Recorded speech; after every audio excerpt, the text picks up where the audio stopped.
By the Sunwell.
What you looking for?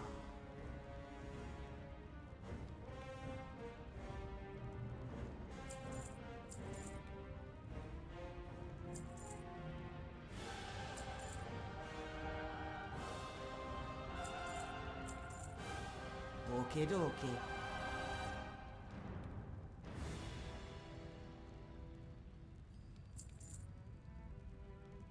Bye-bye now.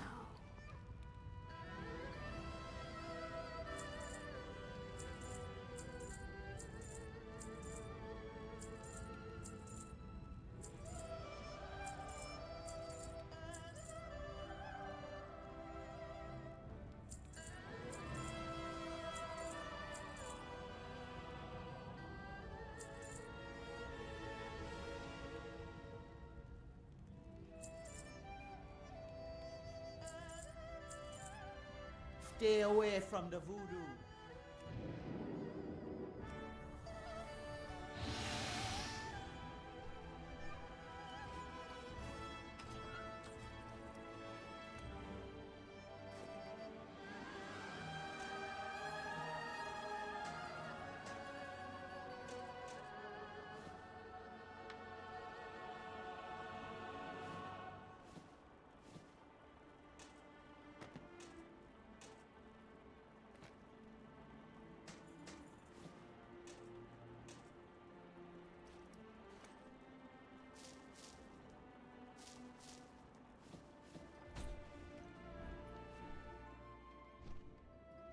Samsung for the Horde.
welcome back. It Fear stream. How are we all? Happy Monday. Happy Mount Farm Monday. What's going on? What is going on? Well done, Zam, on first, Mike with fourth. Yes, I made some annoying error noises. It's my bad. Apologies. Well done, Dunno, with second. Chaos, thank you so much for the resub. Much appreciated. Best of luck on your Tombstalker hunt as well. Twinsies. Yes, fingers crossed for both of us. Well done, Wood with last. Kenzie with third. Congrats on the name change. I hope you got what you were after. What unsafe stuff? I didn't do any stuff. That's literally... Hi, the Sunwell. I kid you not. Dacia, thank you so much for the resub. Much appreciated. I kid you not, Zamnist. I had my emails open on the desktop, but I was actually doing the work on the laptop. What the hell did I have unsaved on the... Who knows? It's gone now. Unknown. What? It's fine. It's fine. There's emails you didn't send? No, I sent all of the emails. I had 200 plus. I think it was 213 emails. I now have 23. To read the screen, I have 23. I'm very proud of myself. I'm supposed to do my emails every day. Have I? Hell nah. So I'm trying to like get back on top of those like daily things, because if I check it every day, it'll take me 3 minutes to, you know, reply to people and stuff. But because I've been so mind-blowingly busy, I've fallen. It's been like, oh yes, I'll do those, but they're lower on the priority because I have to do other stuff. And today I was like, no, highest priority. Let's do this. Let's get the inbox cleared out. And I'm almost there. I do have a few that I still need to read and decide if they're worth responding to. Yes. Oh dear. Hello, Nano. Welcome back. Yes, well done with Fercy.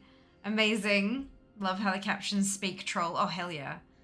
Can even speak Australian sometimes. That's it. That's it. Learning Australian is hard. It's not easy. That is for sure. Oh, hi. Hello. Ahoy, Mike. Happy Monday to you too. All of the hype. Even more hype when we get him out to drop. Zombie Raptor. That's it. Desir. It's gonna drop. Gonna drop. Gonna drop. Good afternoon, Sid, and hello, welcome back, Shy. Is that a mango bubble tea? Oh, yeah, Sarah, I hope it was delightful. Bring a little bit of the tropics to you. It's phone now. All the work you didn't do there, gone now. It is. Yep, it's gone now. Goodbye. Hello, Dvorak, welcome back.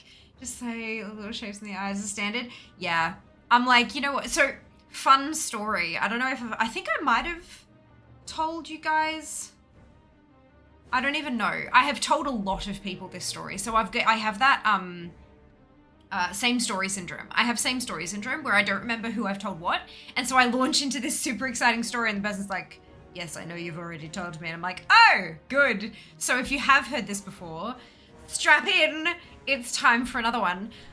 So I have a very round face. I have like my actual, I know, right? I have a head that isn't, anyway, they're removable. My face is round, like it's a circle. Like I have quite, yeah, good.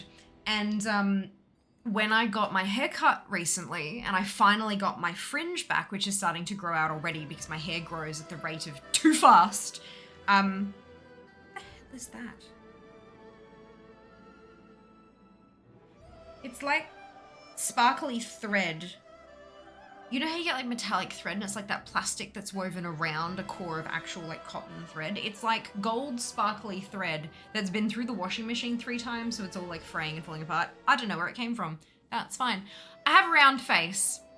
When I got my hair cut and I got the fringe cut back in, because I hadn't had a fringe in like 2-3 years, because it was down to, literally it had hit my collarbone, which is terrible.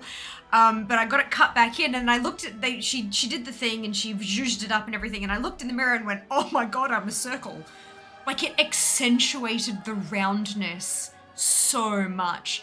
And I thought, you know what, instead of like, because all of the makeup stuff that I would do, like with the bronzer around the corners of my cheeks, like back here, and then having the contour here and all that kind of stuff, and having the blush, like the draping blush, you know how you do it in rather than a circle, you do it in a line. If you don't know, it's a different blush application technique. It changes the shape of your face, right?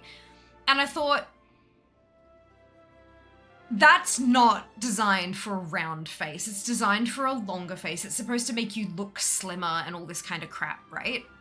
It's supposed to like push the bronzer is a shadow, so it pushes it further back, and then the highlighter focused in the front brings that forward, so it makes you have that oval face shape, right? Nah, my face is too round now. It's just gonna look like I'm trying to do something that's not possible. So I thought, okay, bugger it. What can I do? What are round face makeup techniques? How can I not just embrace the fact that I have a round face? How can I accentuate it? How can I like do the thing, like really like lean in and get it done? And so I Googled like round face makeup, makeup for round face, like all that kind of stuff. And time again, what I had coming up was e-girl makeup. And I was like, oh, okay. I mean, technically, I may be considered by some to be an electronic girl.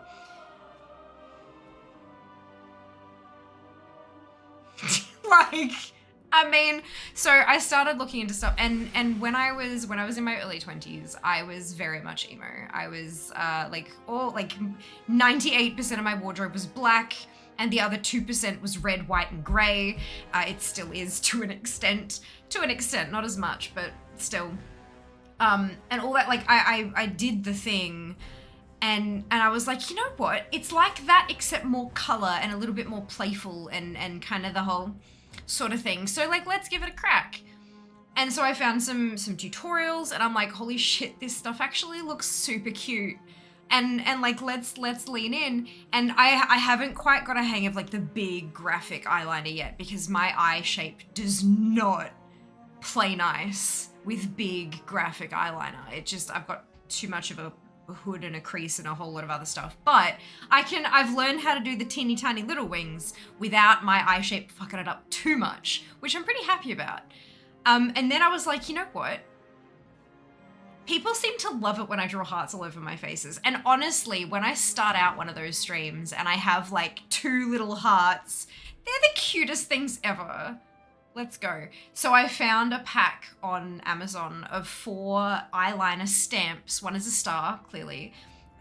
There's one that's a heart, one that's a crescent moon shape, and one that's a flower. But I don't want to pop all of them open at once, because eyeliner pens, if you don't know, they dry out super quick. So if I leave them totally sealed, they can't dry out.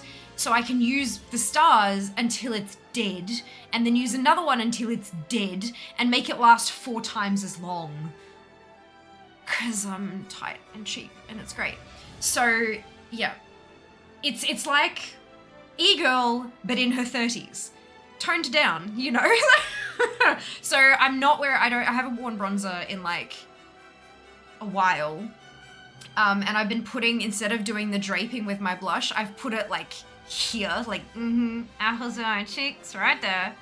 And I did experiment with putting the highlighter on my nose as well, to do the whole like button nose thing, but I already have a fucking button nose, and accentuating it made me look like I was like comically, so I skipped that. But yeah, look. We're rocking it. I'm enjoying it. I like it. I put them on and I'm like, yeah. And then we have really super intense conversations that are very serious. And it doesn't match. But that's fine. Where are we going? Where am I up to? Jesus Christ, I talked for a really, really long time. Hello, Reese, welcome back. So we're not starting with islands. I know, but the islands won't give me what I want, so screw them. Luck for me to do with my farming soon, Reese. We're live now. Now the luck begins. Good afternoon, Sarum. Did you finally get the file? Congratulations, well done. That's awesome. That is awesome. Ass kicking is one of the most accurate. And it seems to speak Southern American with a British accent. It comes across as Australian. Interesting. I've not heard that before. There you go. Head is removable. No, just the headset. The headset stripper took off her ears. Oh no! Yeah, I know, right? Who wears can create the rate of bald middle-aged men like mine. Oh my god, a circle is a mood, right? I'm sitting there in this beautifully lit place with these, like, socialite looking women getting their hair all did and all the stuff, and I'm just sitting there with my extremely red hair with the bloody biggest side fringe that you've seen in like ever, and I'm just like,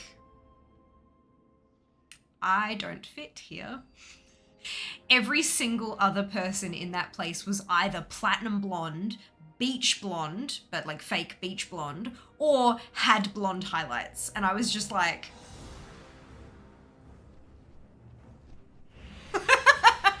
yeah, I don't think the hairdresser knew what to do with me. I think she was just well out of her, yep.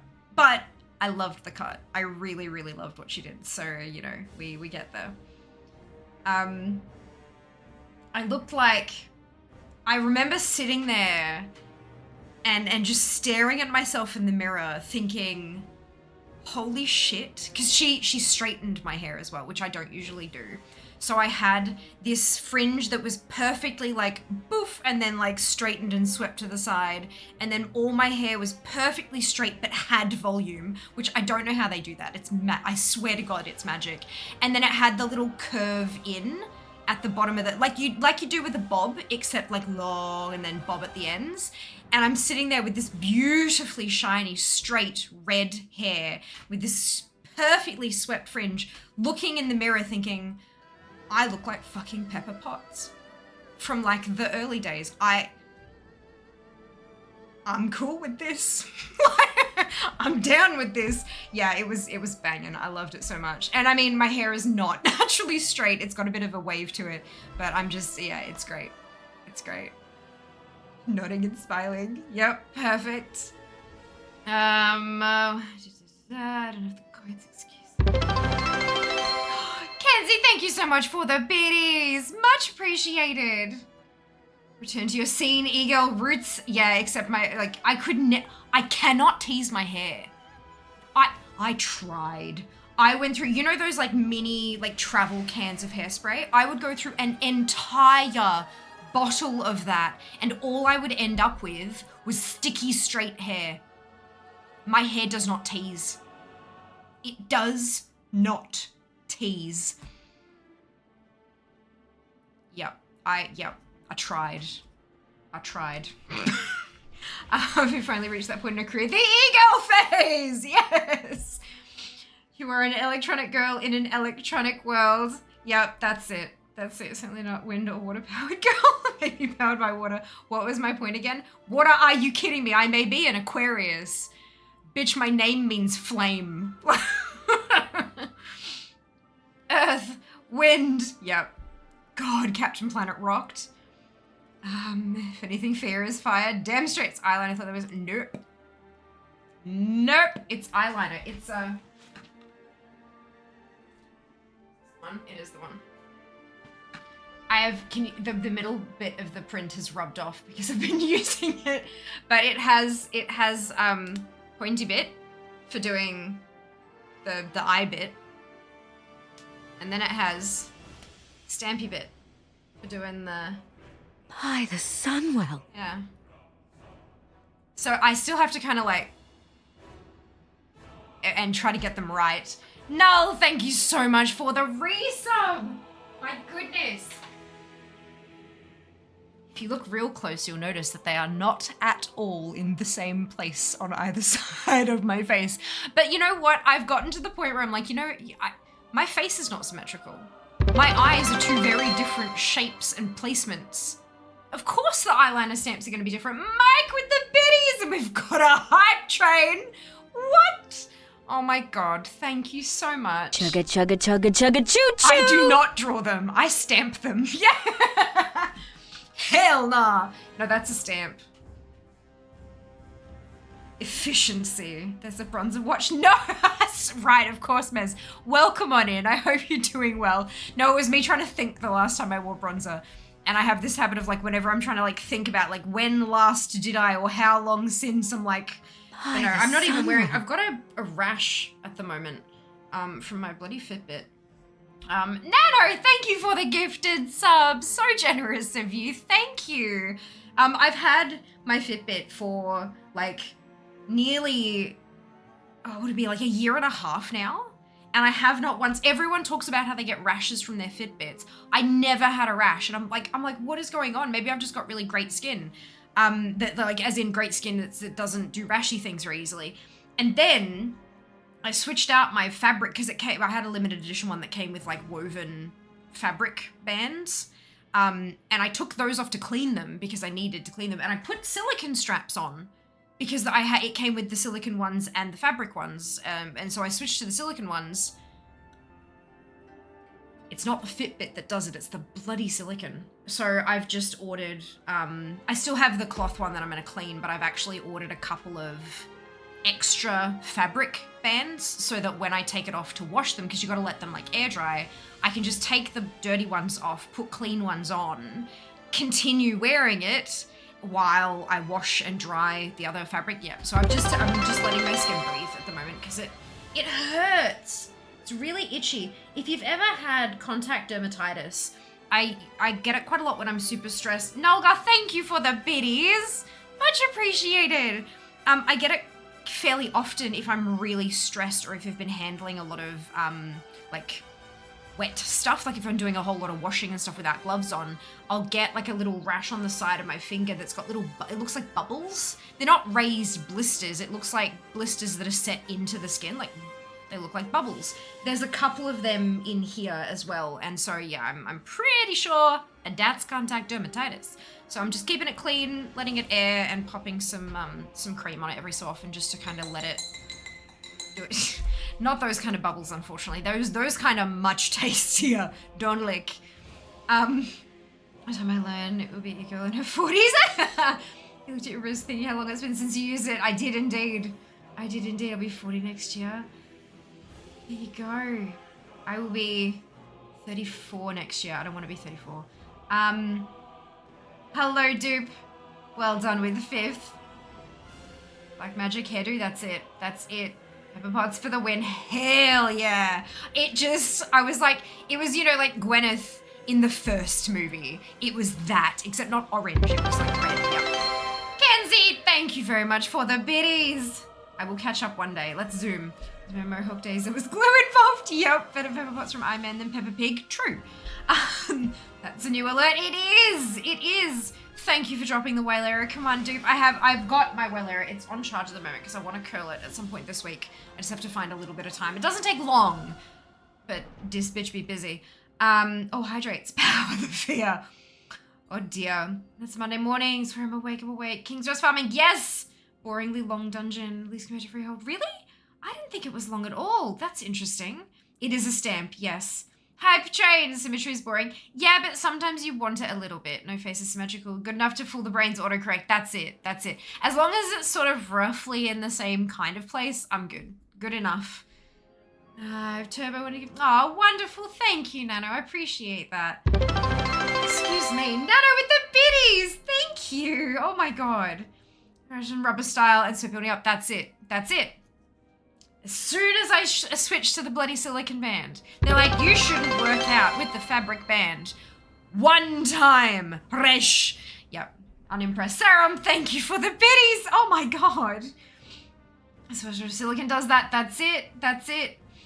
From the sun and from food. Just bit my own finger. Oh my god. No more than chomp. Oh goodness. Be careful. 213 days. Oh my god. Happy birthday for 13 days from now. Goodness gracious. All the biddies creating a salad. Yes, the salad layer. Gotta have your greens. With the intro. Oh, well done, Noel. Congrats. By the way, draw cats I sharp enough to kill a man. Oh, I could never. This is, you're like, The camera can't pick everything up. This is not a DSLR, so it's not like in super high focus. I have hooded eyes, as you can see.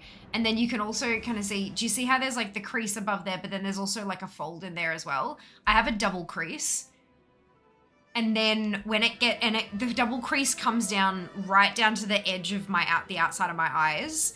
And when it gets there, it kind of forks. So you know how people say, like, if you have hooded eyes, you draw that cat's eye that comes in and then has the chop out of it, like that graphic sort of look. I do that and it still cuts because the next piece of my crease cuts in it and folds it funny. It sucks. So I do a little bit. Maybe next time I stream, I should do it on stream and show you what I do, because I get the liner and I kind of like do the thing and I line the pen up with my eye and then I just kind of push the side, instead of trying to draw a triangle, I put the tip of the pen like that and then just kind of drag it across until it skips off my skin entirely and then kind of clean it up a little bit. And that's my wing. It seems to work okay. Like, I mean, it's not too bad, right? I'm pretty happy with it. So there you go. What auto mod? I'm not sure. Couldn't tell you. Are you a Tay-Tay fan? Not really. I don't have anything against her, but I'm not like, yay, either. I am indifferent. Freezing. User Sims as well have the same. I guess lost. That's it, right? My God, they're so bad. Okay, you can rephrase if you want. Yeah, so here's the problem with auto mod now. Twitch has implemented auto mod AI. You know how before what we said was that, like, if we let something through, it'll let it through for everyone unless we go back in and delete it again? Well, now, even if we delete it again, it will still learn that we've said yes to it. It's exhausting. So we've got to be really careful with phrasing, because otherwise you'll have random fuckwits who come in here for the very first time and try to say something really, really nasty or untoward that we don't want to have in chat, and Automod will let it through because we've let people say that kind of stuff in jest. It's a pain in the ass, and I wish I could turn it off, and I can't. I cannot disable the AI part of Automod. It really blows. I'm really unhappy about it. But it is what it is, and so we have to work with it. So I do sincerely apologize. We are going to have to block things that we would have in the past allowed through, but we don't have a choice anymore. If we let it through, we could end up destroying the vibe of chat eventually down the track, which I don't want to happen, because chat is like the core of this whole stream, right? So yeah, I do apologize. I know it sucks. Trust me, I know it sucks. But there is literally nothing I can do about it. It blows.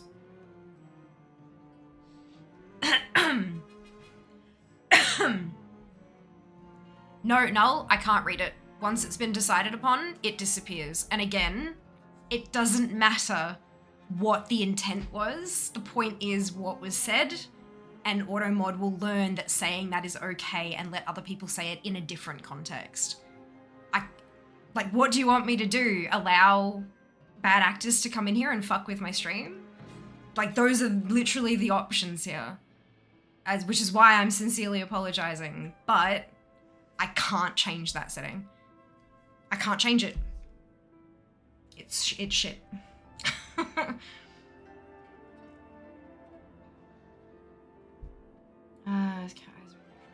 Gotcha. Protect yourself in the community. Yeah, that's basically it. If I could turn off the AI part, I would. Instantaneously, I would turn it off. That was me smacking the desk in case you didn't get the context. But, yeah, no. Yup, can't do it. It's a pain in the ass. And I'm unhappy about it. If you agree with me, I believe that there's a user voice thing. I might have to go find it again and post it in Discord. I believe there's a user voice, like, you know, they use user voice for like suggestions and stuff to like ask or make requests, like feature requests or whatever it is, I believe there's a user voice post to allow us to turn off the AI setting. I'll have to find it again and stick it in Discord, but I believe there is one of those, and we should all go post on it and vote for it and whatnot, because it really does make moderating a pain in the ass. I love the back. Oh, thank you, Mez. I appreciate that. Appreciate that. It's been a while since we praised the mods for all they do. Good on you all. They do. Just, my God. Many muchlies. Many muchlies have to unmute Discord. You don't have to hunt. You can type exclamation Discord in chat and the link will pop right up for you. How good's that? Right, we're going to jump on in for a skin chest and I want a snack. I actually forgot to do snacks the last couple of streams from my Sakura box. So while I'm setting this stuff up, I'm going to grab one out of there and see what we've got. Ooh, berserkers. This one? Oh, right, of course, it's my bloody Murloc. Haha! Good. Amazing. Oh, and I'll pop down battle plans for y'all. Here we go. Right, so, Sakura box. What did we have last time? Oh, we had the completo, the little candy, the sugar. The little lumps of sugar. Chameleon Ramune. A pack of hard type Ramune with a twist. Each Ramune starts as grape flavor and changes as you suck, revealing your fortune. Right, okay, so it's got a little picture of a chameleon on the bag. Oh.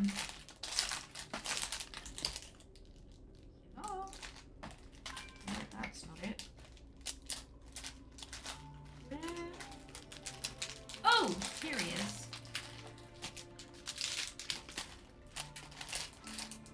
Here he is. So there's a little chameleon on the, look at how adorable that is. So they start out as grape flavor and they change flavor. So peach is very happy. Melon is pretty good. Orange is tiny happiness. Soda is not bad. I don't know what soda flavor, because anyway. And cola is unhappy. So let's find out what my fortune is. Oh wow, they smell amazing. So they're little, just like little hard candies like that, and you're supposed to suck on them. So let's find out what the grape flavor is going to turn into while we head over to King's Rest. Oh wow, that's really, really tasty grape flavor as well. Mmm, yum. You got to snack. Who are you and what have you done with it? I know, right? I was so excited for the season. And then, I don't know, I guess I just forgot. Wait, where am I going? This way? Yeah. Okay. Well, I think the flavor's changing. It doesn't taste as grapey anymore. One of the channels I go to, 3-second chat room, definitely has the feeling of when you have your mic echoed back on your headset. Oh. Like the Phoenix? Can you link them in chat, candies, because they sound tasty? No, but I got this in a mystery box of Japanese snacks, so I can link you that one. Give me a minute. Let me find the.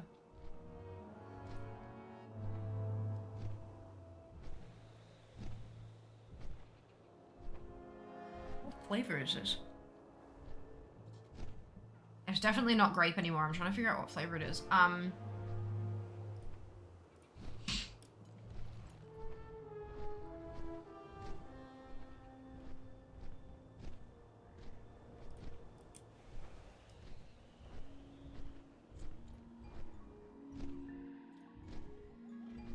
I don't know what flavor this is.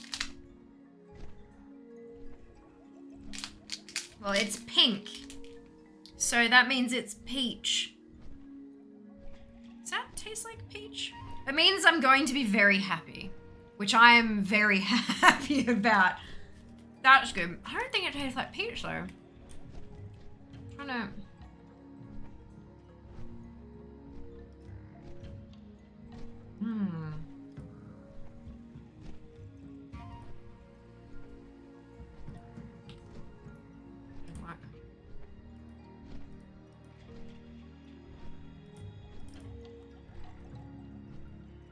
Okay. There's a link to the box. And that is an Amazon Associates link.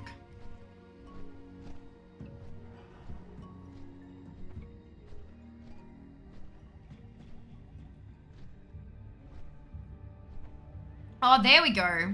Okay, so the outsides are really hard candy coating, but once you get into the center flavored bit, it's more like that compressed sherbet kind of stuff. And once I bit into it and it crumbled, it definitely tasted like peach. It just didn't so much when I was sucking on it, but I think it's just because of the style of candy. All right, let's switch to mythic difficulty and let's zone in and let's see if I can actually find, so what are they called? Chameleon. Ramune.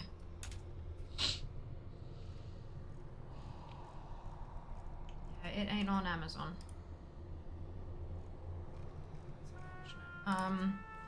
Chameleon Ramune. Japan Candy Store seems to have them. Don't know where they're based. It looks like they might be based in the US. But yeah, this is not an affiliate link, but that's the individual product if you're looking for like details. Yeah, good.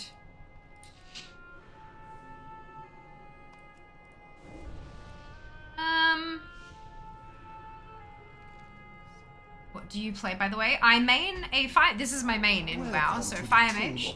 But I have 60 characters. You'll see a handful of them today. Power has already taken root. I feel like Maltesers. Ooh, yum. I do love Maltesers. Remember those some candy boxes? Yeah, right? This is not a subscription one. This is one that's like a one-off thing that I found on Amazon. I was like, ooh. So I put it on my wish list. And my Bad You Died was so kind to send it out. So yeah, so I've been going through it slowly but surely. Maybe once we've got the whole thing emptied, we'll need to stitch together all the clips of me trying stuff and try to land us a sponsorship deal. If I eat something from Japan, it will be like a seaweed something or squid something. World of Warcraft. Yes, World of Warcraft. I mean, not everything from Japan is seaweed or squid. Like very little from Japan is actually seaweed or squid. They are really good at candy. Really good at candy. Especially if you order, for example, a candy box, none of that's going to be seaweed or squid, because it's candy. Never played it even on the slightest clue about it. Well, there you go. If you have any questions as we go, you are more than welcome to ask. It is a very big game, but they've done a lot of improvements recently to like start people off. Like the new player experience is a lot better than it once was, which is spectacular. It's really good. We've got quite a few folk in chat who have gotten either back into it for the first time in years, or they've picked it up for the first time in the last kind of year or so, which is really cool. Fear is a WoW veteran. I am. I've been playing for 16 and a half years now. I think it's officially and a half because I know I started playing at the end of January. So now it's the end of July. Yeah, we're about at the 16 and a half mark, I should say. And yes, I have been on the Blizzard launcher, the Battle.net launcher. So it's kind of like there are some other companies that have launchers for their games. That kind of almost think like the Steam store, like Steam, where you go in and you've got your library of games and you launch it from there. Blizzard has their own for their games, and they have news articles and sales and occasionally features of creators on there. And I've been on there a bit, which is really cool. Very, very cool. I feel like I would be overwhelmed. Only just play 7 Days to Die or play up. I've been into The Last of Us 1 and 2, so that's where I am. Brilliant. Brilliant. Look, it is a very big game, and you're absolutely right that there is so much that it can be very overwhelming. I've had a few, there's a few people that I've known who have given WoW a try, and because they've just been overwhelmed with information right off the bat, it's been too much, and they're like, I'm never going to be able to catch up to this, and then they've quit. Which, fair, you know. So one of the things that like when people come in and say, do you have any advice for a new player? One of the things that I say is to just kind of put your blinkers on. There is a lot of information out there. And you can very easily fall down a rabbit hole if you look on like one article and then it links to this one and then this one and then this one and then all of a sudden there's so much info. My advice is to ignore all of it. Is to just jump in, do the tutorial as it presents itself. When it tells you to put a talent point in, have a read of the ones you can click and pick what sounds good to you. Just sort of learn as you go, learn things as you discover them. And then once you get to max level, you'll be quite surprised at how much you've learned, and then you can start diving into a little more detail into the things that you're interested in, the parts of the game that have really kind of caught your attention as you've gone along. But leveling up and just experiencing that journey first is the best advice I can give to any new player. Also finding a person or group of people who you can ask a question and they'll just give you a very brief answer. Like they'll only answer the question you're asking, rather than giving you 18 years of backstory as to why that's the answer and how it's changed over the years. You don't care about that. You don't need to know that. All you need to know is, what does this flashy button do? You know, so that's, yeah. So experience it as you encounter it in game, and find someone who can answer just your question and not the answers to the universe. Those would be my top 2 pieces of advice.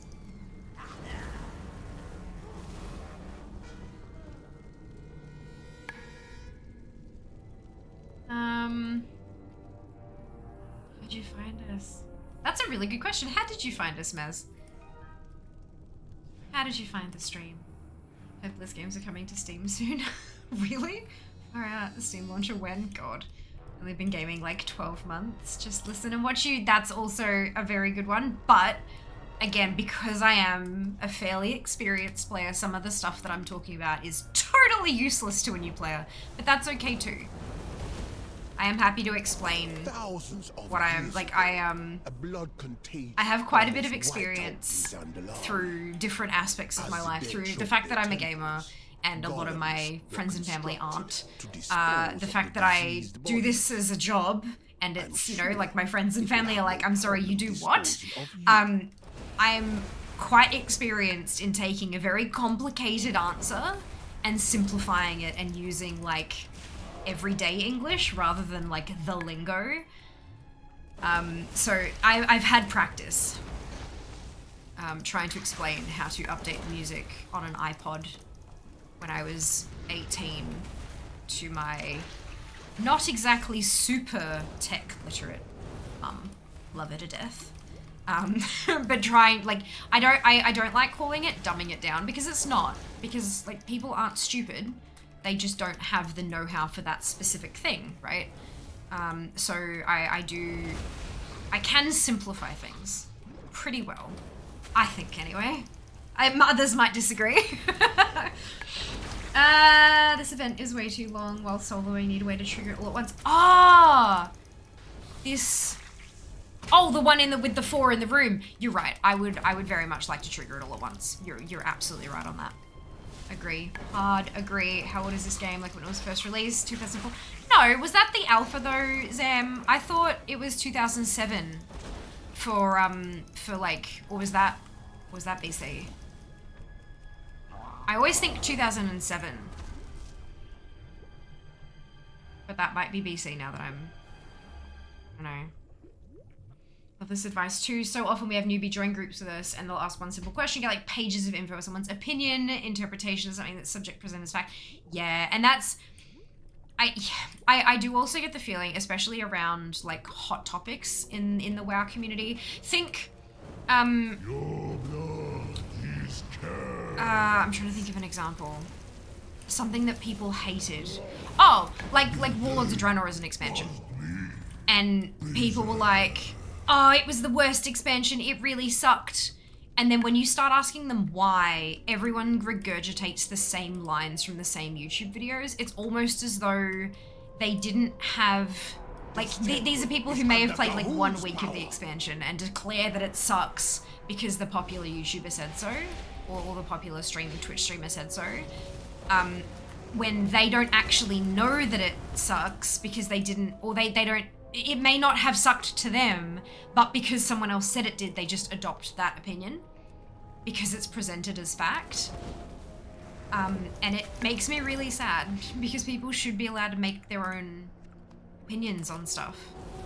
That's why when people come in here and say, oh, is the game worth playing? It's like, that, I can't answer that for you. What I want in a game is going to be totally different to what you want in a game, potentially. So only you are going to know if it's going to be worth it. But then I'll go through and explain why I enjoy it.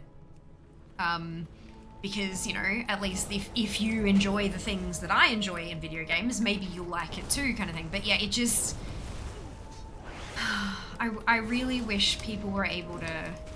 Were given the freedom to have their own opinions and not be afraid of being like, well, you know what, I actually liked that, and having people shit all over them for that. That's not okay. Like, they're allowed to have that opinion, you know? Anyway, now I'm on a rant. On the No One Is Live, you may be interested in these streamers. Ah! There you go. What should I like to if I had never interacted in chat till today? There you go. No, definitely not Mez. Definitely not a noob. You're totally fine. Interesting. I really love learning about how people discover us because, like, to be blunt, that should be part of my marketing strategy. As a business, I should know how people find us so that I can invest into that, you know, into, you know, making that particular avenue more appealing or whatever to get more people to do that. But that's so cool. It's so interesting. Good advice. That's BC. 2008 was Kata. 2008 Kata. That's really early.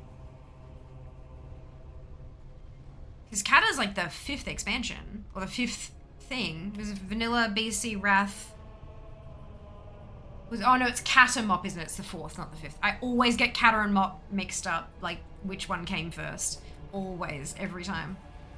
It was 2007, Burning Crusade, first expansion, wow. 2004. Loved what I did too. BFA Shadowlands was my favorite expansion. I thought it was really fun. 100% for yes. Well, the Draenor Battle for Azeroth Shadowlands. Yes. Yeah, so WOD is Warlords of Draenor. BFA is Battle for Azeroth. And SL is Shadowlands. Especially with Shadowlands, you just hear that they didn't play themselves beyond maybe the start of 9.0, yeah. But a lot of that was everyone was regurgitating the ripcord line. People had decided they hated the expansion before they even had a chance to play the beta, let alone launch. That was what really pissed me off.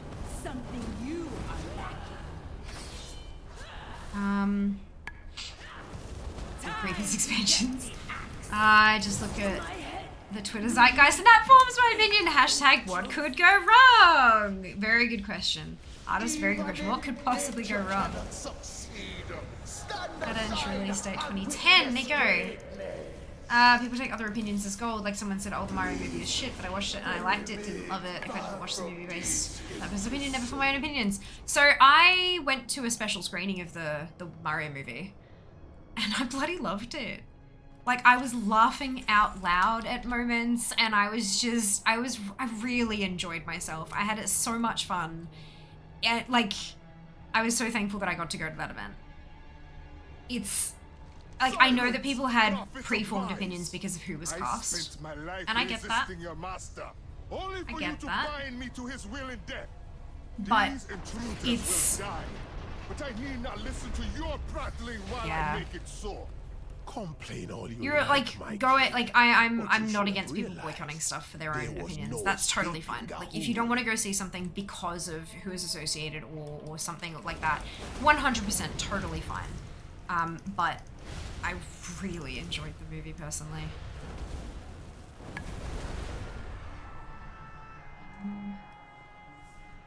First, as it removed mists from Pandora. That's right. Yeah, when Death Can Break the World. You're right. Ooh, I wonder if I'll be able to remember that. Level 50, well done, Eli. Look at you go. Luckily avoided with dragon riding. Many said it would be shit once they tried it. Almost everyone liked it. Yeah. I mean, people who have issues with motion sickness stuff, like that was a big thing. Like I remember when we were doing stuff on the alpha, we didn't play much on the beta because you had to actually do the storyline to unlock the stuff, and I didn't want to do that because of spoilers, but we played quite a bit of alpha, and whenever we did Dragon Riding Meaty, for example, had to like alt tab from stream because they just couldn't watch it. It made them feel sick when they weren't even the one doing it. Like it just, when it wasn't even full screen or whatever, it just, yeah. So like there were some real concerns around motion sickness, and I don't think it's quite perfect yet still, but it's a lot better than it was. A lot better than it was. Right, so we were at 58 attempts for the mummified raptor skull. It did not drop for fear. Let's cross her off the list as done.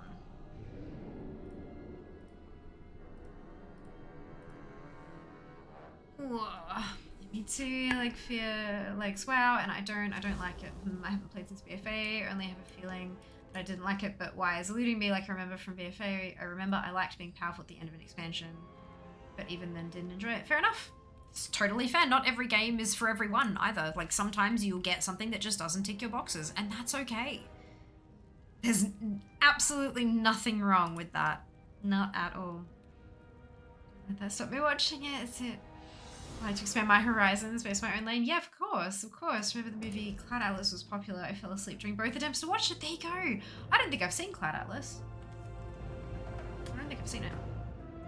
Sorry, I missed which movie you saw as R rating. Huh? Which movie you saw as R rating? Can I have some more context to that question? Sorry, Nano, I'm not sure what you're asking about. I liked Cloud Atlas. It was weird. I think it was a book, but I didn't read it. Ah, there you go.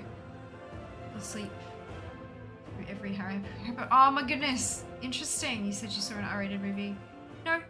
I said I saw the Mario movie. Because Mez specifically mentioned people, someone said, oh, the Mario movie is shit. And then Mez liked it themselves. So yeah, I added my own opinion to that one. Maybe that's what you heard? Something else? Right. Yeah, no, definitely talking about the Mario movie. Have not mentioned any R-rated films today. Alrighty. So this is my druid. This is Phelan. I'm gonna put this away before I decide I want to eat more snacks. 1 snack a day, Fia. 1 snack per stream. It's gonna last me forever. Well, no, there's like 30 snacks in there, so it's gonna last me like 30 streams. I'm gonna have another one though. We've already had the fortune told. This is just for eating candy.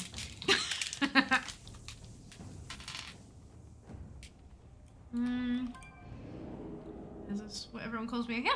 So the first syllable of your username. That's what we tend to do. Because unless someone specifically says, hey, actually it's a spit. Like with Eli, for example. But yeah. Usually works best. We Australians tend to shorten bloody everything.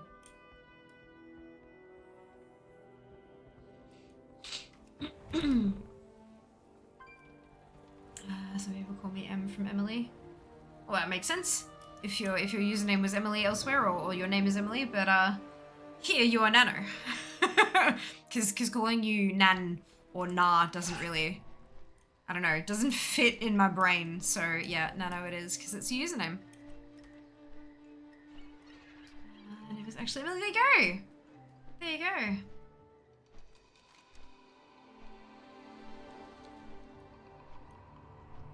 And not a number. Yeah, or Nan, like short for Nana, or, you know, grandmother.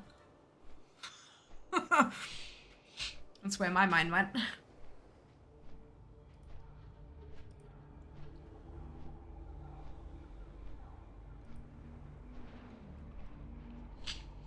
Google keeps yelling at me because my Google Drive is almost full.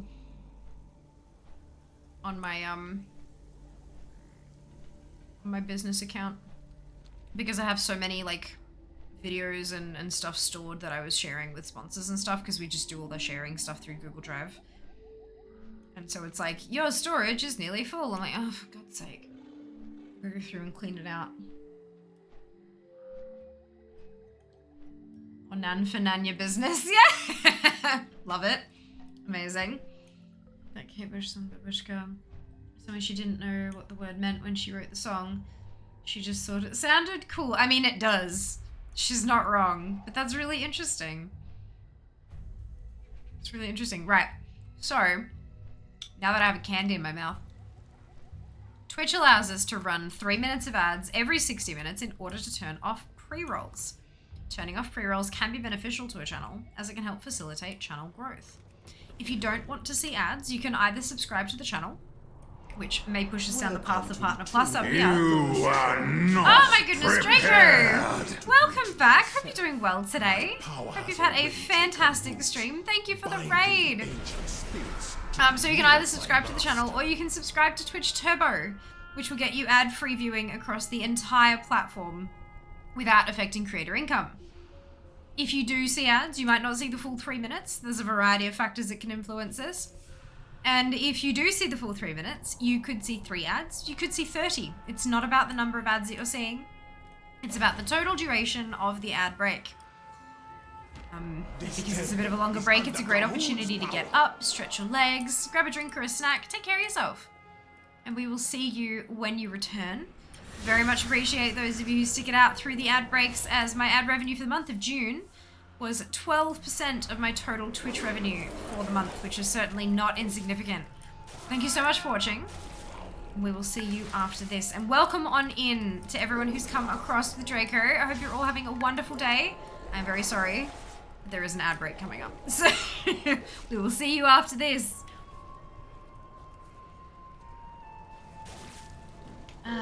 Google Drive, your storage is almost full. Me, your storage is almost full. Hardly. Google storage almost being full. Bah! It's trying to get me to pay 62 cents for a month worth of 1 gig. Sorry, a month worth of 100 gig storage. I'm like, I don't need it! Tar. I just need to clean it out because I've got stuff in there. Literally sponsorships from 2021. So I need to just grab that stuff and stick it on an external, just in case someone needs it again, but like, I just need to clear out the thing.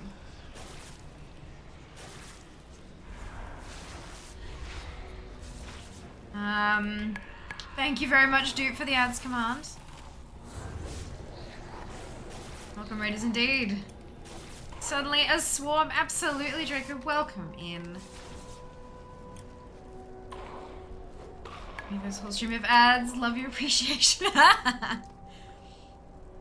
Take away for a few seconds the ad, so I know, right? I know. Space today is like Google wanting you to pay 62 cents. Yeah. It's, if you run out, you won't have enough storage to create, edit, and upload files. Get 100 gig of storage for $2.49, crossed out, 62 cents for 1 month. It's a discount offer. It's to try to get me hooked on having too much space. So yeah, it's normally $2.49 a month. Hi, the sun. The special offer is 62 cents. Nalga, thank you so much for the gifted sub to Mez. Much appreciated. Here's your ads. I want Nando's. Ah! So I take it you got an ad for Nando's. Interesting.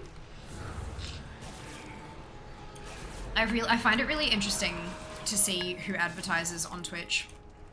Because especially in Australia, Twitch isn't really seen as like a thing. Gamers aren't seen as like a viable segment of the community to advertise to unless you are a gaming company. So we'll see plenty of ads for games, but not very many ads for mainstream stuff.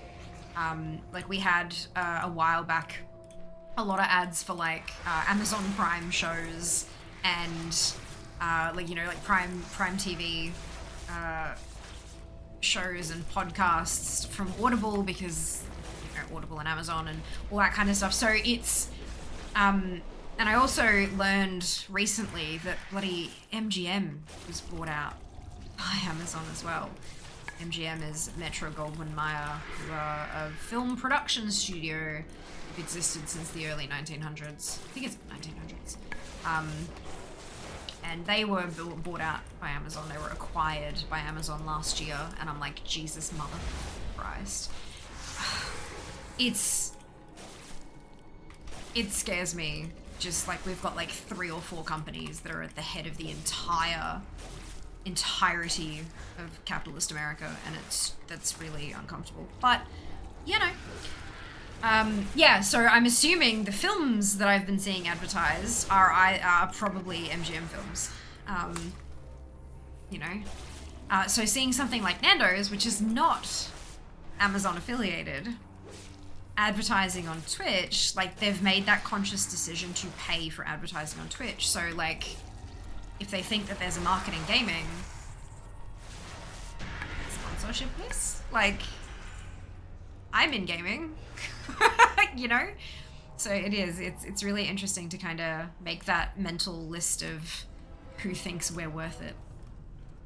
You can't stand against the Zandalari. Let's buy some space from Google. More ads for a month indeed. So I don't have ads. Paying somebody from ads. Am I playing during a stream? How good's that? How good's that? All those little teeny all the little drops in the bucket towards hashtag full-time fair. I know that there was a battle ready sound. I'm refreshing, it'll stop. Yes. I'm advertising whether yeah. Yeah, had I missed that? Interesting. Yeah, I can't remember what it was that I was looking at. I think it was Legally Blonde.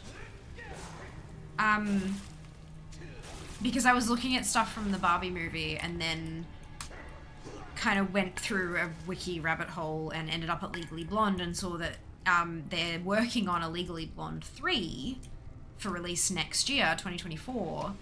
And it had Amazon, and I was like, Amazon making a movie? What the fuck? And so I dove in. Yeah, they bought it. They bought MGM last year.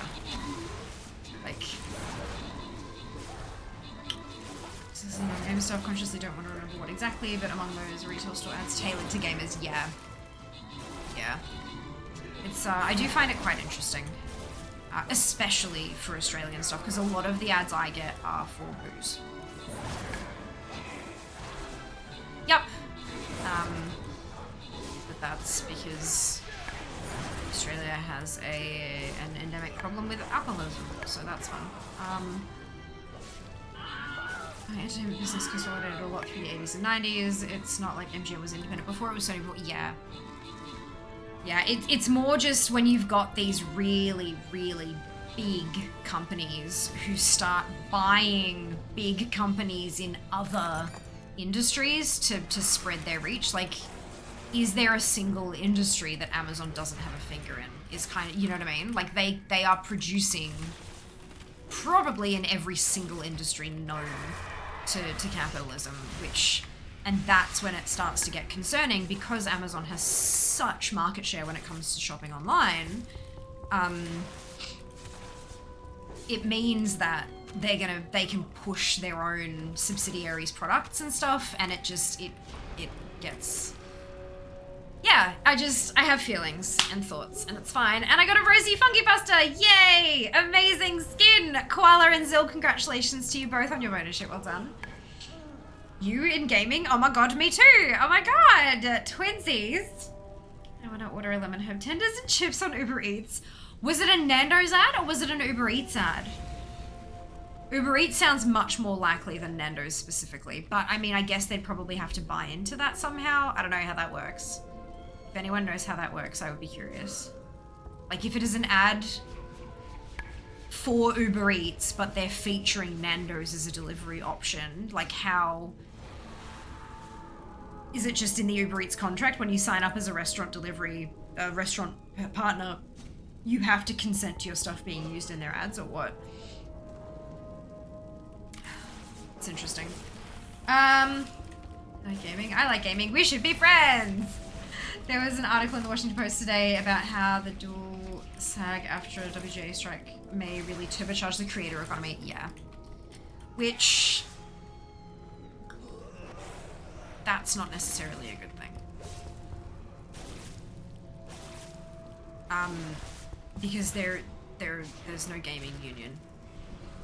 All of our sponsorship contracts are built in with NDAs, have built-in NDAs people undercharge for their stuff all the time. I have lost out on campaigns because, like, and I'm not certain because they don't tell you, but I've missed out on campaigns, and then when I've gone and jumped on forums that I'm a part of for creators talking about these kind of things, I'll see someone who is involved in the campaign that I missed out on asking about what to charge, and they settle on a price that's 1/10 of what I was charging.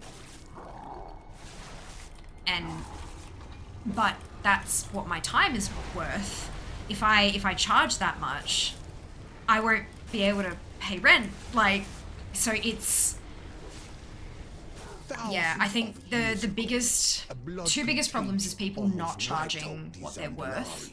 And secondly, not feeling like they have to charge what they're worth because this is a side gig for them. So then when you get the full-time content creators or people like me who are trying to break into the full-time content creator space, we can't drop our rates like that because we need it to live, but then all the work goes to them except for a very small number of very established full-time creators who are locked into contracts where they get paid lots. Do you know what I mean? So it's real tricky. It's real tricky. Supercharging the creator economy is great as long as people know their worth and stop undercharging. Since TV and movie production shut down, it's definitely to the result of language. Yeah, absolutely. Absolutely pretty true. Disney and Amazon. No, there's a few others. It's not just Disney and Amazon.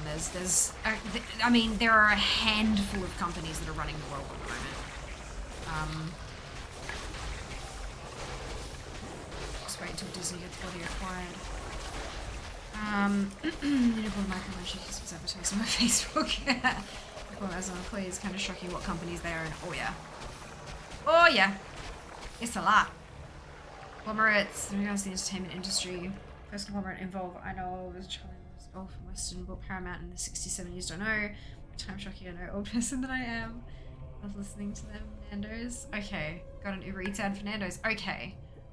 I find it interesting with the explosion of streaming, the who owns what discussion becomes more interesting. Like having a Prime sub used to mean I had access to everything Amazon owned, but they've already split it by production house as an add-on subscription, while also increasing the price of the initial subscription. Yeah, it's a thing.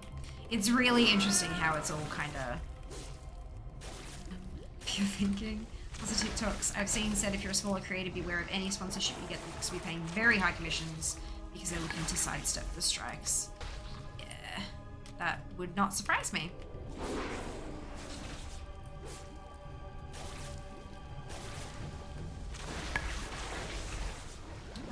You know your worth. Yeah, the problem is, I'm not sure that others do. And then, of course, yeah, like, even if they do know my worth, it's that kind of, like,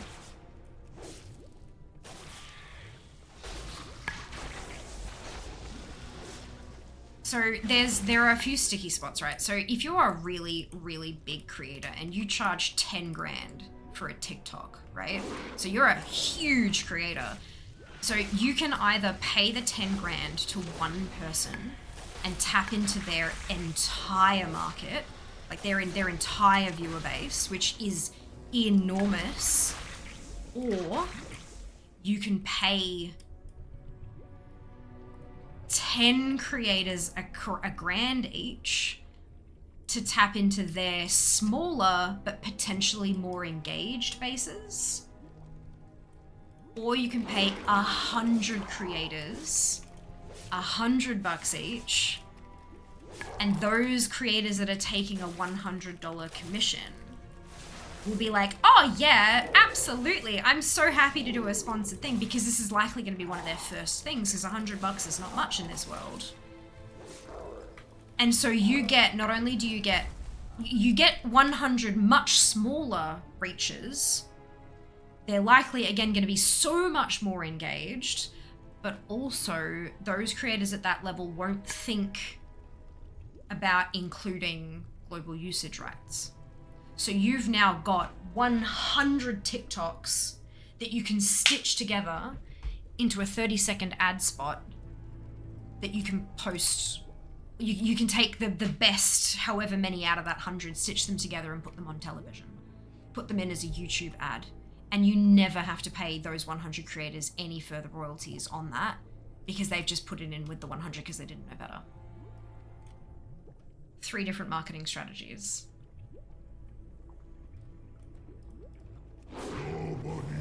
Yeah, it's, you know, like you've got to...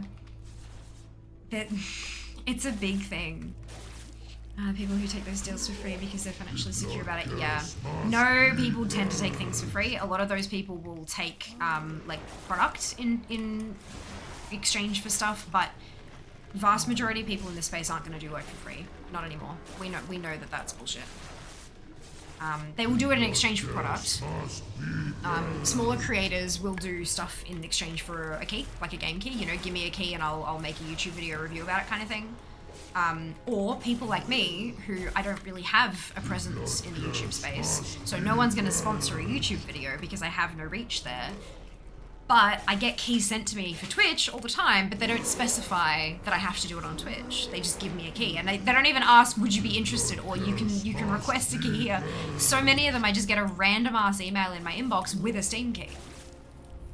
But of course, they can track who is enabling those keys. They get reports on that side, so I'm not doing giveaways with that shit before anybody asks. That's not how this works.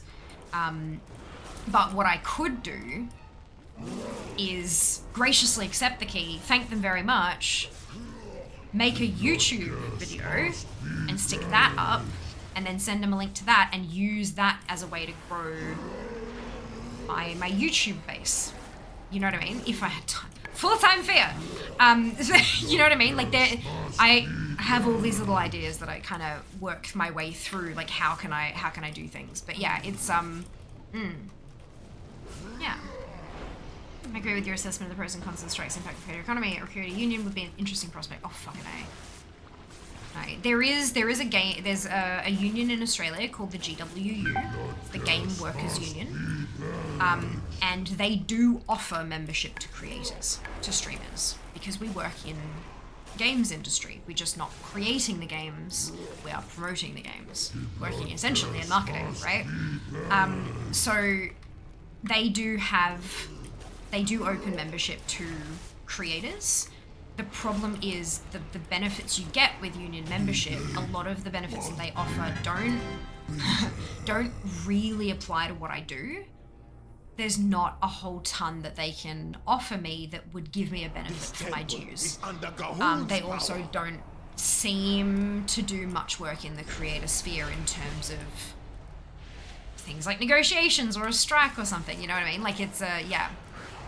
So I did get their emails for a really long time and then kind of figured, oh, I'm not sure that this is really helpful to me.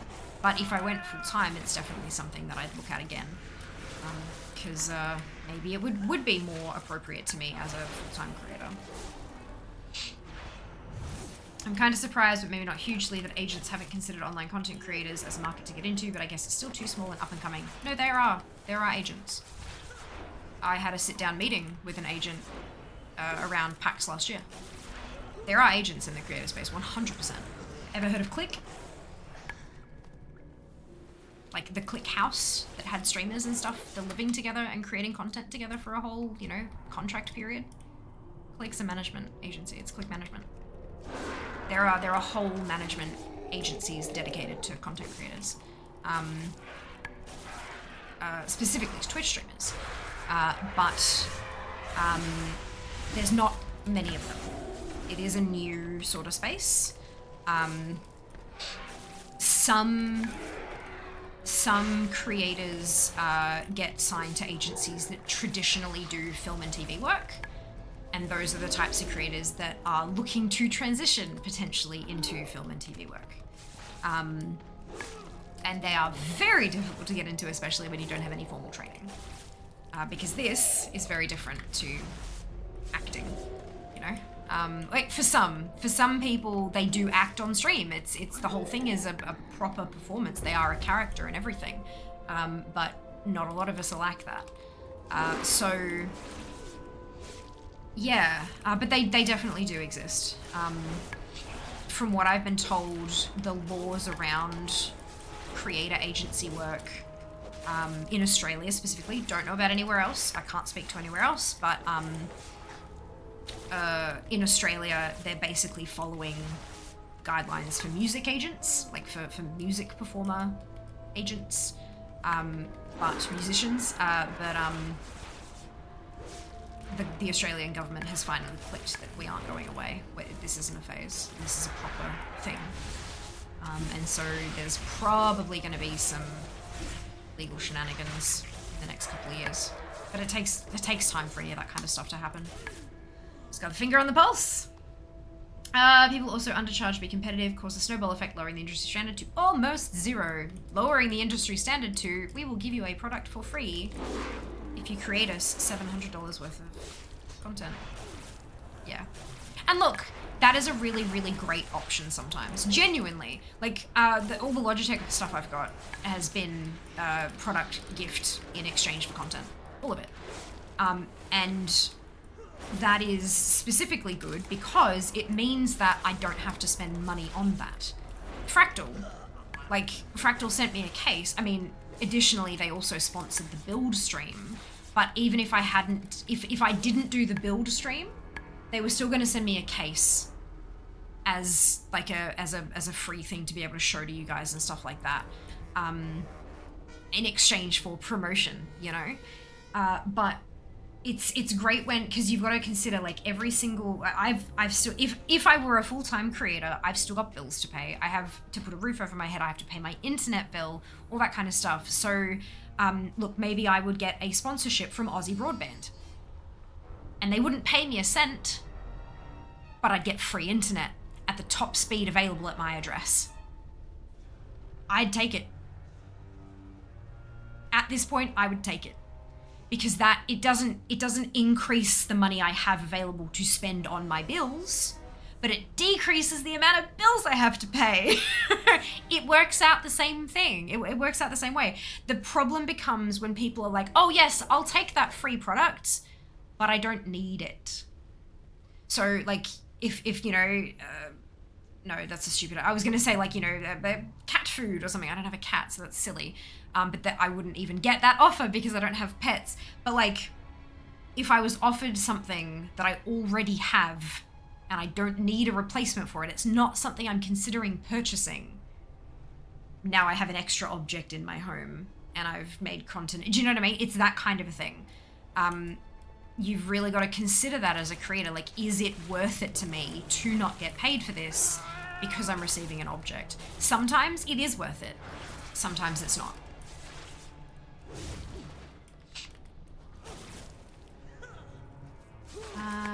Even have a YouTube presence yet. That's it. I mean, I have VODs. We have the archive, but yeah, I don't have like an actively building YouTube presence. I'm not creating content specifically for YouTube. I know IATSE has been talking about adding content creators for a while, though it hasn't happened though. Yeah, everyone will get there at their own pace, I reckon. Nope, I never heard of it. Fair enough. Are you in this space? Like, if you're paying attention, like if you're really into watching a ton of streamers and all that kind of stuff, you would have heard of them. Or if you're in the industry. But yeah, it's kind of like you don't tend to hear of the biggest, you know, creative directors in the film industry because that's not important to you. But if you were working in the film industry, you'd know all of them. The thing is that a creator union would need to work like SAG or WGA. You'd need to get the benefits of organised labour by having a contract with the streaming companies. The way SAG works is that if a production company is a SAG signatory, they must hire only SAG actors. If they break the rules, SAG members will not work with them. That's a very hard thing to start from ground zero. Yes, very much so. Very, very much so. Especially when we're not being employed. That we're not being hired by any of the platforms we create on. Legally speaking, I'm a contractor. Here comes the pain. Legally speaking, I'm a contractor. And yeah, it's tricky. Hey Adaz.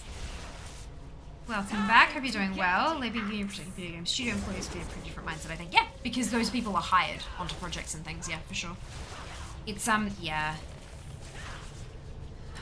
the creator economy is a subset of the gig economy. And we all know how the gig economy is going at the moment.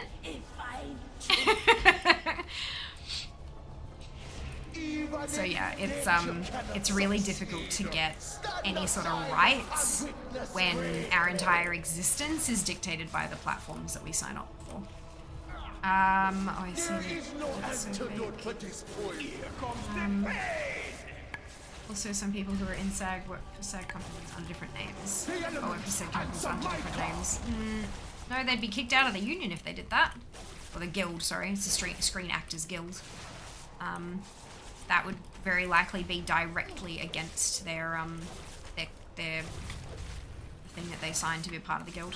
If they were found to be doing that, they'd be removed and they'd lose all those benefits. Sometimes it's just not worth it, especially when SAG is as powerful as they are in the industry. Never heard of that, but I believe you. Yeah, I'm not sure that I do personally, but that's okay. All sorts of rumors rip around like that, but yeah.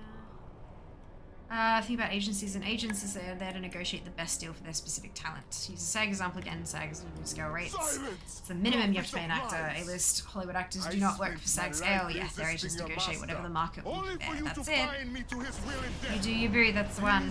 Agencies do not take the place of a union. No. No, they don't.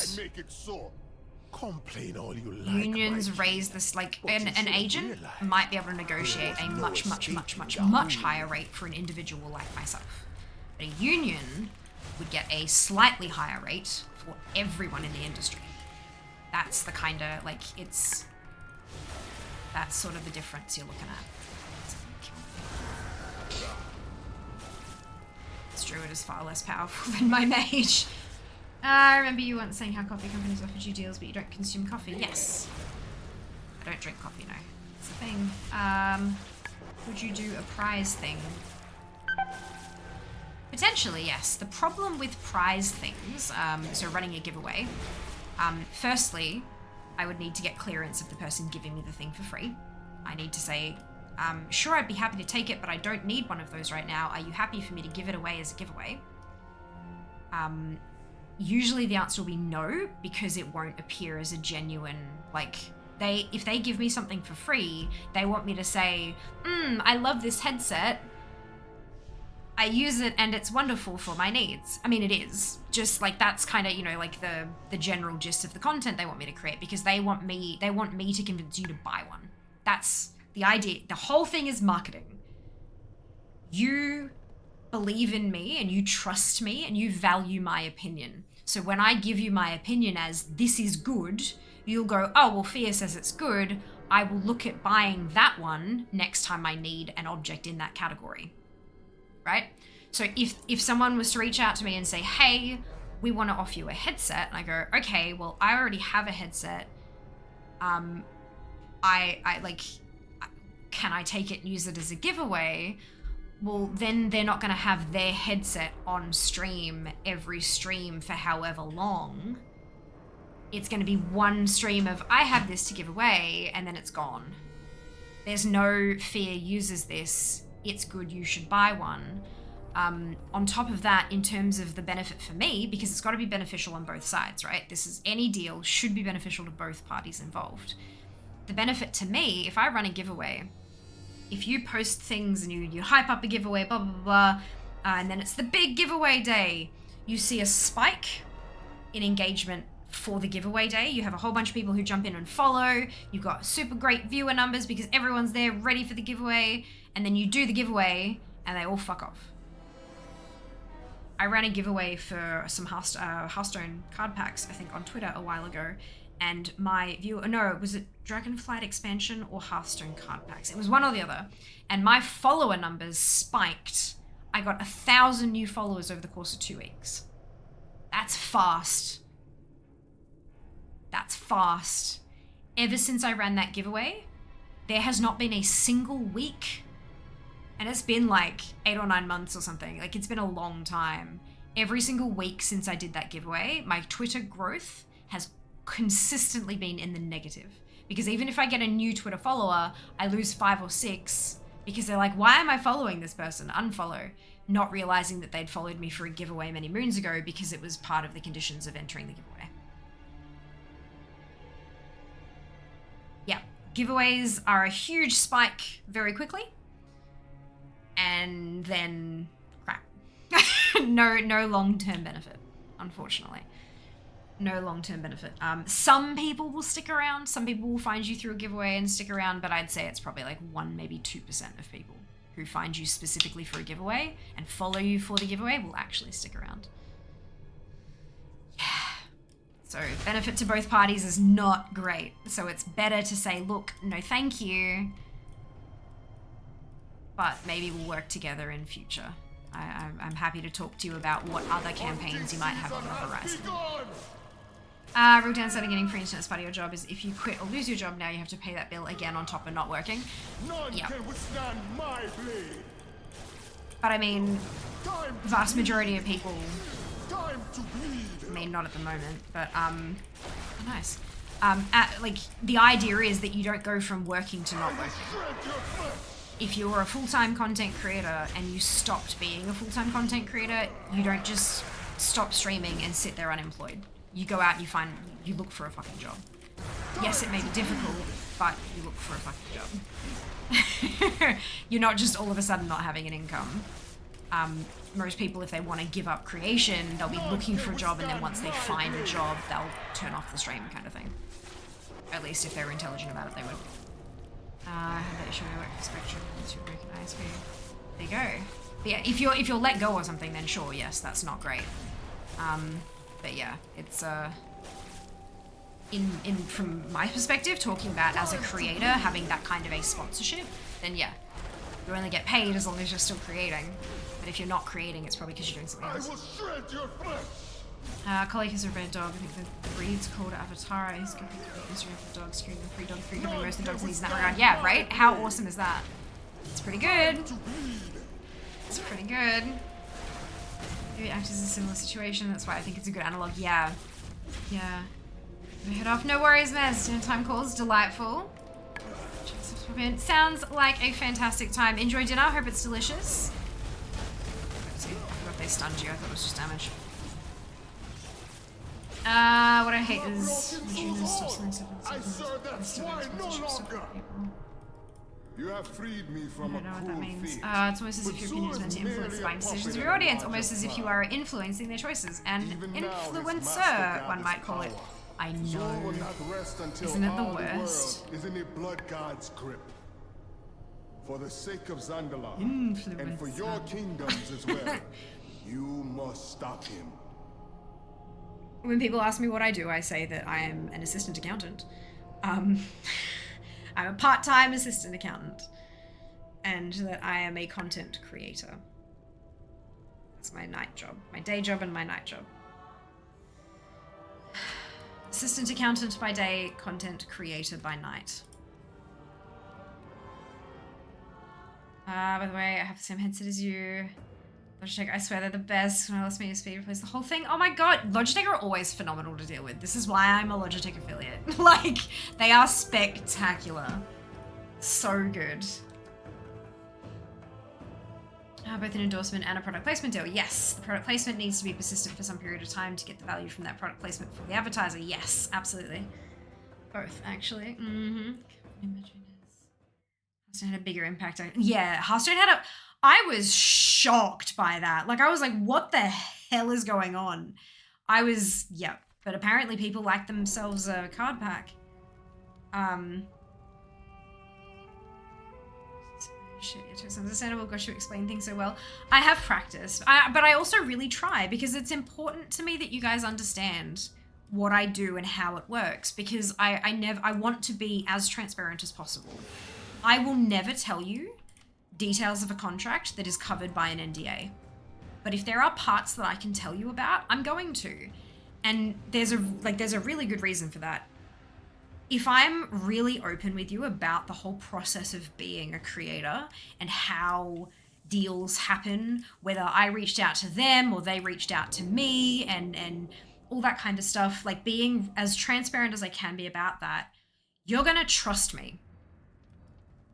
And trust is currency. Trust in this industry is currency. If you don't trust me, I make no sales and I get no sponsors. But if you trust me, if I'm open with you about how this stuff works, and then I tell you, I bloody love this headset, you know that I'm being genuine. And that being genuine is the most important part of my brand. Because if you can trust me, then you will trust that I'm giving you my honest opinion. And when you make a purchase based on my recommendation, and it's not shit, imagine if I'm like, oh my God, yes, this random thing is the bestest. Oh, I love it so much. And in actual reality, I hate the thing. It's bad, it breaks, it's poor craftsmanship, whatever. If you trust me and then you go and buy the thing and it's crap, you are never gonna trust me ever again. Rebuilding that trust is bloody difficult. A really great example of this, and it is from the makeup industry, so a lot of you may not know stuff and things. Nikki Tutorials.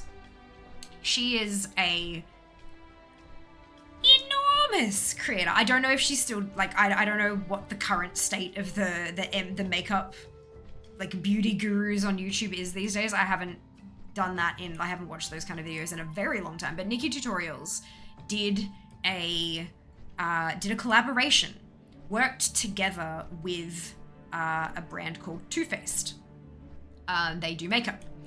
So she's a self-taught makeup artist. They are a makeup brand. They collaborated. They released an eyeshadow palette that had her name and branding, and she chose the design, she chose the colors and the layout and all that kind of stuff. So she designed the palette, they made it, marketed it, and obviously she marketed it as well through her videos and sold it. And I believe I don't know the intricacies of her contract, but I believe most of those type of things will have, there is a lump sum payment that you are due, that you will be paid for your time and your services, plus royalties. So every sale you get X percentage of the sale. Some places will do something like you'll get a lump sum payment and your payment is this much, and then the royalties start from zero and you don't get any cut from that many pallets sold.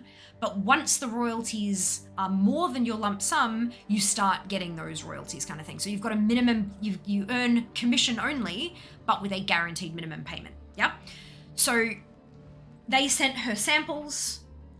They sent her continuously samples. So she'd go, yep, I really like this one. This one's a bit dry. It doesn't quite do this quite well. Can we tweak this color and make it a little more orange? Can we do this, blah, blah, blah? And she'd send them back, and then she'd get new samples, and she'd test and test and test and test until she was really happy with it. And then she got a palette, the finished palette. And she also got a handful of them to like give to her friends and stuff like that, right? The palette she got and that she used in her videos, she was so buttery, it blends like a dream, it stays on all day, the pigments don't crease, they're perfect, they're great, everything's amazing. And so all of her fans were like, hell yes, I want to support this amazing creator. I'm gonna go out and buy this palette. And it was shit. Absolute trash tier, like worse than the crap that you'd buy at the drugstore for $2. Like terrible. And they were furious, rightfully so, because this was not a cheap palette and it had her name all over it and she had endorsed it and she had used it, and they're like, you got a real one and we're being sold crap, like cheap ripoff, like. And she couldn't say a word because her contract had an NDA. When that NDA lifted, she was able to share her experiences. But it was like a 10-year thing or something. Well, not 10 years. It was long. It was really, really long. And so through no fault of her own, she destroyed the trust that her community had in her. Because the company that she worked with did her dirty.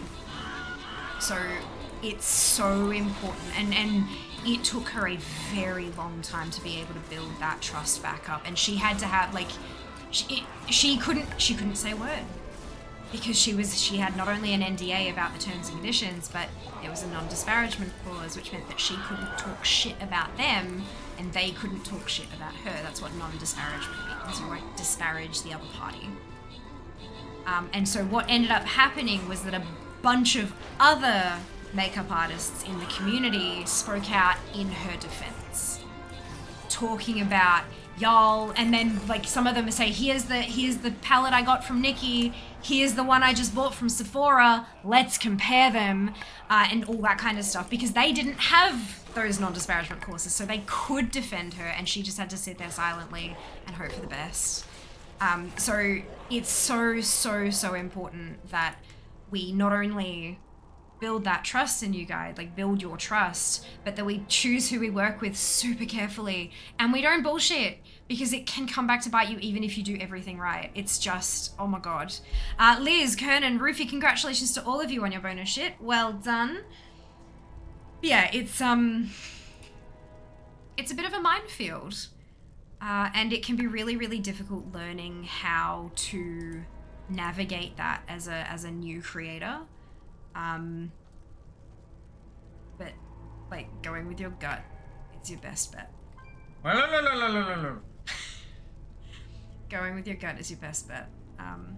Also educating yourself, like getting out there and learning. I mean, I know I bang on about GGWP all the time, and they don't have like specific this is what to look for bad collaborations type dealies, but they give you a lot of really good common sense stuff that you can sort of apply to other, they're a great source. And just connecting with other creators as well and running things by them, like, hey, I had this thing, does this feel dodgy to you? Can I get a gut check? Like, is this, it's a couple of the forums that I'm like a couple of the discords that I'm in for that kind of stuff have entire channels dedicated to does this feel right to you kind of questions.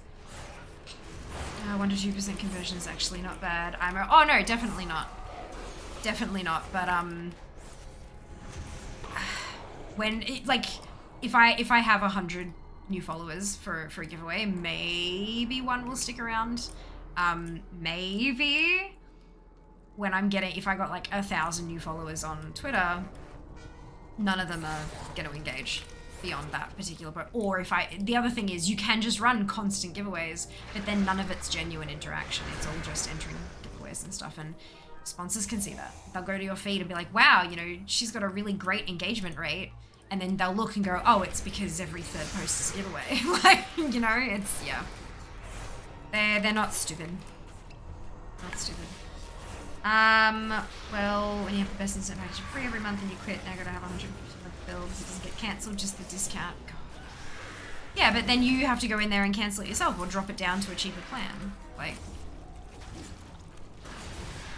come on, common sense now. Fear has hashtag influenced me in a few things. I'm so glad to hear it. So glad to hear it. I hope they've all been successful. I hope you've enjoyed everything that you've been influenced to do. I used to work at a company that had an internal director application. One of my colleagues put in his bio he was part-time software engineer, full-time baller. Oh my god. Corporate life is weird. Jesus, yep. Absolutely. Did you get it? Did you get what? Career as a full-time baller? He was just being extra AF. Wait, literally two-faced. Not two? Two, as in like, oh, I am too tired to do that. But yes, literally. There's a whole story. The company is a fucking shitstorm. That was like, so the company had been like a bit of a side eye for a while, but they did good stuff. They made good makeup. And then after Nikki got fucked over, just one thing after another. But there's a whole story behind that. I've got Too Faced products. Like, literally the powder I'm wearing on my face at the moment is from Too Faced. But actually, oh, you can't see it. It's up in the leaf. In the leaf it says Too Faced, but it's, actually maybe it's because there's stuff on the front of it. Let me see if I can, it's like maroon writing on gold reflective. Yeah, there you go. But yeah, this is discontinued, which I'm very unhappy about, but that's fine. Face powder. Ah, it's delightful. Two-Faced is a questionable brand name choice. See what they're doing there, but I wouldn't make that choice. Yeah, Two-Faced with T-O. Yeah, that's it. Too tired, that kind of thing, yeah. But yeah, there's a whole backstory to that, but I don't know it. I used to, but I've forgotten. We called an advance with recruitment in the music business. I give you an advance to make an album. You don't get royalty payments until the advance is recouped. Correct, that's it. Yep. But yeah, industry terms are not super common in Twitch chat, so I try to explain it with a few more words. Doubt literal lies are not covered by NDA. I think I phrased that badly anyway. Firstly, yes, you are not allowed to disclose the terms of your contract, is what the NDA is. So you can't talk about what you have been contracted to do or say or do, or, you know, that kind of stuff. But the non-disparagement means you cannot disparage. Disparage isn't slander or libel. Disparagement is just bad things. Even if it's the truth, it's still bad. Yes, it's absolutely covered by a non-disparagement clause. You cannot talk shit about them. The way to do it is that, like, I've had contracts that I've cut off because I signed a contract and I started working with them and I didn't like the way things were going, and there was a cancellation clause in there, and I said, hi, I'm going to invoke this cancellation clause. I don't feel comfortable continuing with this contract. I haven't delivered any deliverables, so I am happy to just cancel it completely. No payment, no exchange of content, nothing like that. It's as though we've never worked with each other. And they said, yep, not a worry. And so mutual agreement, and we closed it off. There's still a non-disparagement clause that stays in effect. I cannot talk shit about them, and they cannot talk shit about me, even though the contract ended with me stepping away because I wasn't comfortable with what they were asking. So they can't say, oh, she cancelled because she couldn't, like, she didn't want to do what we were asking. Like, all we were asking was for her to make content, blah, blah, blah, and she couldn't even do that, so she cancelled. And I can't go about saying what made me uncomfortable about doing it, because it's a non-disparagement, and those will often carry on beyond the thing. Even when she was able to finally talk, she didn't say a single bad word. All she explained was that I received a pallet that was not the same as you guys. And kind of, but it was, what she said was very limited, and she made it clear in her video when she finally was talking about stuff. She said, this statement is pre-written, this is not off the cuff, and my lawyer has read it, and this is what I'm going to say about the situation. And then she read her statement, and that was it. Because there's still stuff in, like, oh yeah, absolutely, 100%. Oh, damn straight shit, yeah, 100%. All the legal. To be honest, if the company gives her a different product than the one publicly getting, that's the firm's bad. It is. But she can't say that because that would be disparaging the company with which she has a non-disparagement agreement. And what people were saying was that she knew that that was going to happen because she was getting a portion of the profits. Her royalties were a portion of the profits. If the pallet is cheaper, then there's more profit to be shared in. And so they thought that she intentionally received a really good quality pallet and showed everyone how well it performed so that people would buy the shitty crappy one and she would get more money. And without any extra information, that's 100% plausible. Totally. But it wasn't what happened. Interesting, right? What's everyone doing? I have candy for you, Jess.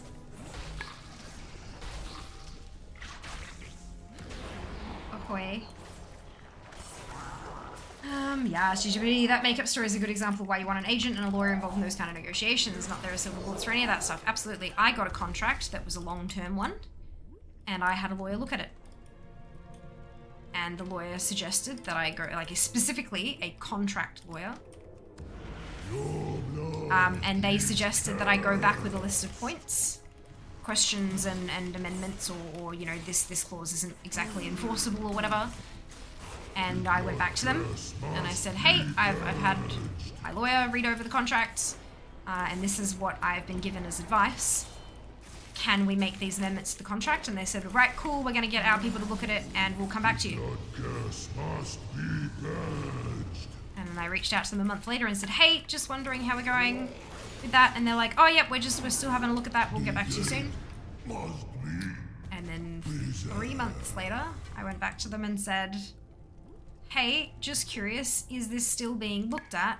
Or like, you know, is it just that you're not in a recruitment stage at this time kind of thing? Or is, you know, are you still interested in working together? And they said, yeah, it's just been really busy. We will get back to you soon. That was 2 years ago.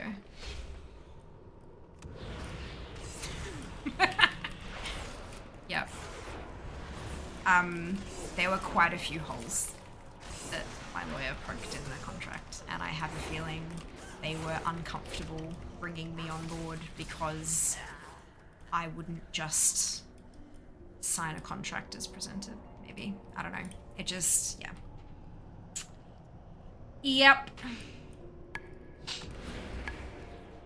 Too relating to Two-Faced. Oh, yeah, no. Two-Faced, 2 words. T-O-O space F-A-C-E-D. Yeah. There you go. Interesting, right? They're really big brand in like the, like they're not like Maybelline or Revlon kind of, you know, that kind of a knowledge. But if you're into makeup, then you probably will have heard of Too-Faced. Yeah. That's how you do it. We should write a statement after clearing with attorney. Correct. That's it. Non-disparagement clauses are really a good thing. 9 times out of 10.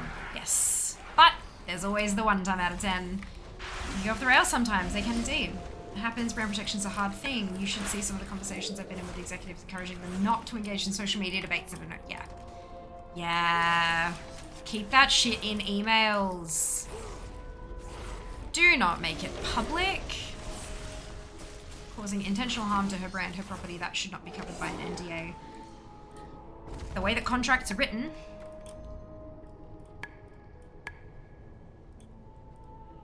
they may have had a lawyer point out the fact that there was no specific clause that stated that she would receive the exact same product as would be released or something like that. Like it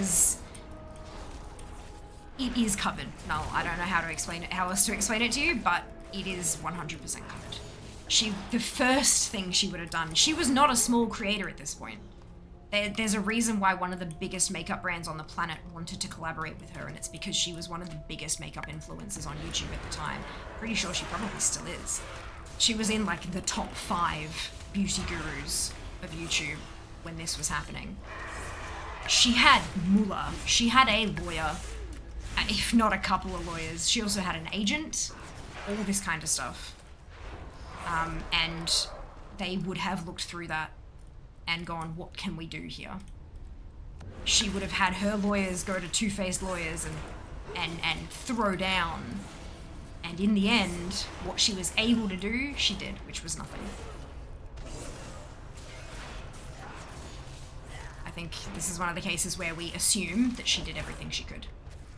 Because why would anyone stand for their brand being trashed if they could do something about it?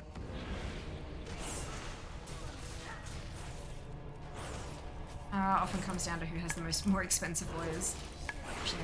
Oh, you said, right, okay. You're saying it shouldn't be allowed to be that way. Right, sorry, my mistake. I totally misinterpreted that. What I thought you were saying was, no, that can't be right. She should have been able to say something because that's not how NDAs work. Whereas what you're saying is that should not be how NDAs are able to work. Yeah, okay, gotcha, okay, good, sorry, my apologies. I got that totally wrong, that's my bad. One of the biggest people out right now. She's awesome. She's bloody amazing. Really, truly. Don't even mean things that should be emails. I mean people trolling the company on social media. Some executive wants to respond, but it's clearly a troll. It's not going to result in convincing them of anything. What it will do is draw attention to an unimportant comment. The more you say, the more you risk to a lot of people. That's it, yeah. It's a whole thing. After that particular debacle, encourages you to get out there and do some media training for the executive team. Good idea. Good idea.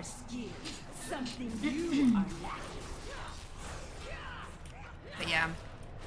Look, there's sometimes when it's absolutely worth engaging with a negative comment. But you have your customer service people do it, not your executives. God, good God. Like, you know, like, oh my God, can't log in, fucking game is shit. we're sorry to hear this. Please reach out to such and such and let us know what's going on and let's see if we can help you out. Or, you know, please send me a DM and we'll see if we can work out how to fix that for you, you know. There is absolutely a way to do it that puts the onus back on the potential troll. To, like, you know, it's like, this place is shit, they don't care about their people, blah blah blah, no one gives a shit, blah blah blah. And then it's like, oh no, actually we do care, let me help you with your thing. And then it puts it back on them to actually make the effort in getting a solution. Because you can't complain about them not caring if they demonstrate that they care. But yeah, it's a fine line, it's a tricky balance. Silence! Reminds me of when a series of tweets cost someone 40 billion. So one of my proposed social media policies, the only people in the company allowed to respond to negative social media comments are me or someone in customer support has cleared the response of me. Yeah, that's it. That's it. Copy-paste list of responses. Like my king, but you should have realized there was no escaping Gahul. Yeah, it's a tricky balance. Like, coming back to like creators and stuff like that, it's a really tricky balance. Like, I want to respond to people on social media and I want to engage with people. I mean, I haven't been lately because time, but once I'm once shit calms down, once we're good, I want to be able to engage with people and connect and have those conversations and stuff. But then I have to balance that with how much time do I spend on social media, like sitting there tapping out a response and stuff, and also how do I decide who to respond to. Like, if it's a little bit negative, like, sure, but like, when do I decide to hide a reply? When do I decide to block somebody? How, like, where are those thresholds set? And if I do choose, okay, I've got 7 responses here and I'm going to respond to 3 of them. How do I choose who to respond to out of those 7? How do I pick which 4 don't get a response, at the risk of, in a live stream, having someone come in and go, you responded to all these people but you didn't respond to me, why not? Like, there's this balance of being accessible and then becoming too accessible, and it's difficult, really, really difficult. Like, how do people make those kinds of decisions? You have freed me from a cruel fate, but Zul is merely a puppet in a larger It's a whole thing, hey. Even now, his master gathers I imagine shit coming down. Wouldn't that be lovely, Samnus? Wouldn't that be lovely? Is in a blood god's grip. True, you've heard how C-suite are portrayed as brainless. How true is that to reality? It's true. Where or why is it like that? 90% true. They're not brainless, they're clueless, as in they have no life experience in our reality. Depends on the company, some are better than others. I'm sure it depends on the industry. My experience at the executive level is mainly high-tech, primarily enterprise software and media companies' experiences. Some are really brilliant, some are pretty clueless. Look, there's a couple of different types of people who can make it into a C-suite role. So we're talking CEO, CFO, CTO, I think is another one that's popping up recently, that kind of stuff, right? Some people genuinely work their way up companies. They start out at like a frontline kind of role and they work their way up. And so they have a bucket load of company knowledge or a bucket load of industry knowledge, because sometimes you don't work your way up in one company. You take a promotion and jump to another one and then jump to another one and then jump up here and jump up there. And so you have experience in the industry because you've worked at all these levels, but those people don't necessarily have the experience of the broader overlook, which can be costly. So they know the path that they took to come up, but they don't know the other paths, and they don't have that broad overview of the entire company, which can be dangerous. There are people who are incredibly charismatic who step straight into management roles, who don't necessarily know the bread and butter of how the lower stuff works, but they're great at managing people, regardless of what those people are doing. And then you've got people who know the industry spectacularly well they know like the ins and outs, and like maybe they haven't worked their way up through the industry, but they've been on the outside looking in, so they can see what the industry has become, but they're not clouded by being in it. So they have this outside perspective that can be fantastic, but they have no idea on how the actual company itself runs on a day-to-day, because they've never worked in that industry. They've just seen this beautiful overview of the industry, so they can really know, well, we can do this and position ourselves here in the industry to really like, there's an empty gap here and we can fill it, but they don't know at all whether or not the company will actually fit into that empty gap. But then you've got people who genuinely are spectacular at their jobs. They listen to people and they take that on board, but they also have to make these big overarching decisions that affect literally everyone in the company, even though everyone in the company is doing something different. It's not an easy job to do.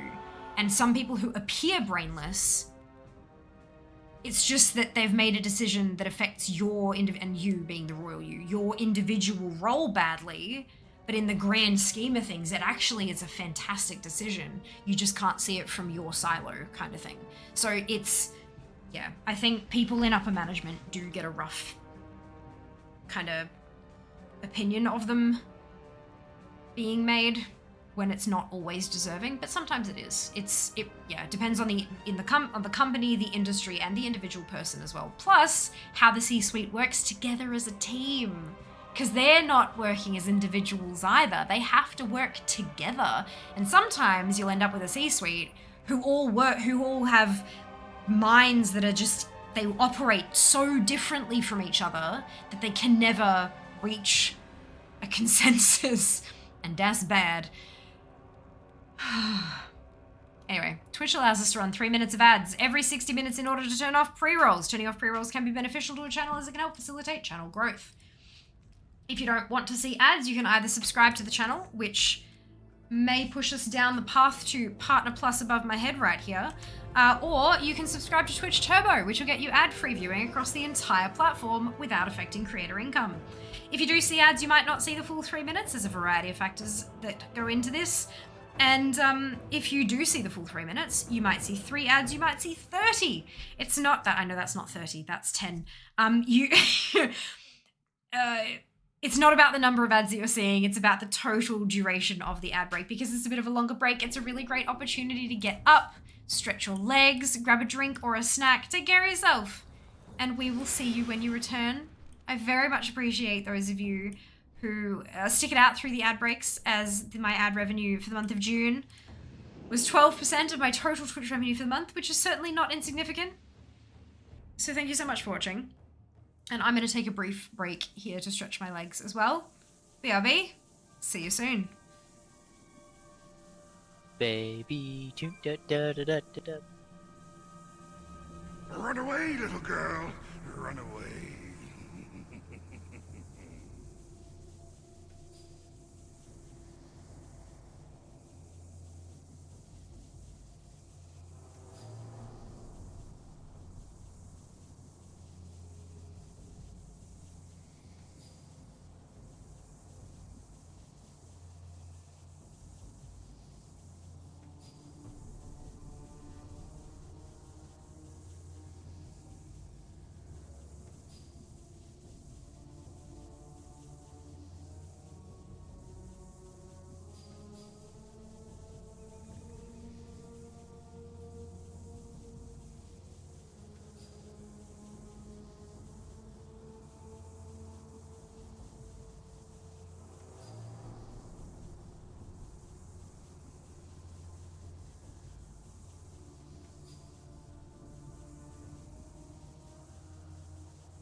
For the Alliance!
Oh, hello. Have returned.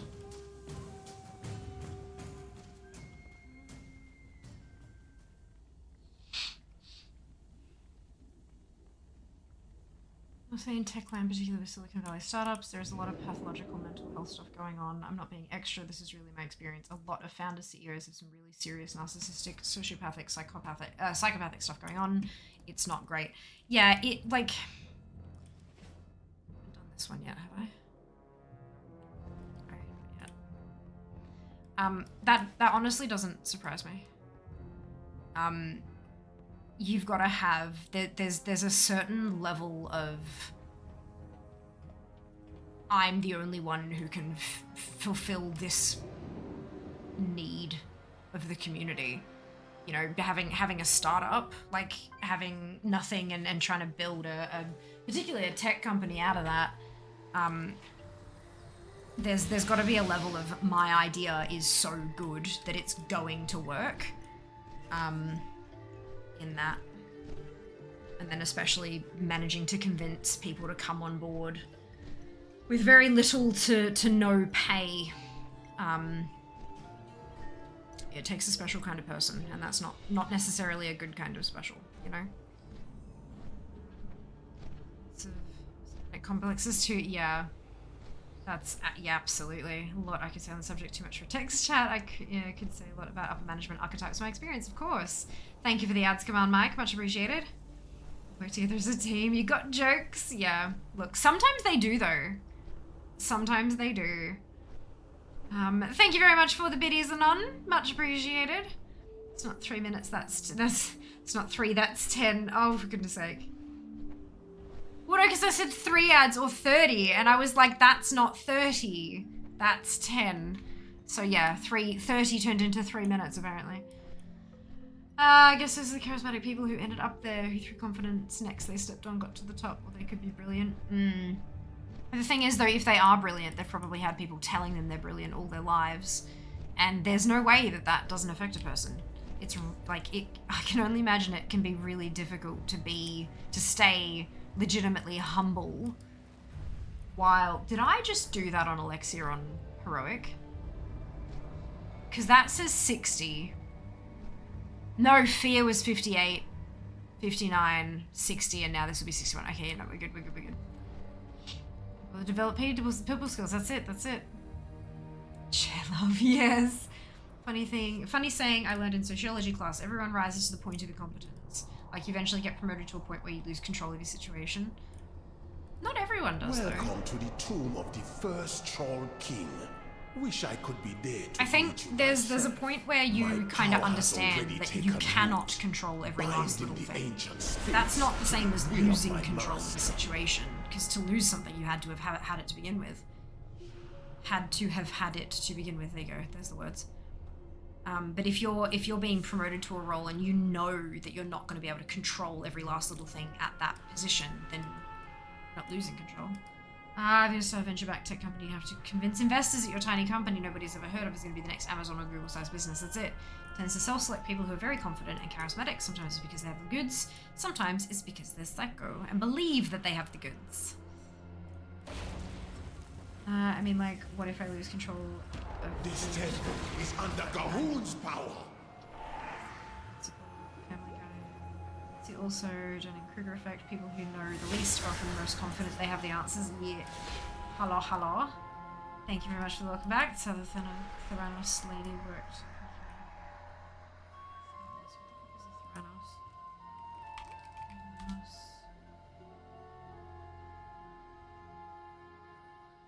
Oh, the tech health company. Ah, yeah.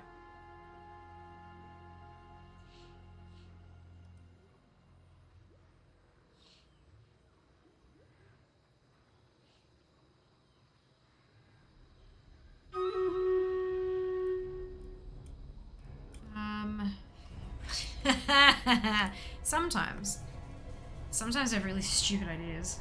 That's why I've got a moderator team. I listen to them. Just like recently, I actually I had a thought and I popped it in mod chat, and basically almost immediately had 3 of them say, "Look, I see where you're going with that, but I don't think it's a good idea." And I listened to them and I adjust the path. Didn't I, Zam? And together we came up with a better idea. I don't know, it's a wild story. Oh my god.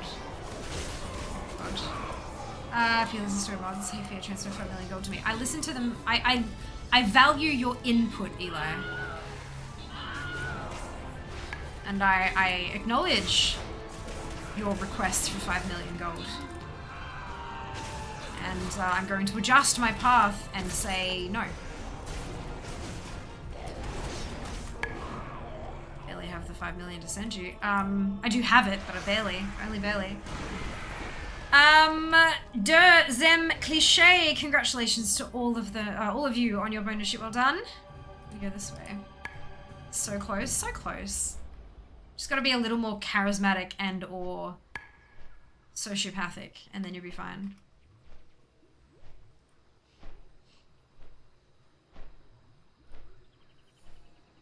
Hey, O-Wings, welcome back. Hope you're doing well. It's your mods. That's a dangerous idea.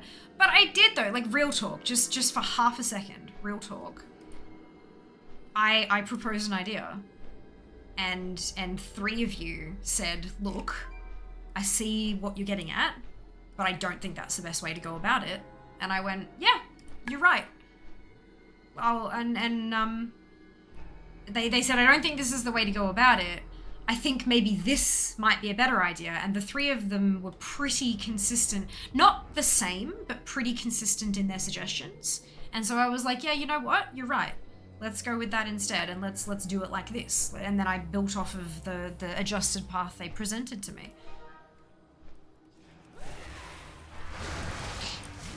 And you will learn about this adjusted path on Sunday.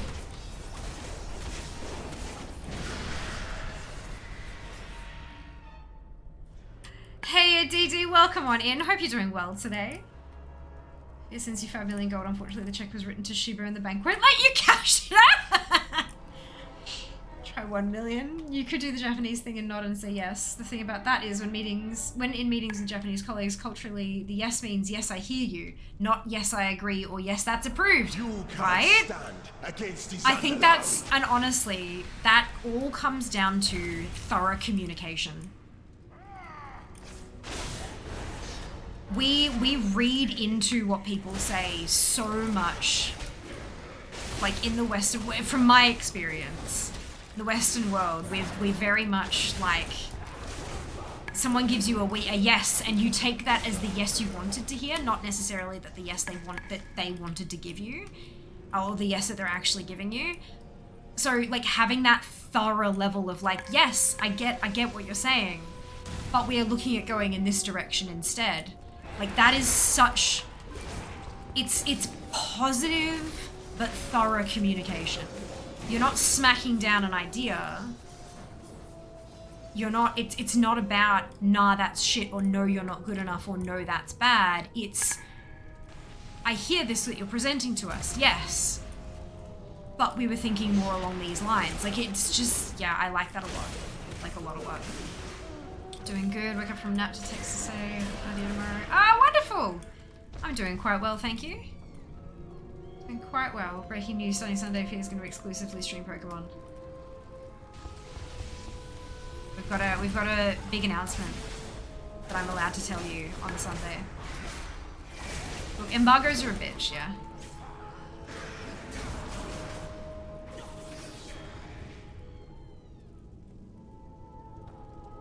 Embargoes are super fun, happy times. Allows me to build hype though, so that's nice. Yes, but no. That's it. That's it. The famous, the Australian, yep, yeah, nah. Yeah, nah, yeah. Oh yeah, yes, and yeah, nah, hell no. Whole gate is green thing from Eve. The whole thing, if the leader says don't jump, people here jump and they jump. I don't know what gate is green thing is, and I'm assuming you know that because you know I never played Eve. Embargoes mean you have time to prepare and time to build that hype, baby. That's it. Time to build that hype. And goddamn, I'm preparing. I'm preparing for the last week, and the preparations are ongoing. I'm sure this is a big thing. have no problem disposing of you. Oh, okay. Yeah, okay, sure. Hi, the sun will. Oh, God, thank you so much for the resub. Amazing. I hope you're doing well. Morning, everyone. Hope you're all well. I'm doing quite well. Thank you for asking. Well, thank you for hoping, I should say, because you didn't actually ask, but here's the answer. I hope you're doing really well. I have a Pokemon collection. I'm not entirely clear on what Pokemon even is. I had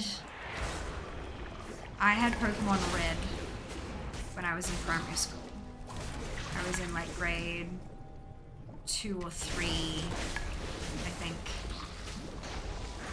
Maybe a little bit, maybe more, maybe 3 or 4 was when Pokemon, the video game of Pokemon really kind of kicked off.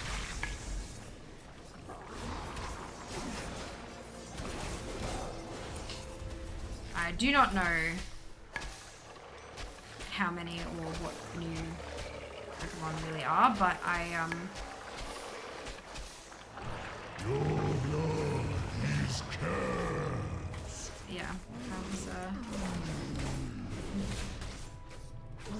monsters in your pocket. Pocket monsters. I don't think I would want that. I can see how in Australia that would be normalized. It's Japanese. God damn. They don't sit in your pockets, they like Pokeballs. Friendly mostly. Some of them are grumpy little shits, but they're mostly friendly. A lot of monsters from what I understand. Not really, just... Oh, excuse me, good god. We have a lot of critters. This I think is probably more appropriate. We have a lot of critters. And some of those critters are quite territorial. So like, you know, if you go sticking your hand into the rotting log or rummaging through the leaf litter, as we discussed, they'll get upset that you're destroying their home, give you a nibble. But, most of them are fine as long as you stay away from them. So you're probably used to them, just, you know, being around spiders, snakes, drop bears, etc. I think I've only seen... The last time I saw a snake not in captivity was actually in Singapore, I think. But Yeah. Oh, goodness. All of a sudden, brick wall. It's not even like that late. I'm thinking maybe I need dinner, but it's not even that late. Maybe I should get through these hydrates. Maybe that's an idea. Just that sounds terrifying. You just go, oh, that's a snake. I'm gonna walk over here and tell a staff member.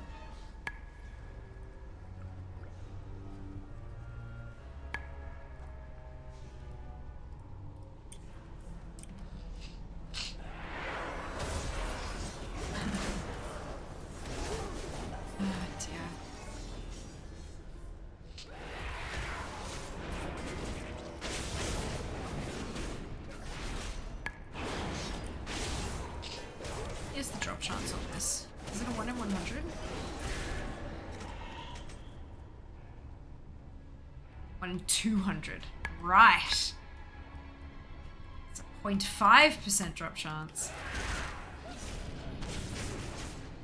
Oh, excuse me, that's not a face! If I saw a snake, I would be like, scream, that's a snake.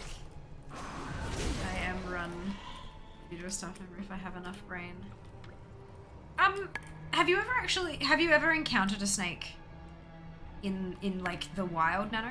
Because you might be surprised at your response, because it is the fight or flight thing. But there aren't many people in the world who legitimately scream when something frightens them. Something you are lacking. It's a two-face. Time to get. I mean, there are a few people whose first instinct is to literally scream, but not many. Like,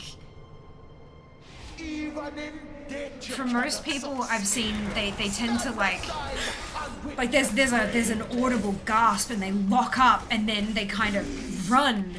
But screaming is a very involved process. Like, you've got to take that and then you've got to like belt it out and stuff, and that energy is so much better spent actually running the fuck away. And most actual instinctive responses aren't produce sound, because it causes people, like, it causes whatever's near you to notice you where they may not have noticed you yet.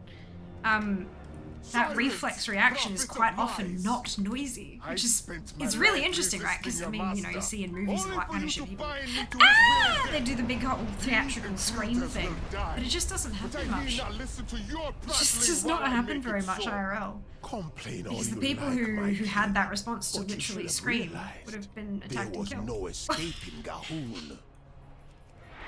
Funny, huh? Australian snakes are like final boss snakes. Actually, no. We don't have too many of the really, really big bad snakes. We have quite a few of the deadliest spiders, but not too many of the deadliest snakes.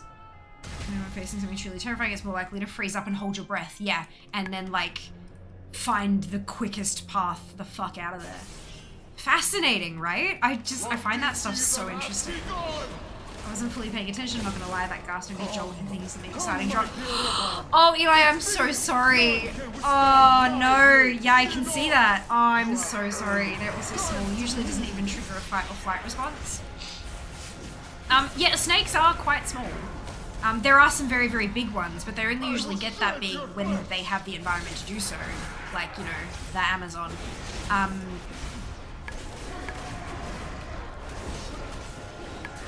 I think most fear responses that I've seen to a snake has been like you see it and then your body, you go and you hold your breath and your body like throws itself away from the, and because the snake is low, it's the jump thing. You know how people like jump? But it goes away, so you kind of go like that, but then you don't always find your feet again, and so like tripping and falling, but in the opposite direction of where the snake is, sort of thing. It's funny. I mean, it's obviously it's not funny the person experiencing, but it's funny when you watch it later. 61 attempts. Evolution, natural selection, that's it. A spot snake wears the shovel. Learn how to handle snakes in the past bit by bit. That's so interesting. I love snakes. I really love snakes. There is something about the way that they move. Like the way that like once they have moved over a point and then like they turn, the whole body follows that same, like every part of their body will move over that point kind of thing. Like they flow like water, and I think it's beautiful. Absolutely spectacularly beautiful. I understand the fear response because some snakes are legitimately deadly, but a lot of them aren't. And I think they're just gorgeous. Yeah. So I do still get a bit of a fright if I see them like out of captivity. They'll be kind of like a, wait, is that, oh, that's a snake. But it's not a fear response, it's more of a respect response. Like, right, that's not where it should be. It's sitting perfectly still, which means that it's fucking terrified and it doesn't know where to go or what to do. Someone is going to frighten the hell out of it or try to stomp on it or something. If we're in a, like, I think in Singapore we were in the gardens, so I was like, right, let's find a member of staff so they can alert the right people to kind of grab it and take it away and put it where it needs to go, kind of thing. But it's a respect thing. Like, I don't want to go up to it because then it will absolutely attack because it's frightened, and something coming at it that's much, much larger than it is going to frighten it even more, and it's going to attack. Wouldn't you? So yeah, like it's just I'm gonna do the right thing and yeah. But no, snakes are fucking beautiful. And animals of that size are so much more likely to run away from you, right? If they can. Otherwise, they'll feel backed into a corner and they will lash out. So don't approach them. Let them be. A snake wants you to get on the ground so it can eat you. Vicious. I think I've done that where when a part of my brain recognized danger low down or something, I've jumped away before I realized consciously something had happened. Yeah, reflex. How cool is that? It's a fear response that doesn't actually involve, like, reflexes don't involve your brain. it's a spinal cord thing. The spinal cord does it before you, and it's those, it's like when you touch a hot stove. And if you actually, if it took the time for heat, that's hot. That's so hot that it's going to cause damage. Hand, you should move away. Ow. It's going to take too long and you're going to end up with a burn. So it only gets to here and then it goes, oi, no. And then it removes it and then the brain kind of goes, oh, ouch. Like, it's so cool. It's so cool. Genuinely, like, we are idiots, but our bodies are fucking stupid sometimes. But some of the stuff that they have learned to do over time is just so cool. Spectacular. Snakes are actually terrible at keeping themselves alive. That doesn't surprise me. I didn't know that, but that does not surprise me. To snakes, some who are deadly won't bite or attack you with a deadly attack because that's expensive. Yeah, that's it. It's like bees won't sting you unless it's like an absolute last resort to like protect the hive because it kills them. Because wasps are the ones that can sting you over and over again, right? But yeah, bees, it kills them. They get one attack. So yeah, it's, but yeah, same kind of thing. Like, that's so much energy to coil up and to lash out and then all that kind of, yeah, it's a lot. It's a lot. Yes, but you're Australian, so you're bred tougher as a result of your incredibly terrifying natural environment. It's not that bad. Fighting drop bears in kindergarten, deadly creatures in primary and high school. I don't know where you went to kinder. I don't know where you went to kindy, Nano. We did not have drop bears in kindergarten. That's what the shovel is for. As a kid, I'd scoop them up and fling them as far away as I could. Learned early on that damaging them doesn't stop them. Yeah, you've got to, like, if you're going to try to attack a snake with a shovel, some people do, especially if they're on dirt, then they will chop their head off with a shovel, which, excuse me, that's horrible. But like, it requires so much force to like, well, they'll either try to chop it off or break their neck with the shovel. But like, that's just a horrendous, terrible, horrible way to die. So painful too. Like if you don't get a clean sever, which you're not going to with a rusty old shovel, it's just cruel. Yeah, you scoop it up with a shovel and you fling it. You angle yourself so that your back is to wherever you're trying to throw it, and you get and go like as quickly as you can, because like, yeah, they will start moving. They will be perfectly still until their environment changes, until the threat threatens them. That's when they do you know, action. Wasps are bad ones. Yes, drop bears in kindergarten. We had drop bear cage matches in preschool where I'm from. Such damage. No, not at all. We didn't have drop bears in kindergarten. God, drop bears, like they're in forests. Like they stay out where it's heavily wooded because that's where they live, in the treetops. That's why I say if you're going camping, find a clearing, because then you're safe, because they can't drop down on you. They're not going to drop to the ground and crawl up to a tent. They lose their whole ability to do their thing. Comes from their ability to drop down onto you.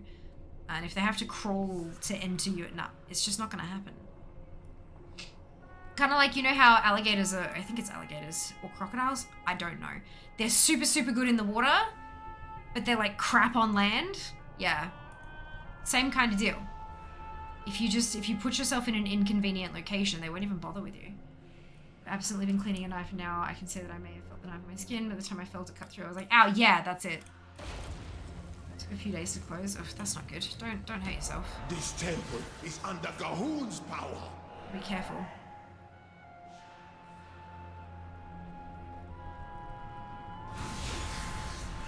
Careful. Why am I hungry at 6:30? This is silly. That's okay, Ark, not a worry at all. Welcome back. Hope you're doing well today. Real question, do they actually teach you drop bear lore and how to convey it to foreigners with a straight face in school there? Is there an exam where you have to present a script without cracking a smile? Why would we smile when talking about, like, threats to your life? I mean, they're kind of cute and cuddly, but I mean, like, they look like they're cute and cuddly. They're not cuddly. Don't try to cuddle a drop bear. I don't understand.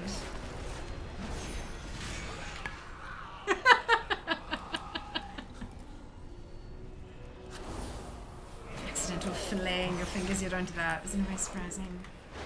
This knife is on my skin. Did this knife hurt? Yeah, it does. It takes a second to get there. It's like when you stub your toe and you know that it hurts, but it kind of takes that first throb before you actually feel the pain. Yeah. Pain signals, like, they take a while to travel. Which is why that reflex is there, to cause you to pull away from the danger before you actually feel the pain properly. Spectacular, hey?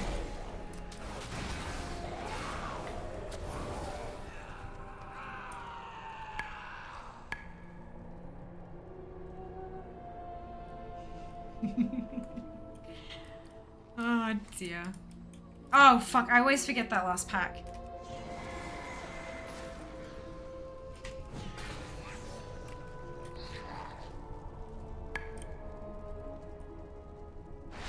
Joust is probably in the middle of a key at the moment, but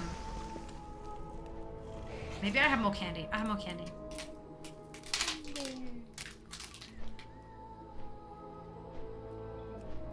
It's a feeling, and it is! I'm on Desi. I think I have the opposite of that when I, like, draw my foot with a shoe and a sock. Like, my mother was hopping around, I was like, okay, I have to take my shoe off. To see the damage, there was none. Nah. No visible damage doesn't mean, like, those nerves are just like something is wrong. It doesn't mean you've done permanent damage or, like, even bruised. It's just that you have fired the nerves off, the pain nerves, and that's fair.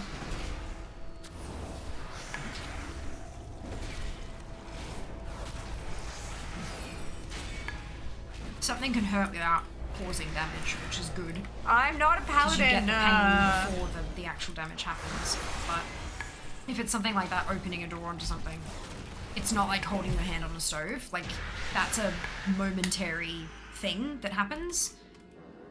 It's not like it's going to continually cause you pain. Yeah. It's interesting, though. Your menthol in your mouth and cold water. That hurts to me. Interesting. Feels very, very, very cold, and ice can definitely, like cold can definitely stand against these You can be burned from cold just like you can be burned from heat. It's extremes in temperature, but I'm not sure if I've ever actually had it be a pain response. Just like a, I don't like this. Where's a cup of something warm kind of thing. Interesting. Everyone's tolerances are different, hey? I don't like it! We're all built differently.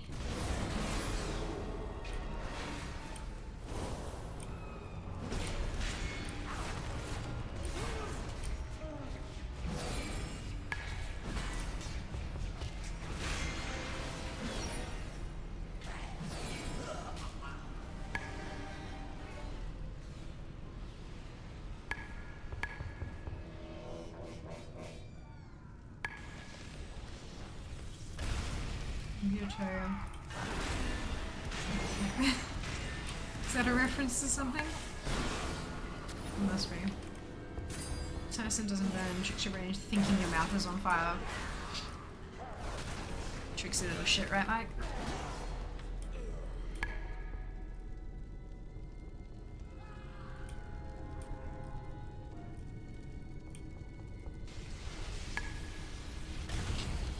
Alright, I think after these two are dead, I might go grab myself a quick snack.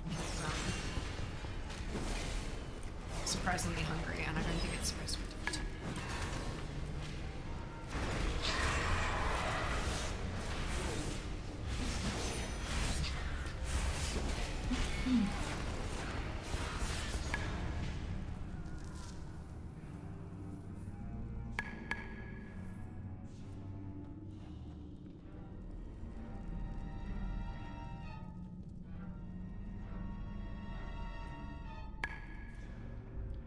Between the one special capsaicin is the compound that's found in all of those, Nano. Capsaicin is a chemical.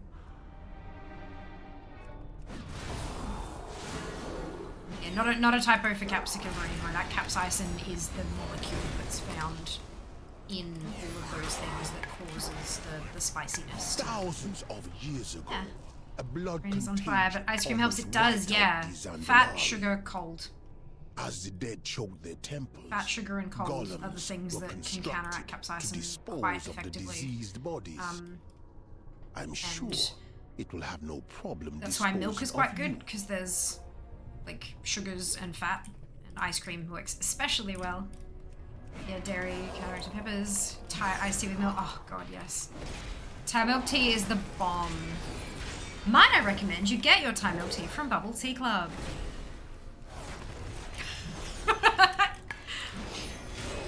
It's genuinely so delicious. Yeah, if you copy and paste that word into Google, Nano, you'll get a whole lot more information about it. It is spelled correctly, which is awesome sauce. Smooth as butter with that. I know, right? I'm getting better at it.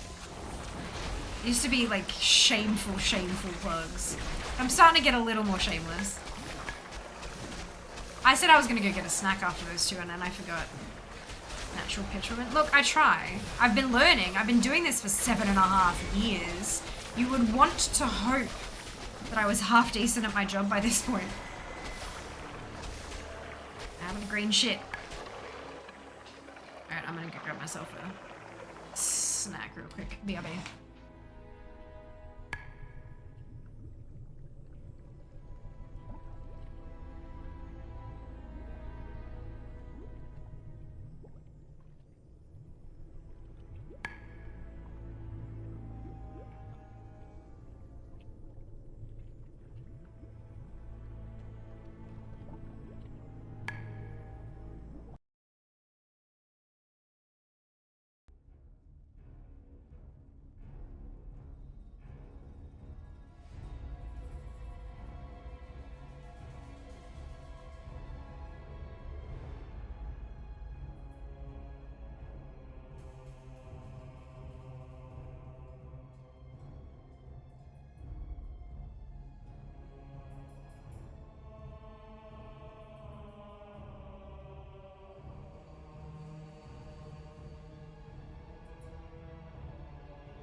have returned.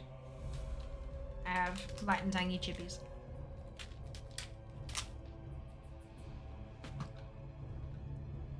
Genuinely, though, the Bubble Tea Club Thai milk tea is fucking delicious. Really, really good. You made it back safely. Yeah, I turned the chair to sit down on the flat bit, but I kind of caught the side of it as I sort of sat down and went, whoa, what the? It's kind of funny.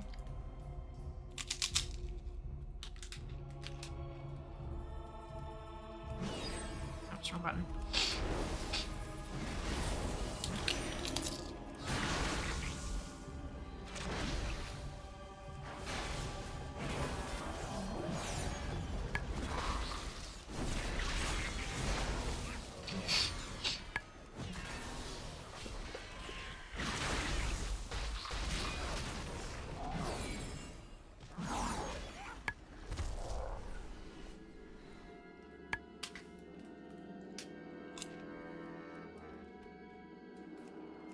Your bodies bear the infection.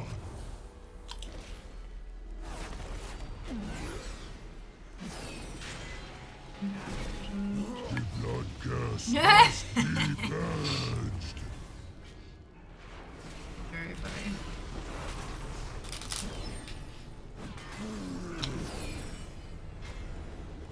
The blood gas must be purged.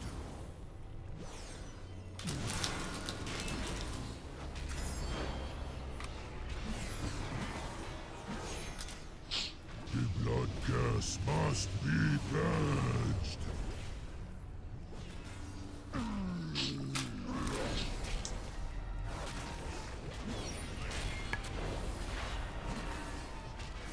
The blood gas must be purged.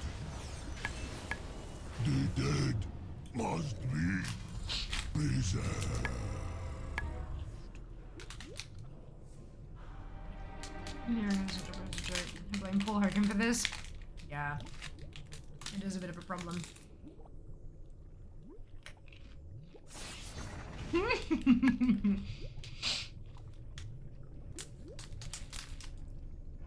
Yep, that's the problem, artist. The fact that you think that is the issue.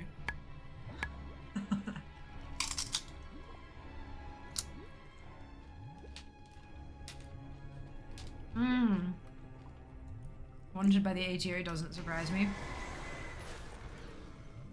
Release this movie, yeah.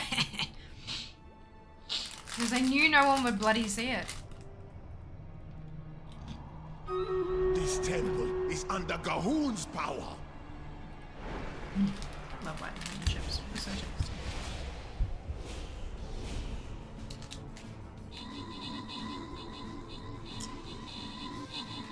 I know that Foster's is Australian for beer, but that no Australians drink Foster's. And that Outback Steakhouse offers the very authentic Australian delicacy, the bloomin' onion, which does not exist here.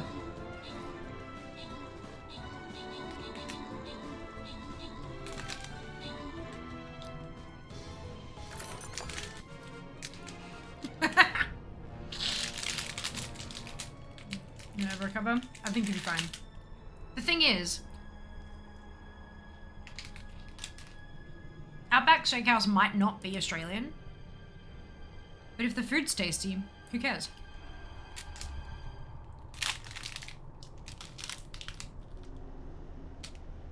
And if you enjoy Foster's, then who cares?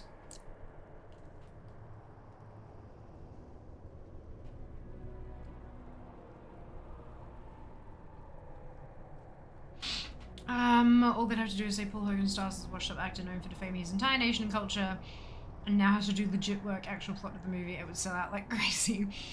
Escort, Wissock, Nevid, and High Lucky, congratulations to all of you on your bonus ship. Well done. That's fine. Outback is fine for a sort of average price, average quality steakhouse. Never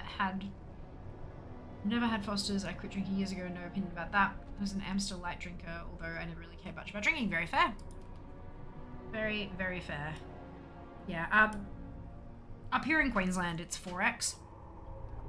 Is the like the beer, and it's not 4 X. It's literally XXXX, and they call it 4X. The brewery's pretty close to the city, so like, and they do tours and all that kind of stuff, so it's like a whole thing.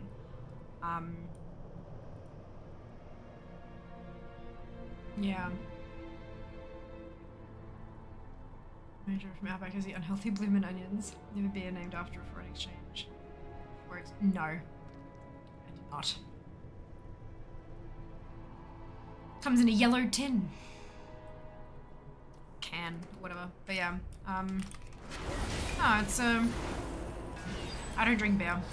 I don't like beer. It's gross. It's not even that it's, I mean, I'm sure it is probably just that it's bitter, but it just tastes gross. All beer, not just 4X or anything like that, just beer in general is icky.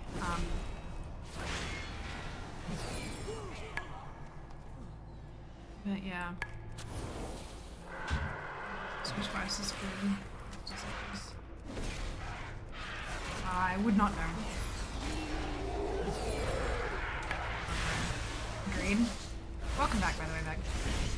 Hey, Rakan. Welcome back. Oh, up we go. Remember that being deadly back in the day.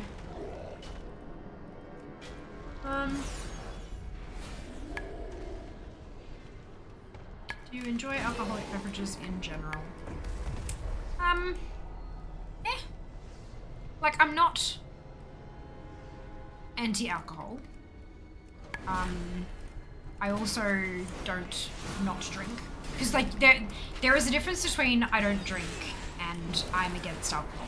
There's a big difference there, right? So I'm not against alcohol. I do drink. I don't drink much because my body is not a healthy body, and alcohol can exacerbate some of the symptoms that I experience on a fairly regular basis. I am a fan of really tasty drinks. And sometimes the tastiest drink on the menu has alcohol in it, and sometimes the tastiest drink on the menu does not. And neither of those is a problem. I will order whatever sounds the most tasty to my mouth, taste buds, brain, whatever. I will order whatever sounds the deliciousest, regardless of its alcohol content. Does that make sense?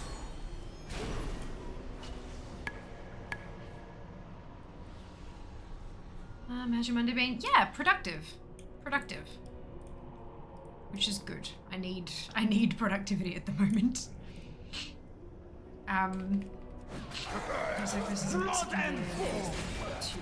Oh, there you go. I didn't know that. Brilliant. Queenslanders can't spell beer. Oh god. Now that's not very nice. Back when I was a kid, long time ago, advertised over here as Castlemaine. Oh, interesting. There you go. My rage be undying. But yeah, I don't judge others for their choice to drink or not drink either. It's not my business.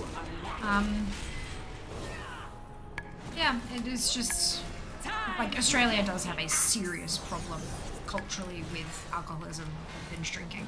It's like a serious problem.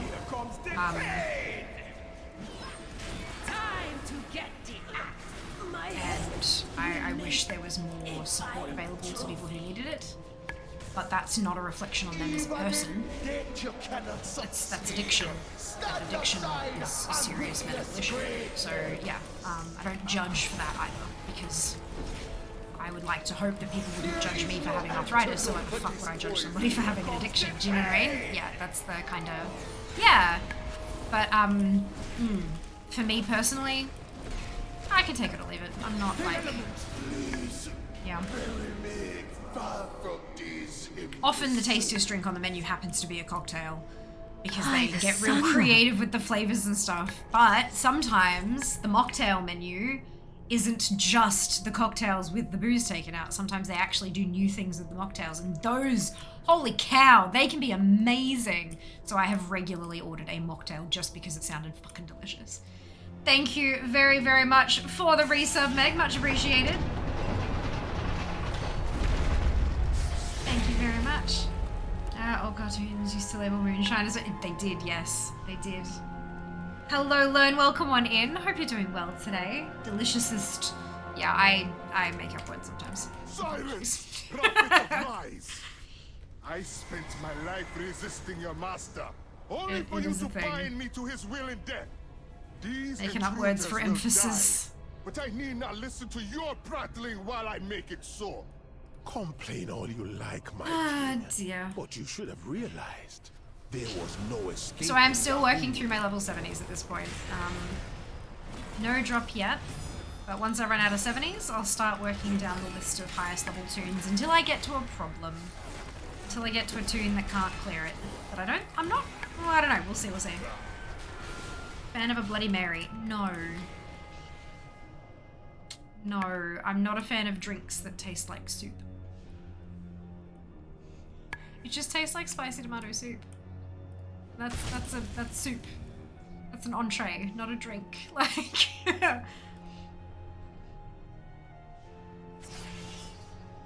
nowadays, all smoky beach makes some crazy tasty drinks. 20, 30 a pint, far out. Current Bloody Marys 100% taste like soup. Can confirm. Yeah, but I mean, they literally have the ingredients of soup with also some booze. Or not booze if it's a virgin Bloody Mary. That's literally just soup in a glass. You can convince yourself like all you like, but a virgin Bloody Mary is literally soup in a glass. But look, and it's great that people like that, and that's super cool. Savory drinks are really interesting. Savory drinks are really, really interesting. But if I'm gonna have a savory drink, it tends to be something. I'm a bit of a foodie, right? And foodie includes drinks. It's, the whole meal.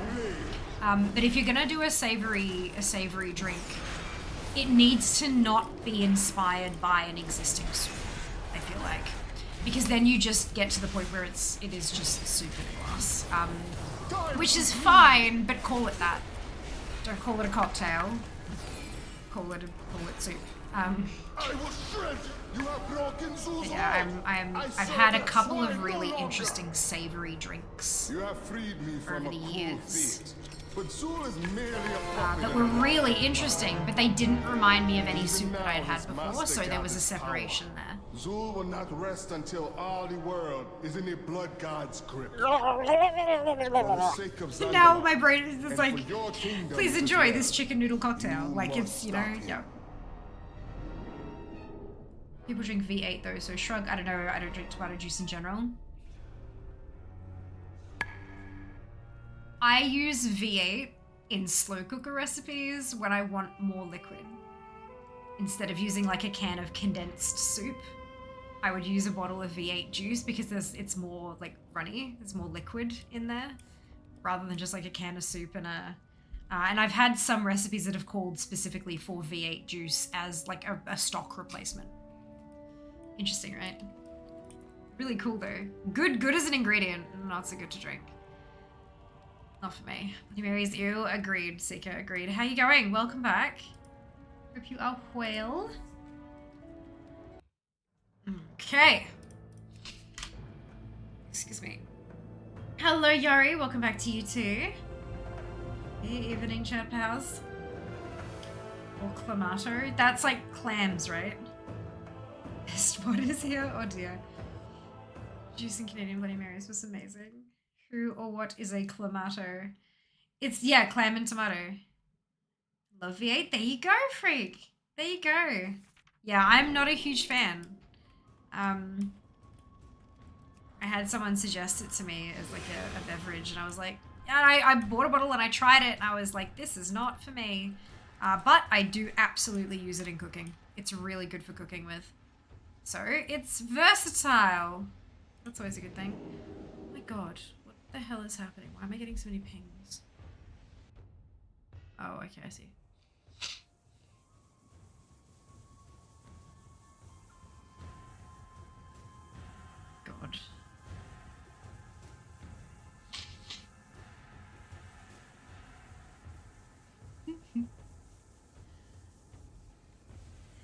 Alrighty. Tomato drink. Tomato juice with clam juice added. Clam juice. Juicing a creature just sounds wrong. I get it. But it just like, yeah. Salty, yeah. Hard pass. But like clamato chelada. What? The only way I prefer to ingest clams is in clam chowder. New England, Manhattan has a tomato-based base. Interesting. Canadian's version of Bloody Mary is called a Caesar. Interesting. Acquired taste. I hated it initially. Grew on me. Now it's part of my diet. Brilliant. I'm so glad it worked for you. That's great. Done. How's the hunt gone? So far, no mount. But that's okay. We are continuing. What is the one after? Oh! Ooh, yeah, okay. So, if this one drops, we have to do Najata rep.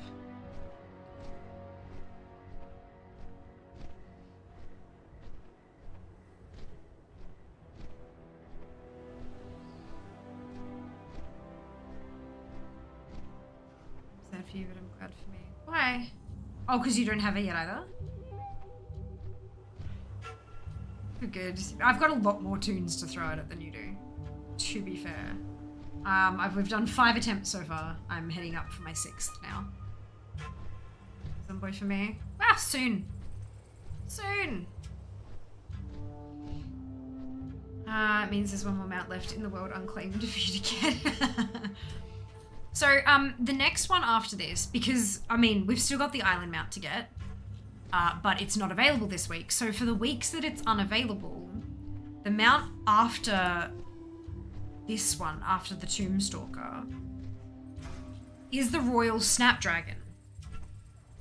The Royal Snapdragon drops from the Najata Paragon caches, whatever. I have 2 characters, one Horde and one Alliance, that are exalted with their respective Najata things, so they can work on Paragon caches. Here is my question to you guys. Do I, when we get there, not yet, whenever we get there, do I clear the map of world quests on those 2 tunes, then move on? Or do I clear the map on those 2 tunes and then work on getting my other tunes repped up so I have more shots at it? Keeping in mind that most of those characters... Actually, I can check. Oh, actually, Data Store Reputations is the one that's balked, isn't it? Why is my class... Oh, it's a profession filter, that's why. Oh. Like, why? Why is... What the fuck have I filtered by? Is it grids? Yes, reputations. Battle for Azeroth. So it's Waveblade and Cohen. These are my Horde tunes, so that's not going to show up. But if we look at Horde, right, Unshackled. So I've got, there's my, I'm 98% of the way to a Paragon cache. But then, like, that's friendly, neutral, hasn't even met them, neutral. So it would take a very long time to be able to get them to Exalted before they could even start earning Paragons. So, what do you think would be the more appropriate method? Clear it on 2 tunes and then move to the next one on the list? Or farm it on every single character continuously? Curious. I've been up for eons, right? One less lonely mount, relogging, pretty sure I have max of 4 tunes capable. Yeah. That's okay. And it is a weekly thing as well because it's the mythic difficulty. It's not like you can attack it every single day. See shiny other things and forget. 2 tunes is enough IMO. 2 tunes? How does one pronounce cache in Australia, America? I believe correct pronunciation, so the way I'd say it is cache. Third cache. Yeah, that's what I've said, like either or. And then I've heard some people say cache, and I'm like, no. That cannot be correct. So I don't even know, honestly. I've always said cache, but then I'd never heard it pronounced by the time I started saying it. So I very well could have it wrong. an entirely different word that means something else. I know, but people still, you know, they say stuff. Words hard. Cash, I say cache. Keishi? You say Keishi, Sika? The way you said it. We add a Y. Cache to be intentionally cache. Like we say Target when it's clearly target. Yeah? Yeah. Seeker is from Australia. Twitch allows us to run 3 minutes of ads every 60 minutes in order to turn off pre-rolls. Turning off pre-rolls can be beneficial to a channel as it can help facilitate channel growth. If you don't want to see ads, you can subscribe to the channel, which will push us down the path to Partner Plus potentially, or you can subscribe to Twitch Turbo, which will get you ad-free viewing across the entire platform without affecting creator income. If you do see ads, you may not see a full 3 minutes. There's a variety of factors that can influence this. And if you do see the full 3 minutes, you could see 3 ads or 30. It's not about the number of the ads you're seeing, it's about the total duration of the ad break. Because it's a bit of a longer break, it's a really great opportunity to get up, stretch your legs, grab a drink or a snack, take care of yourself. And we'll see you when you return. I very much appreciate those of you who stick it out through the ads, as my ad revenue for the month of June was 12% of my total Twitch revenue for the month, which is certainly not insignificant. So thank you so much for watching, and we'll see you after this.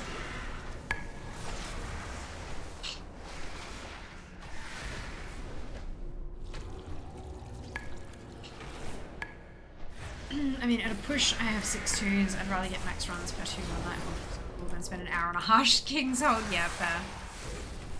Fair. Oh, the cache. Yep. Cache.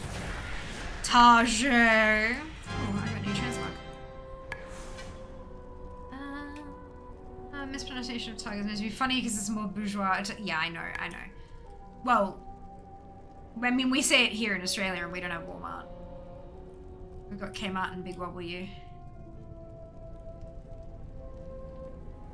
There's French words people say in a variety of ways. Like melee. Melee. Yep. So many. I always, like...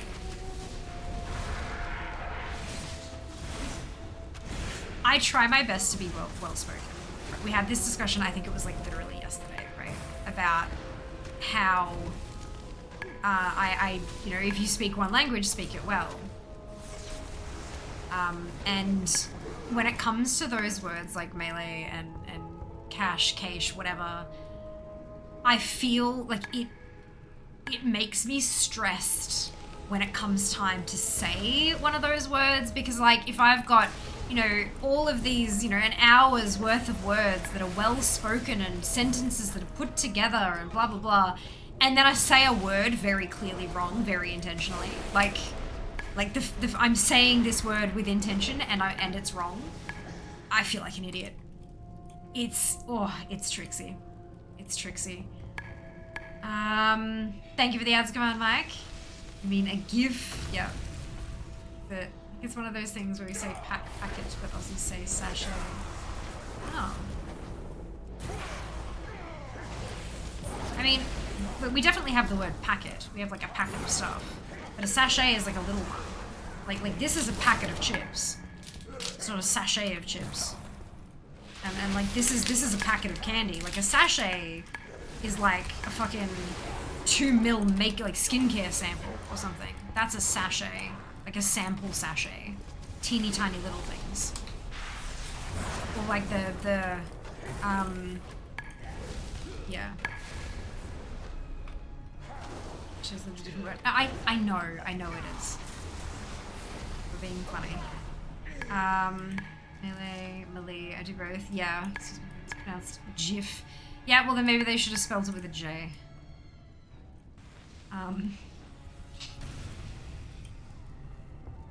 Is it Chaitage? Ah, lovely. I've got a, certainly is pronounced GIF. Hello, Crazy, welcome in. Hope you're doing well today. See, I say Malay. There you go. So many different pronunciations. Beautiful. Aussie Target is like Walmart here. Aussie Kmart is like Target here. Kmart here is basically dead.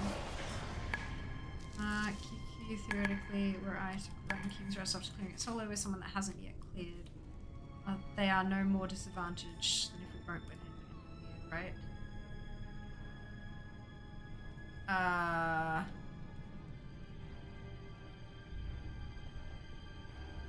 I don't know, actually. Because I know if you run a raid with someone who's already cleared, it affects the drop percentage of loot and stuff.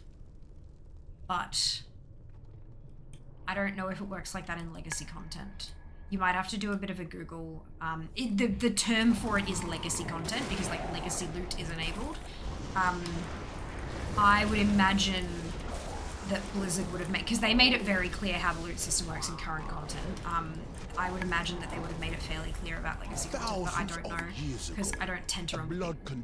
If I can run it solo, I run it solo, and if I can't, I don't run it. As the dead So yeah, it does make sense. I understand what you're trying to say. Is if you've already cleared it and you help someone with their clear, will it fuck them over?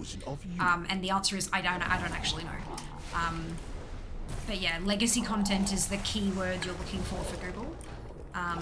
Legacy loot or legacy content, either of those two. Have a squiz, and if you discover something, let us know. Yeah, educate us here in chat. Stress sent you a bunch of Discord messages to reduce your stress. Hopefully. Oh, did you? I haven't been looking at Discord today. I've tried to focus on my emails. I had 213 emails. And now I have 23. And I feel very good about that.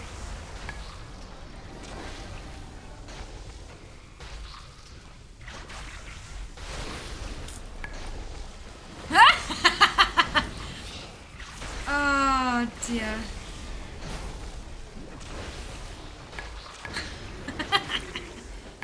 That's really funny. Alright, awesome. Thank you for that. I will do the thing.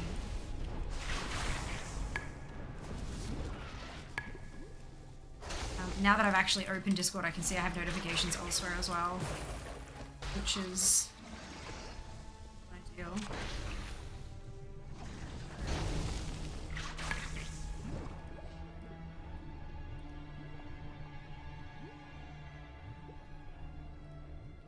Your bodies bear the infection. Okay, that's fine. I don't need to pay attention to that one. Oh, I forgot to kill the other construct. Whoops. Sachets of flavoring in Magic Noodles. There you go. Sachet gelatin. Sachets filling my cup. English has so many borrowed words from other European languages. It's a wonder anyone can make any sense of it. English is not a language. English is 3 languages in a trench coat. And I've also heard the attachment, the extra addition to that sentence. English is 3 languages in a trench coat that likes to knock out other languages and rifle through their pockets. Which I don't think is inaccurate. So, well, as a judgmental person with a reasonable vocabulary, while I judge people for poor speaking habits, but I was watching a YouTuber recently who I consider intelligent, generally very well spoken, who was reading something and clearly did not know and could not pronounce the word diaspora. Isn't it D-I-A? Like diaspora? I thought it was diaspora, not diaspora. Is under Gahun's power. And I'm probably pronouncing it wrong as well, so that's fine. It's these days, these days with the internet culture that we live in, there are so countless times that I have seen a word written 101 times before I've ever heard it spoken. And I've seen a word written 101 times, and then it comes a time for me to say the word on stream, but I've never heard it spoken, and so I just sound it out phonetically. Because I don't have any other option. Excuse me. So that's like, I can't blame anyone else for having that exact same experience because it's happened to me so many bloody times. Frustration was not that she was dumb, but just rather puzzlement that she wouldn't know that word given how generally educated and well-spoken she seemed to be. We all have our blind spots. It's not just that, but that's such a specific fucking word. it's so applicable to a very like a type of conversation. And if it's something that that person's never had conversations about, why would they have used it?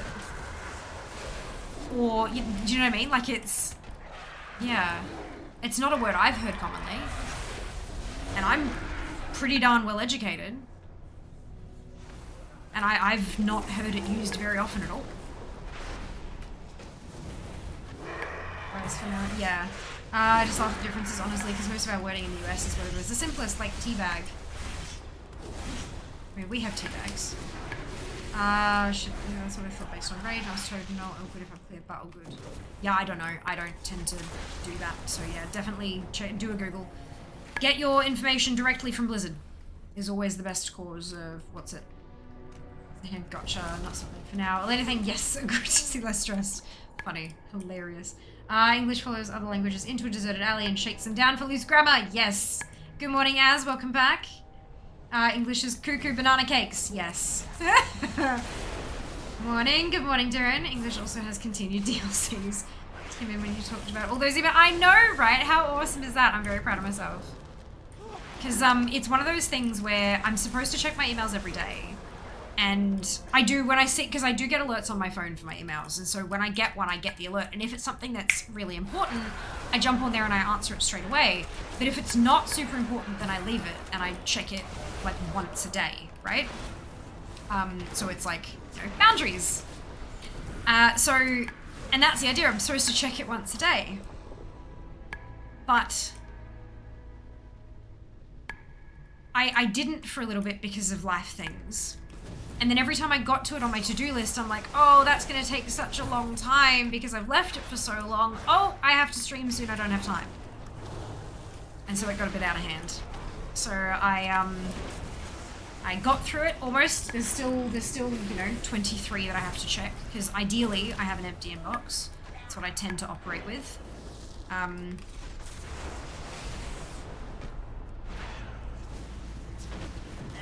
But yeah, it's a time.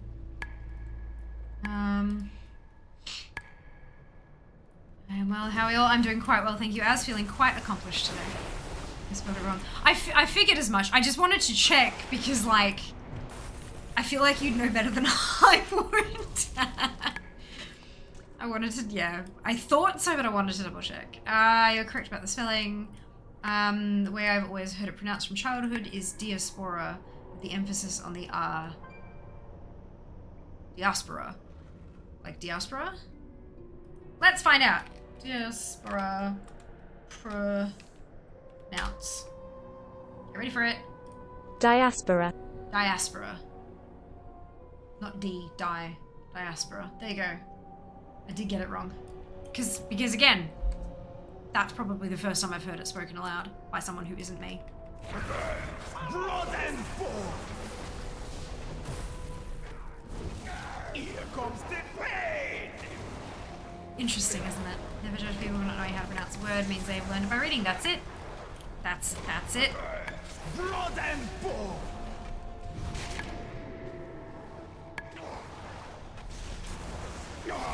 It's the English way. Word into English, then use English rules for it. I completely agree with that. It can knock you out of like your immersion or whatever. Like you kind of go, wait, what? And that's fine. That's understandable. But like, yeah, it's not a judgment thing. So I've got Discord open on my phone still, and I know this is gonna sound like I have my head lodged firmly up my ass, but I really like the going live photo I took of myself today. I don't know, I really like my makeup is okay, and I really like the way my hair is sitting and stuff. I really like that photo. It's nice. And it just, because I had it was like an alert bar that I had a notification, so I scrolled down and it was the if this then that bot. But it has the photo that I posted to Twitter as well, because it's the socials channel. And I was just like, I did pretty good today. Doesn't come up in conversation much. No, last time I was specifically reviewing the word was when I was talking to an old friend years ago asking what African studies was with regards to PhD area study. Responded that it had to do culture and people of Africa and the African diaspora. Interesting. Interesting. Some stuff, yeah. There's chocolate and donuts on my desk? Yeah. They have been there this whole time. How did you only just notice? Oh my lord. That's hilarious. There's also candy in here if you'd like some, Jazz. They're flavor changing candy. They start off as grape, and the flavor they are on the inside is it's a fortune telling. It's fortune telling candy. Now I want donuts. I got Krispy Kreme donut holes. They call them bites. But yeah, a little pack of 6, and I ate half, and then put the other half on Jazz's desk because I am a nice person. But you should have realized there was See no you in 8 escape. hours. I'm back to look. Puree enjoy. Thank you very much for the well wishes. We live 8 hours away from Seeker. Thank you, Sam. Smiley, effortlessly cool and gamery. Love that. It's exactly what I was aiming for. I was aiming for like welcoming and also kind of cute and yeah, a gamer. Because if we're not wearing a headset, how does anyone know that we're a gamer? Nani memes. It's the anime like question mark kind of exclamation. Basically kind of means what? Yeah. It's it's very much an anime thing. Yep.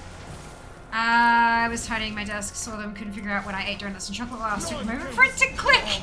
That's funny.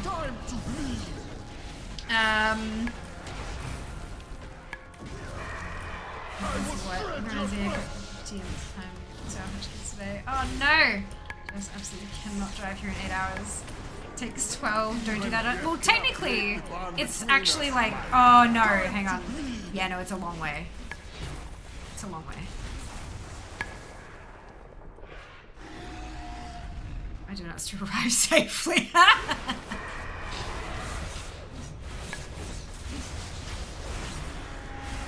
Not with that attitude. Oh shit.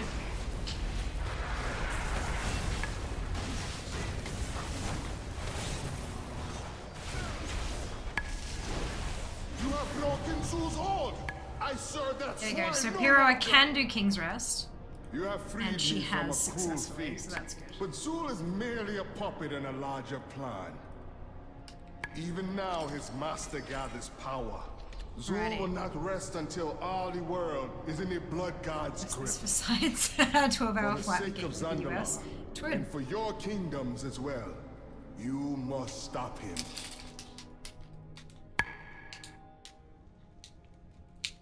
I want actual food. Hey, Jas, are we gonna do dinner soon? I'm not trying to be pressure or pushy or whatever, but I am very hungry. All right, Dormitory, the Hunter, and this is my last 70. And then we're gonna start working our way through the 60-somethings.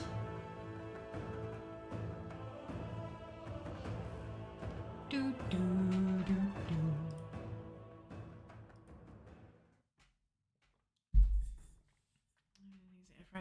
Amazing. Thank you, Jess. You rock. Wait, air fryer. Oh, like the sides. Yep. Good, good. I understand. Took me a second, but I got there. So while we head out to King's Rest for yet another attempt, let's try one of these call to action doovers. So I currently have a follower goal, and you might like follower goals might seem a little bit silly.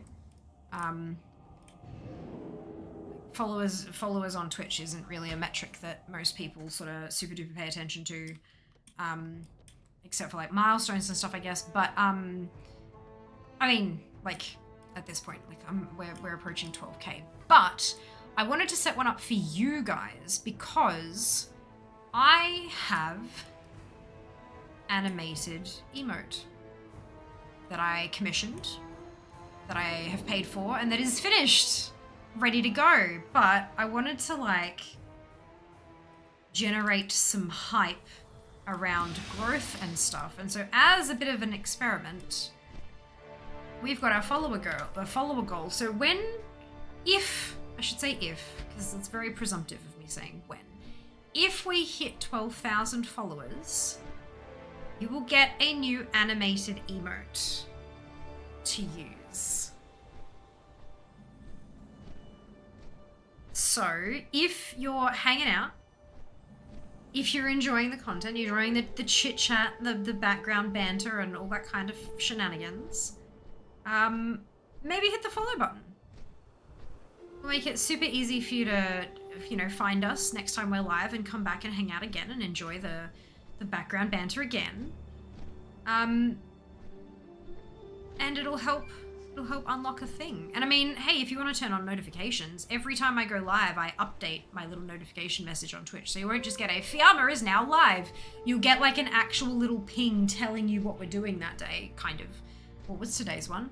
It said the Tombstalker will be mine. So like, it'll be a fun little push notification. However you've got your Twitch notifications set up to get them. But you don't have to turn the notification. Bless you. You don't have to turn the notifications on. But I would love a follow. Get us just a little step closer to the animated emote that no doubt the regulars are chomping at the bit to get. It's super cute, you guys. It is super cute. Yeah, and it turns the lights purple too. Welcome to the tomb of the lights will go first purple Troll and King. like light up and Wish go I could be there to greet to be you like myself. to acknowledge you. My No power name has pop up. already There's no taken alert. root. There's no name in chat. Binding the You will ancient safely be spirits staying in with lurk. my master.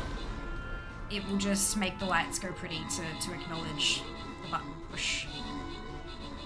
Because I know there are some people out there who don't like hitting follow because they're like afraid that they'll be called out and all that kind of, and they don't want to be called out, especially if, you know, maybe there are people that they know in the stream and they don't want to, they're not in the mood to be social or whatever. But yeah, no call outs, just a pretty light up in the background. I think it's interesting how flights from LA to Sydney are listed as 41 hours because it's usually tracked by local time. Isn't it great? Follow the stream now. Turn the lights purple. Hello, watching. Welcome back. Hope you're doing well. This Hold up the temple panic. is under Gahoon's power. Blesses Jas. Yep, blesses for Jas indeed. He did a nut you. All of the hype. Yeah. Well, that's perfect timing. I can jump on over here. Dragon, Seba, Ray, and Cleo, congratulations to all of you on your bonus. Shit, well done. Estus. We're going into the next battle. Follow the link in chat. Log in with your Twitch account. Excuse me, drag and drop those units to the battlefield. Like so. It's just that easy. I'm gonna do that. Oopsie. Some battle planning for you guys so you can place some stuff down and get quest progress if you need it. Then we're gonna hop on into here.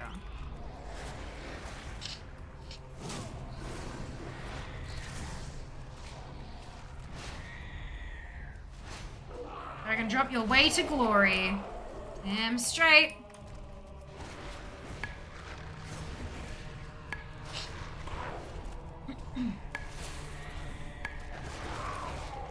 Drag and drop our way to glory.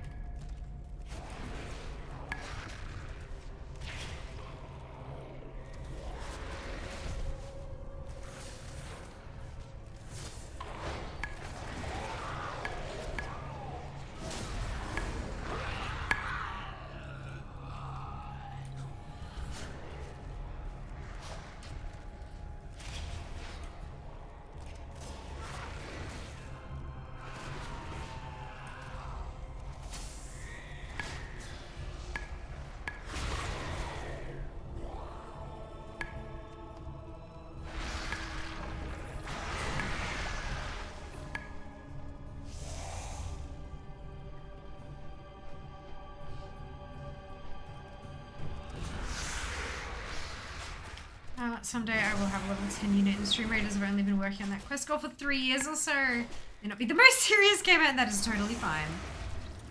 Oh my goodness. That's kind of funny. Oh dear.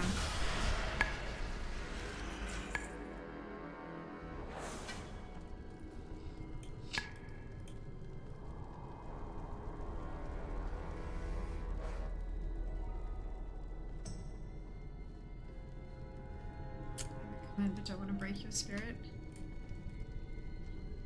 You can't stand against this Andalari. Oh goodness. Oh, why am I so tired? Oh, I'm stressed. Right, of course. Oh my god. Life, am I right? When you finish the quest, it basically says do it again. It does.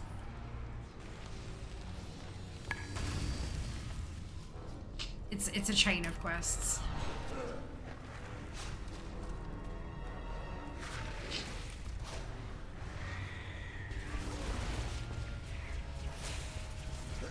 Pretty sure.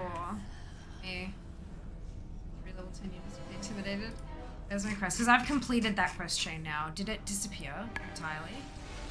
Oh, it did. You see, I got up to get 15 units to level 30, and I've completed that, and now I'm done. But, yeah, it's like get 1 unit to 10, and then 2 units to 10, and then 5 units to 10, and then blah, blah, and then it's to 20, and then it's to 30. So yeah, 30's the cap.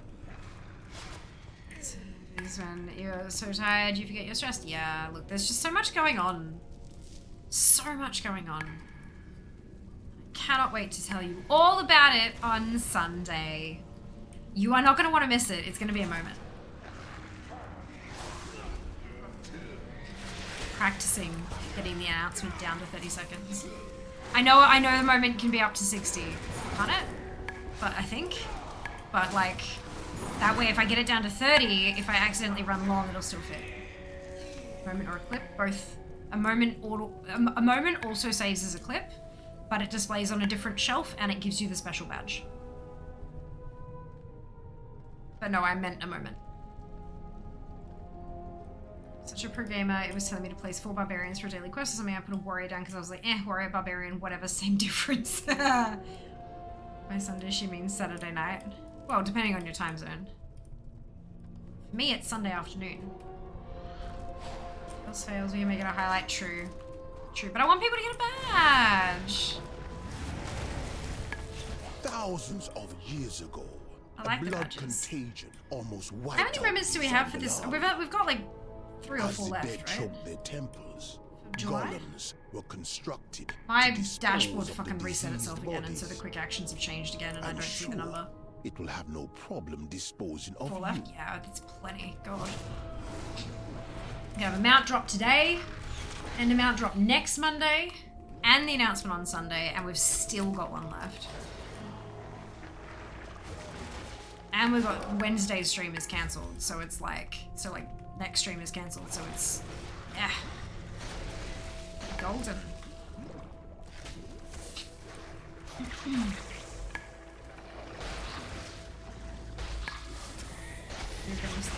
Oh no! Oh, I didn't realize. Oh well. Oh well. That's okay, I was dead the whole time anyway. That was embarrassing.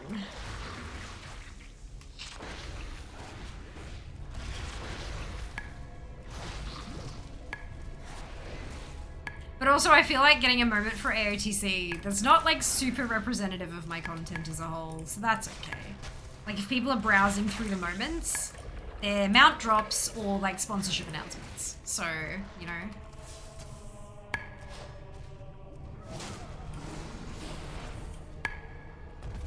Or like fully funded what's-its.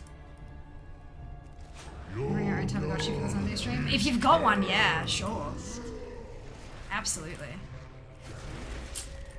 Something strange about Fear being dead in all her AOTC moment. Yeah, it's the key to the win. Get Fear killed and we'll get the achieve. Not sure if the surprise is something she related. I wanted to be prepared. Oh, goodness. God, I've been so tempted because at PAX Australia, every year I've been, they've had Tamagotchis that you can buy, and I have been so tempted every damn time. And I'm like, I'm gonna play with it for a day and then ignore it.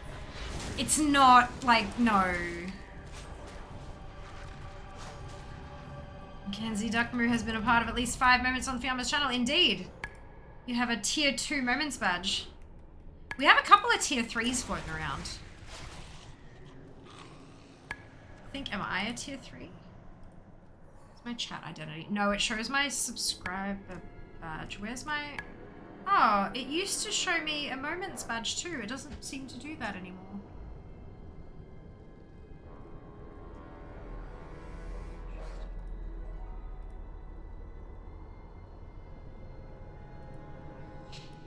I would imagine you've been around for all the moments. I have, yeah, that was why I wanted to see, because I've got the highest possible moments badge here on the channel, right? Because I've been here for all of them.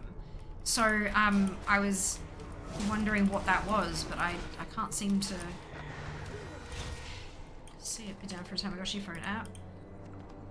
I mean, all of my fucking apps are Tamagotchi apps. They constantly buzz at me demanding attention. If I don't pay attention to them, then my social media presence dies. So, oh, too real, Fear, too real. Right, so we got 3, 6, 9, 12, 15. We have 15 moments. This channel currently has 15 moments. Twitch. Moments. Why is it still flagged as being in beta?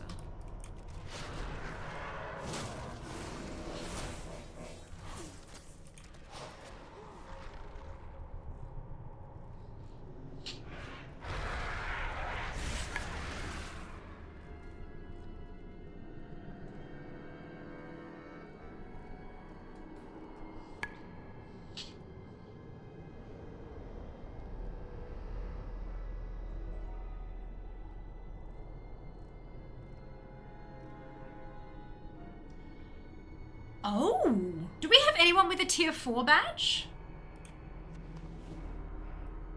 We've got 15 moments. There is a potential we have a tier 4 person around. But the thing is, it replaces your subscriber badge. Oh no, it doesn't replace the subscriber badge. It must be replacing Kazam. Is it your Prime badge that it would replace, maybe?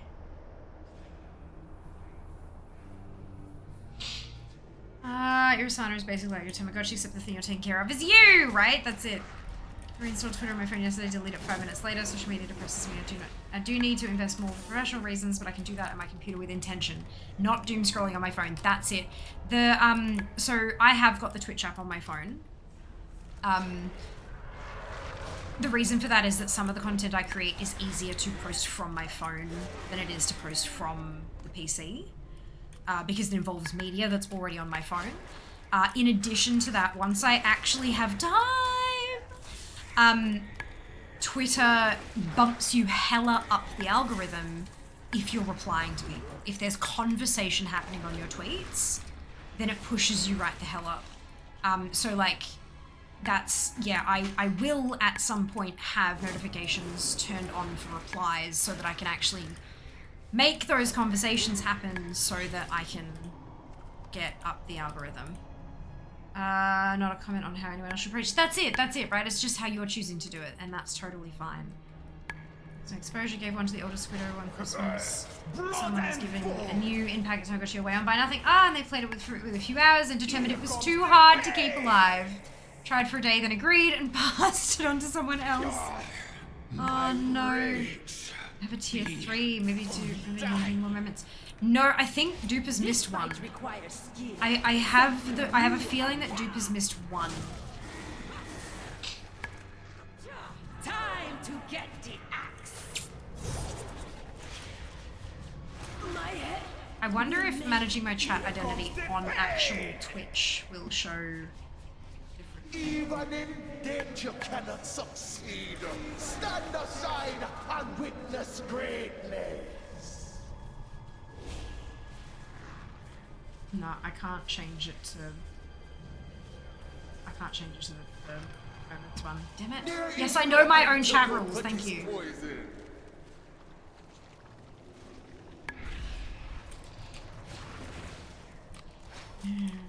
So, there you go. There was a while I missed streams on daytime channel. I reckon I should do the same.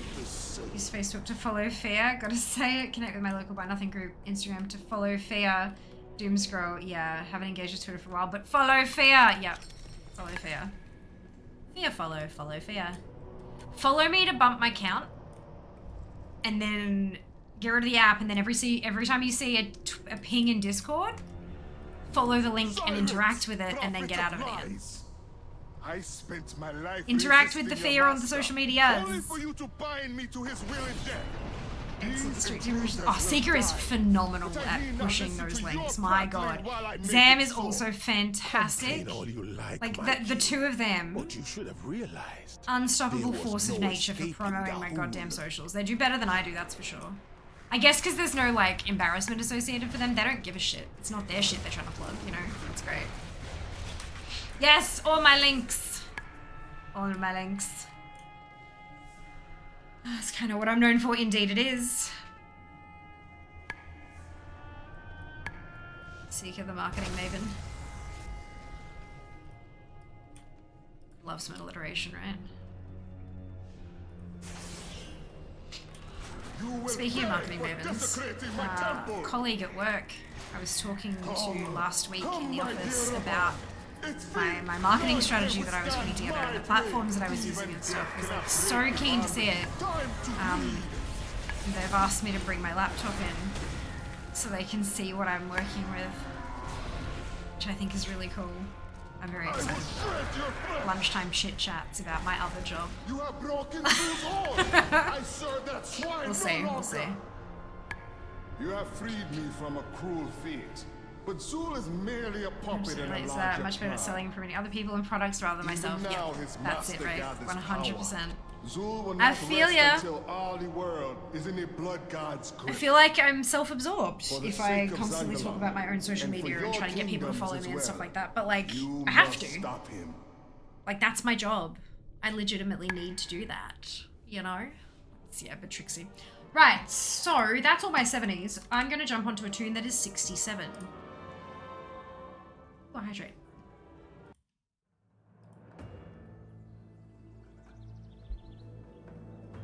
This tune is 67.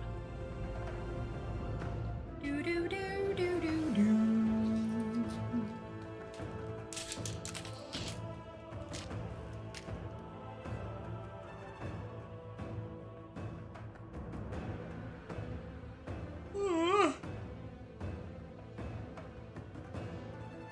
God, why am I so sleepy? I've been this sleepy in a while. People love the content. Entertainment is what you're here for. If they don't want to engage, they don't have to, but they might like to know. Yeah, if you don't tell people, they can be missing out on massive news. Like our announcement on Sunday. You're not going to want to miss it. Long thought that I wish I worked in an industry that used agents customarily because I'd much rather have someone else negotiate on my behalf. But I have no problem negotiating when it's not about me. Yeah, it's,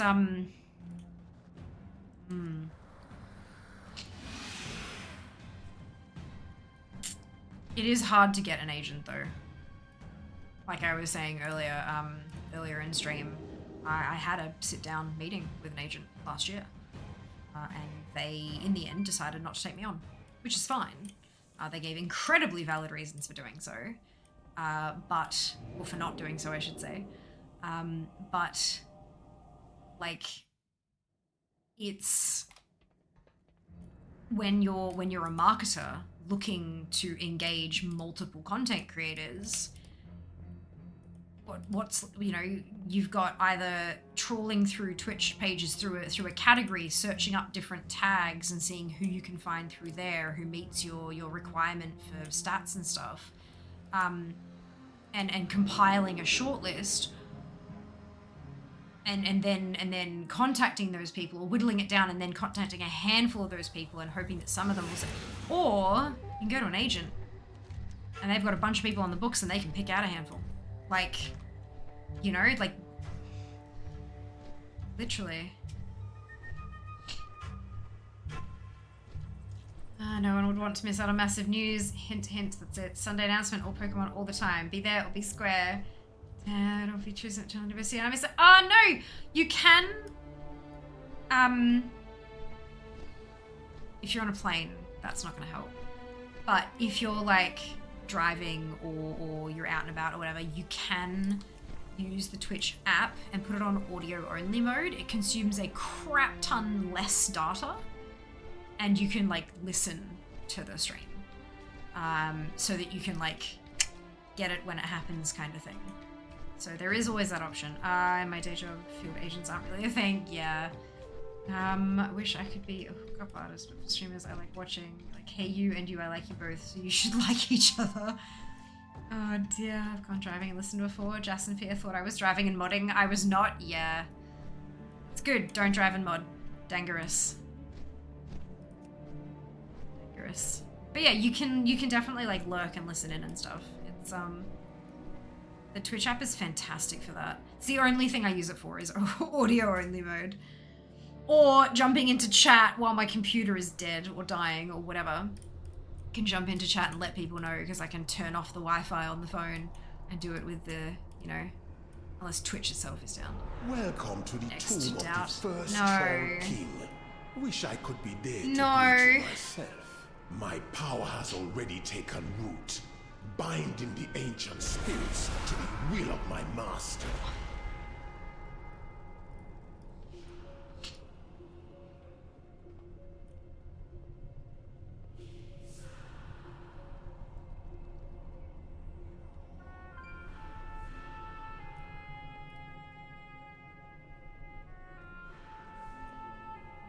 So this is the level 67 tune.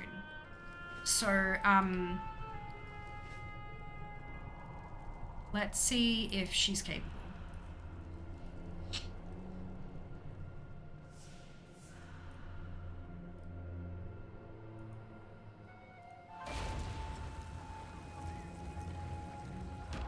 This temple is under Gahoon's power.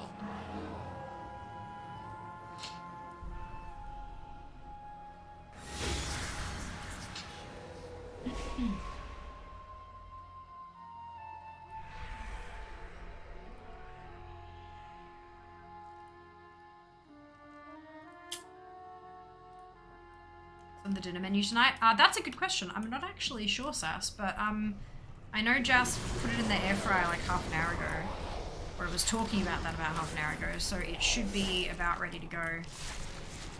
So hopefully we'll find out shortly. I think it's probably leftovers, which is great because I love leftovers. Maybe that's a feature Twitch should add, like, hey, your followers also like following this person, you might have things in common. Oh yeah, we have that. It's a relatively recent development, but we have that. It's called Home. So on our dashboard, like our creator dashboard, there's a home button. You're live! Yeah, no shit. So it tells you your latest stream summary, and then it has like some little insight. My insight this whole time has been that Fiamma Hype is my most used emote in other channels.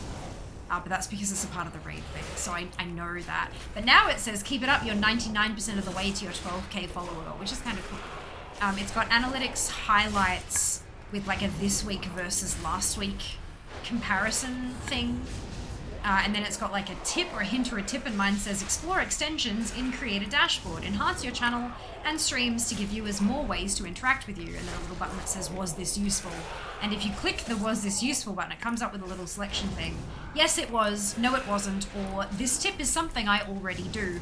I'm so glad they had this is something I already do there. Like, that's absolutely fantastic, because like sometimes it says like you should do this. I'm like, I'm already doing that, Twitch. But like telling them we are gives them insight on what their creators are aware of and stuff that they're not aware of. So like I already use extensions, but it's probably a good reminder for me to jump into the extensions thing and see, are the ones I have working for me, and are there any new ones that might be a good thing? Ooh, yay! We have roast carrot, or air fried carrot. That's roasted. It's roast carrot, roast Brussels sprouts, and pork. Leftover roast pork. Delightful. Thank you so much, Jess. Would you like candy? Not all of it, just some. Goodbye. No, I said not all of it. They're grape flavor, and the inside has a different flavor to tell your fortune. And you don't know what the fortunes are because you can't read Japanese. Put it in your mouth. Yeah. Okay, you gotta suck on it until the flavor changes. The texture will change as well. And then it's got a spotlight thing for, at the moment, my video is patch notes. Then it says features for you. Upload another emote. Use a trailer to show off your content. Challenge your community. That's all mine says because I did all the other things. And then it's got insights. Make friends, level up your streams, and reach new viewers. And it's got two people who subscribe to me who are also streamers. 2 people who my viewers also watch. And 2 categories that my viewers also watch. So if I wanted to experiment with branching out to a new game. So first one is like someone I can connect with to like bolster that connection. Then there's we could collaborate, and then there's here's something you could try to reach new viewers. Yeah, so there you go. Interesting, right? Only thought that because of short distance sat on my phone when I arrived, you did. Your tune struggles, so to get good should solve it, I know, right? If only she could hear me. I am live.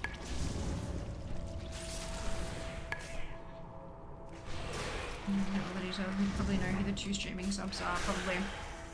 I didn't. Artist was one of them.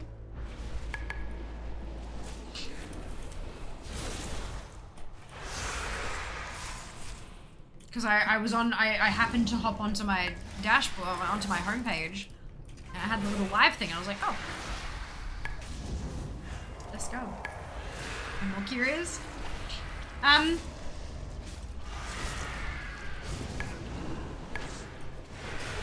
curious if...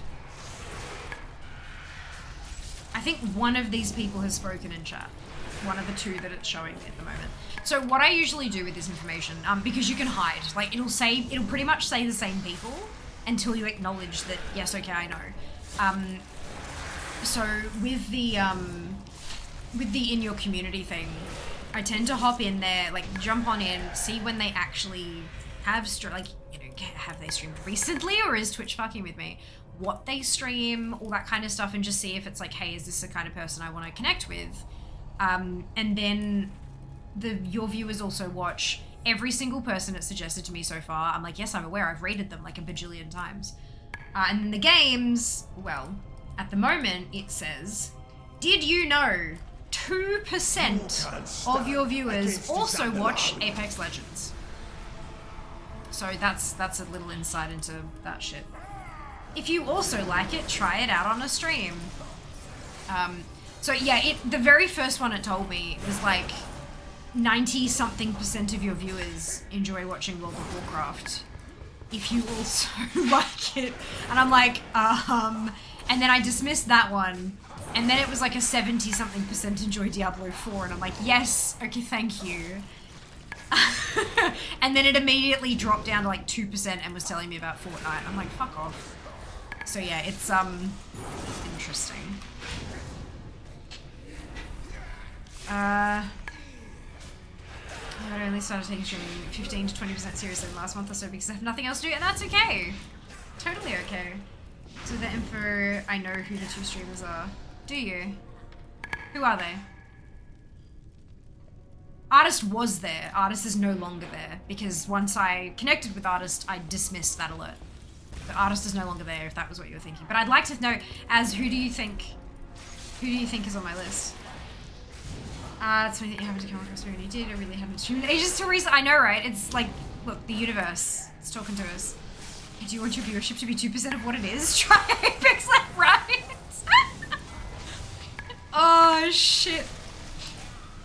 Oh shit. Mine tells me a viewers like Icarus, which is the only thing I've been streaming lately. Yeah. If you dismiss that and refresh the page, it'll come up with new suggestions. Thank you. Yay for, huh? Okay. Doggo indeed.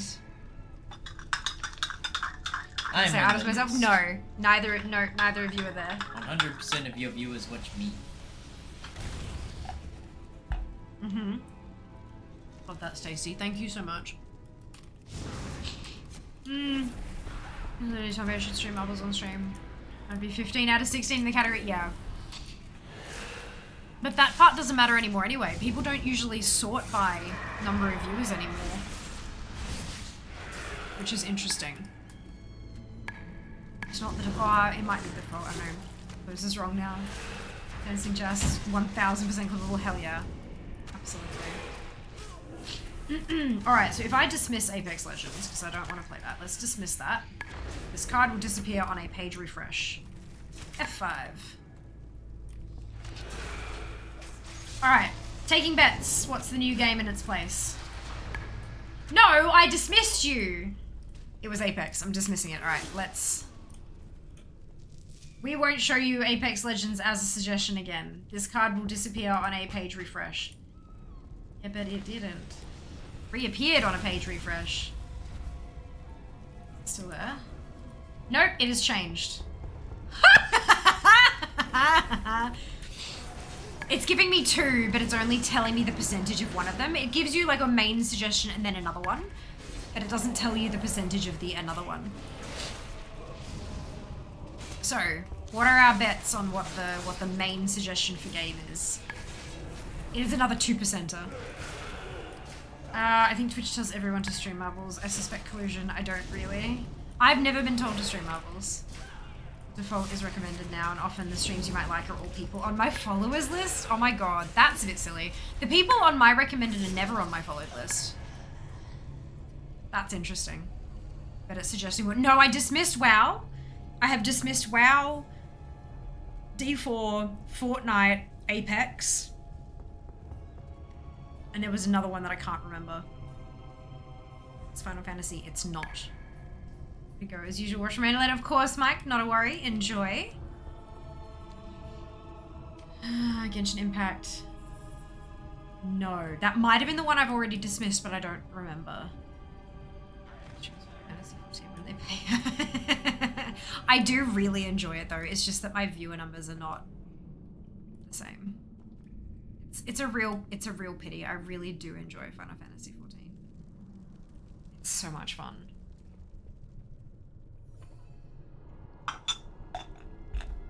FanFest is going to be interesting.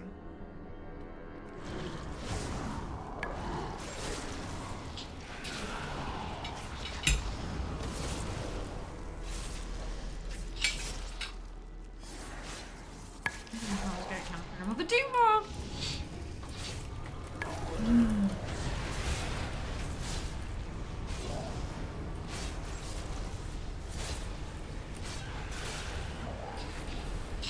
Thousands of years ago, a blood contagion almost wiped out the Zandalari. Oh, I have a new tip.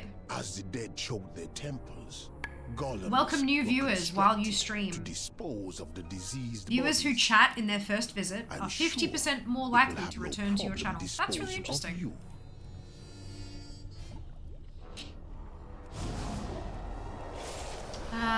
Ooh, is it suggesting Pokemon? Maybe it knows about Sunday. It is not suggesting Pokemon. There are people who didn't know Baldur's Gate came out years ago and can't wait for it to come out. Ow.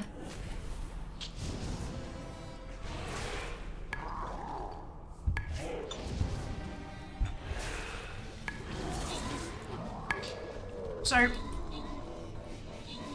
the game that it is suggesting that I play is a game that I have never played before, have been curious about, and would probably surprise a whole lot of you that I've never played it before. No, I've played Minecraft. I did not enjoy it. Doesn't know about Sunday. I actually got really confused about Baldur's Gate because I saw all this stuff about, oh my god, Baldur's Gate is out. I was like, didn't I buy that years ago? Turns out, yes I did. It was early access and now it's released. Oh no. I was having some kind of mental effect on the 3% of viewers like watching Stardew Valley. Oh! Stardew might have been the one that I dismissed. Maybe. Because I've played it and I've got nothing left to do in the game except just farm up a shit ton of money. And that's not really what people watch it for. Hi, the sun. Mario Party, no. I've played Mario Party. Twiddle, thank you so much for the resub. I hope you're doing well today. Welcome back. Guild Wars? No, I have played Guild Wars. No, okay, that's a lie. I've played Guild Wars 2. I have played Guild Wars 2 many, many moons ago.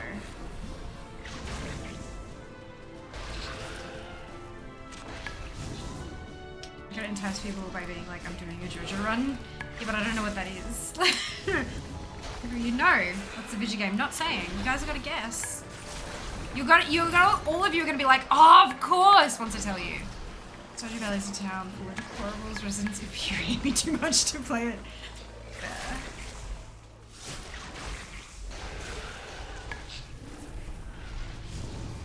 Give me a second. The embalming fluid's gonna own my face.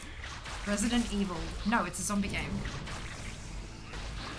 Skyrim. No, I'm pretty sure I've played Skyrim, if only briefly. Red, Cyber, SK, and Katie, congratulations to all of you on your bonus shit. Well done. Onwards. 7 Days to Die. No, I have no interest in that. No interest whatsoever. Yeah, too horror for me. That might be one that I dismissed, actually. That sounds very familiar, because I know a lot of people in here do actually watch a lot of 7 Days to Die or play it a lot themselves. This will be fun. Hello, Rexy. Welcome back. Last of Us. No. I don't think I've ever played Last of Us. I watched it being played, I think. Not on Twitch, but like in person, you know, what we used to do.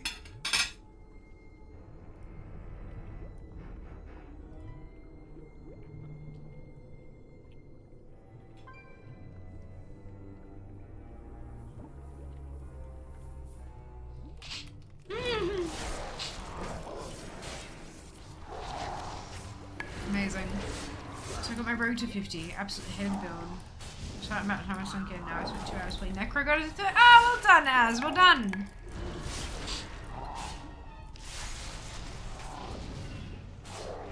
And the zombie game I know with a reasonable following is Dead by Daylight.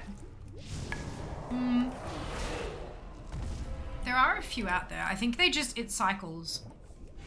Your blood is cursed. At least it used to cycle. Dead by Daylight, a zombie game. I think it's just a killer running grab. Blood curse must be Yeah. purged.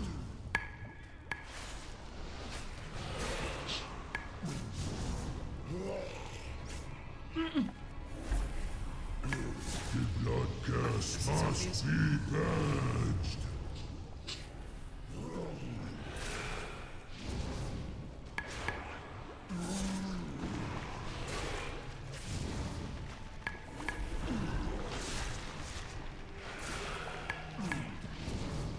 The blood curse must be purged. I know people call it a horror game. When I think horror, I think more Five Nights at Freddy's. Well, it's horror multiplayer. That's the thing. Like, in a horror game, when it's just you against all the shit that you're trying to escape from or defeat or whatever it happens to be, but when the horror is the other players, the experience is so variable. So variable. And it can be a little bit difficult to really feel the horror when the thing trying to kill you is your bestie. You know? So I think it is still a horror game. It's just a very different kind of horror game. Most of the time, multiplayer horror has always been co-op as well. You know, I know there is a co-op element to what's it, but not. It's still not against a faceless baddie. It's yeah. That's more ghosts. Still a horror game, but yeah, definitely not. I wouldn't call it. This temple is under Gahul's power. What's your sister? You want to play that? Look, I was curious about it, and then I watched it being played. Yeah, nah, I'm out. I'm not playing that shit. Look, it could be interesting, but oh god, I was having borderline panic moments listening, not even watching, just listening to it. Oh, I'm not sure I could. Maybe a Freaky Friday. Maybe if I set a goal and we do a Freaky Friday. It's terrifying. What's your assistant is what if Phasma was scary? Yeah, see, I'm not good with horror games in the slightest, like, at all. But yeah, it's,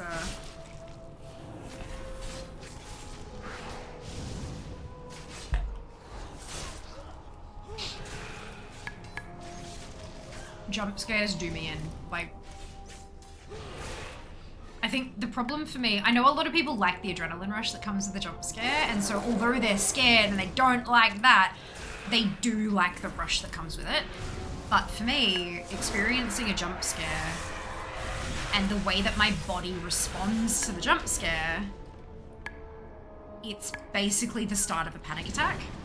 And I haven't had panic attacks for a long while, which is great, but they are not a fun feeling. And a lot of the time with panic attacks, they're like a self-feeding cycle. When you feel like when you start having the panic attack, you're like, oh my god, what is this feeling? And then you panic about what your body's doing, which makes you panic more, which makes you panic more about what your body's doing, which makes you panic more. So it's this whole, even if you know it's a panic attack and you know it's not a heart attack, because a lot of people think it's a heart attack and then they panic about dying, right? But even if you know, like I know it's a panic attack, I know I'm not having a heart attack, but the feelings are so similar that it still inspires that sense of doom and that really unpleasant feeling. And when I come out of a panic attack, I don't want to be live on camera. God, no. And I mean, even though it's not a panic attack, my brain is going to go, oh shit, this feels like a panic attack. What if the game actually is bad enough to inspire a panic attack? What if I have a panic attack on stream and then I panic? So it's, yeah, jump scary type games are not, they're not good for me. Really not good for me. And that's fine. Look, not everything is for everyone, right? So Twitch allows us to run 3 minutes of ads every 60 minutes in order to turn off pre-rolls. Turning off pre-rolls can be beneficial to a channel as they can help facilitate channel growth. If you don't want to see ads, you can either subscribe to the channel, which may push us down the path to Partner Plus, or you can subscribe to Twitch Turbo, which will get you ad-free viewing across the entire platform without affecting creator income. If you do see ads, you may not see the full 3 minutes. There's a variety of factors that can influence that. And if you do see the full 3 minutes, you could see 3 ads or 30. It's not about the number of ads that you're seeing. It's about the total duration of the break. Because it's a bit of a longer break, it's a really great opportunity to get up, stretch your legs, grab a drink or a snack, take care of yourself. And we'll see you when you get back. I very much appreciate those of you who stick it out through the ad breaks as my Twitch revenue. No, ad revenue, as my ad revenue for the month of June was 12% of my total Twitch revenue for the month, which is certainly not insignificant. So thank you so much for watching, and we'll see you after this. Glad you caught the death, right?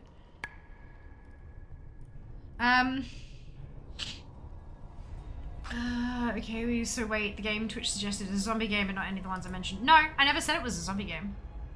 I'm not sure where you... No, what I said, the clues that I gave were, it is a game that I have never played. It's a game that I have been curious about playing. And it's a game that would surprise you all to learn that I haven't played it. Y'all started mentioning fucking zombie games. Seeker said Resident Evil, and I said, no, that's a zombie game.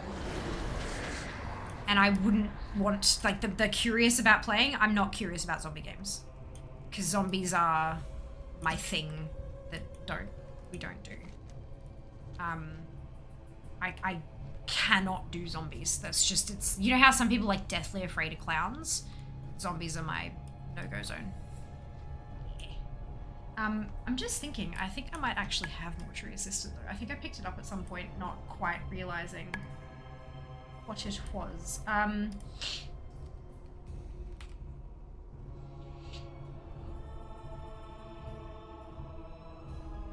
no, I don't. I don't have it. I think I saw it and was like, and then decided against it.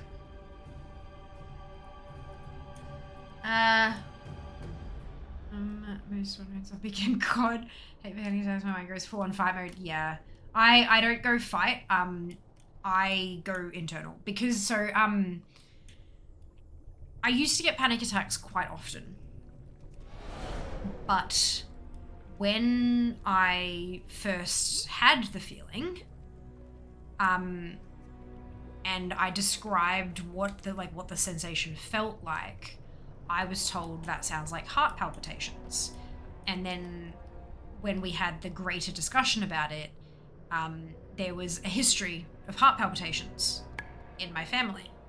I was like, oh, okay, that's fine. It's a genetic thing. So when the gadunk started, it would be, okay, cool, heart palpitations. I just need to kind of and let my body sort of sort its shit out, and then we can keep going. And so I just kind of sit quietly for a little bit and sort of just not meditate. I hadn't really learned how to meditate very well back then, but kind of close to it, I guess. As close to meditating as an idiot teenager would get, I guess.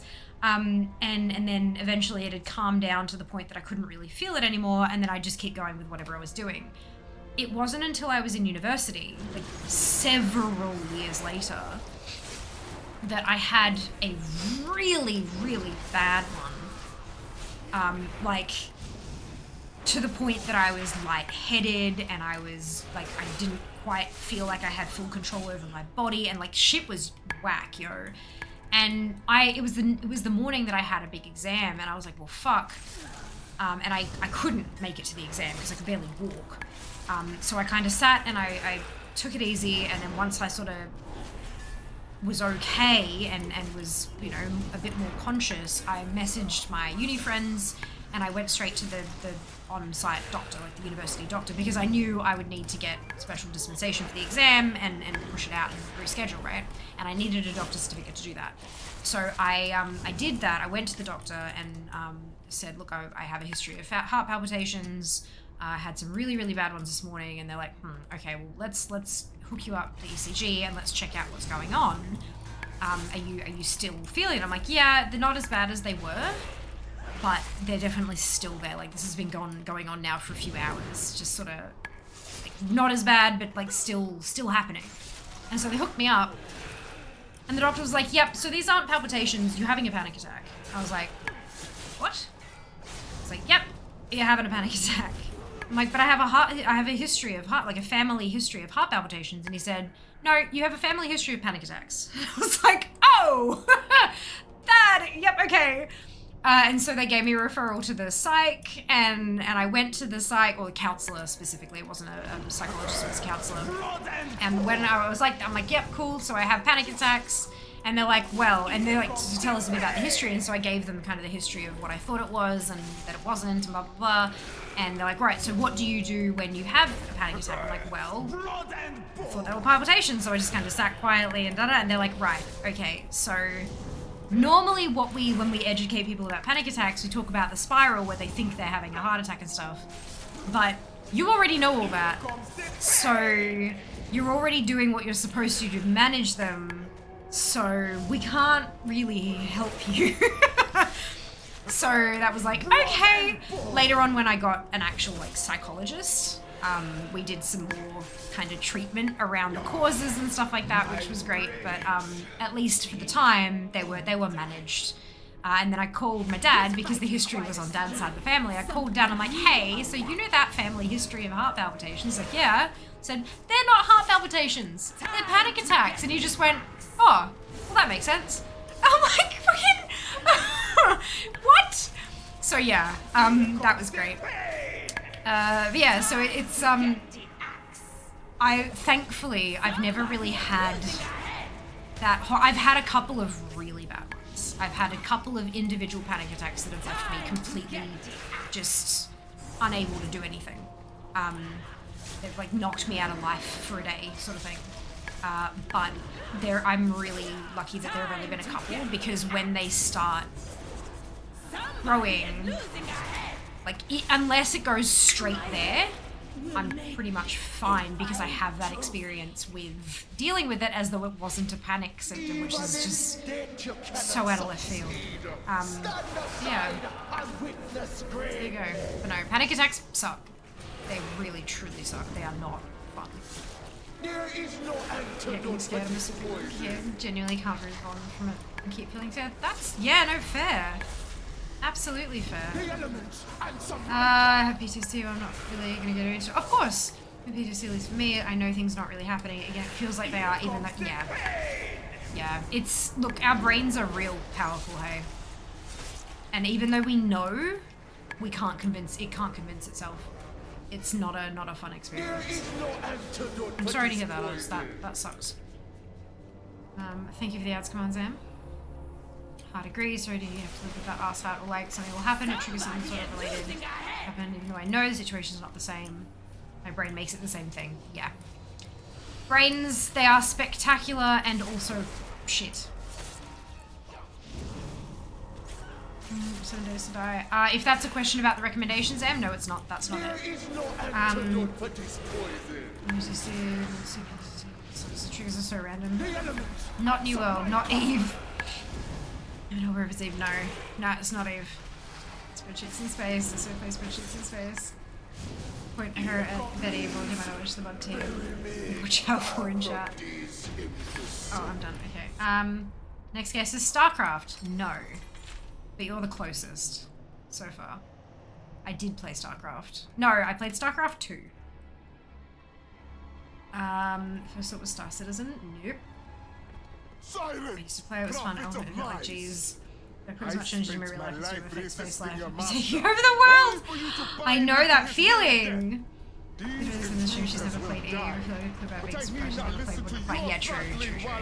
So many of the top people in Eve actually do have big jobs in real life.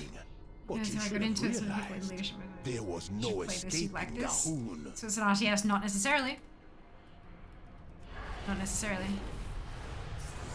Games can be similar in ways that are not genre.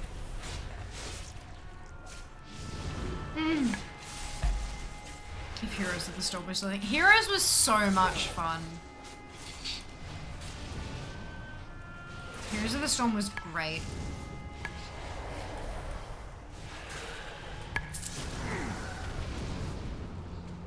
Especially like playing with viewers and stuff, it's just so good.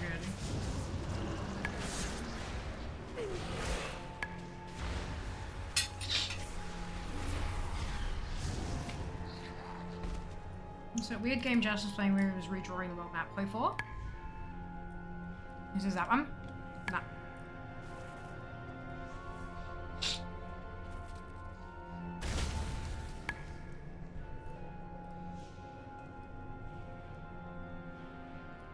Play other MMOs on occasion, Jim. On occasion. Not super duper frequently. My other poison at the moment is D4. But occasionally, yeah. Welcome on in. Hope you're doing well today. One thing I'd love to see if you ever play would be shocking would be a Paradox game. I've played Paradox games on stream before. We have played CK3, we have played Stellaris.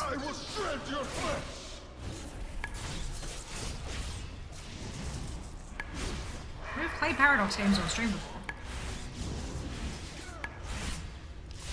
Even death cannot break the bond between Problem is they get us. boring to watch really quickly. Now feast, Azala! Feast! None can withstand my blade!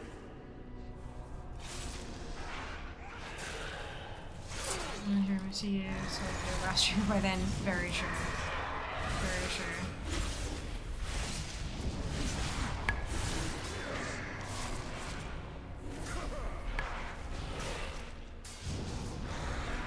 Time to bleed!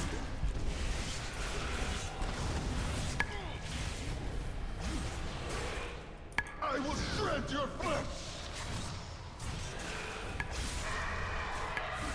Enough! None can withstand my blade! Time to bleed!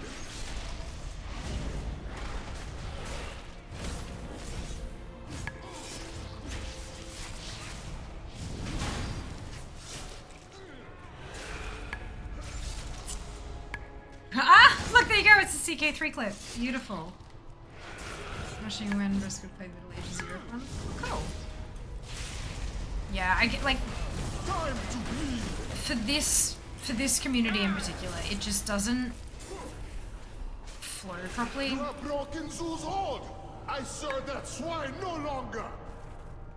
And then especially like with Stellaris, we got to the point where it was just like the having to calculate everyone else's once we'd explored pretty much the whole map.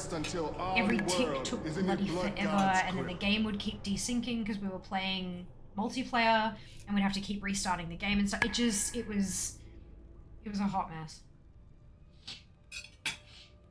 I remember a 6-hour stream where we spent 3.5 hours in menus and restarting because of all the dropouts and stuff. It was just not good. And I mean, I know, you know, oh yeah, they've fixed some things now. I still don't trust it. Like, hard to regain trust. Okay. So the 67 can do it. Let's try a 65 priest. Do you have a bubble tea every day? No. Not every day. I don't even have one every stream day. Most stream days, but not every stream day. And then I have one on Tuesday with my work colleagues. And that's about it. Special occasions, but...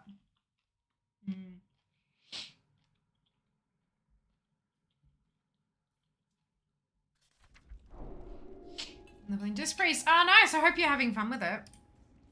Hope you are enjoying. Yeah. Yeah, when was that?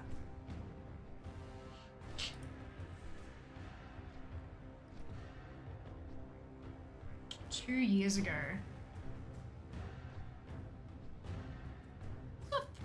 Only 2 years. So, I can't believe I've had the nano leaves for that long. Far out. Oh.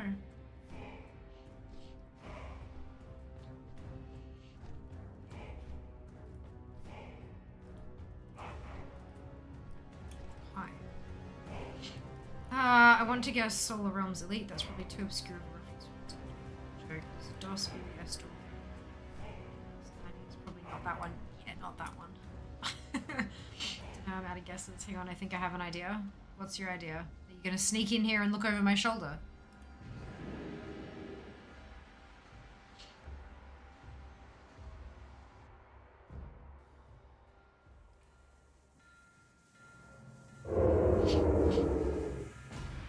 Because it's cheating good.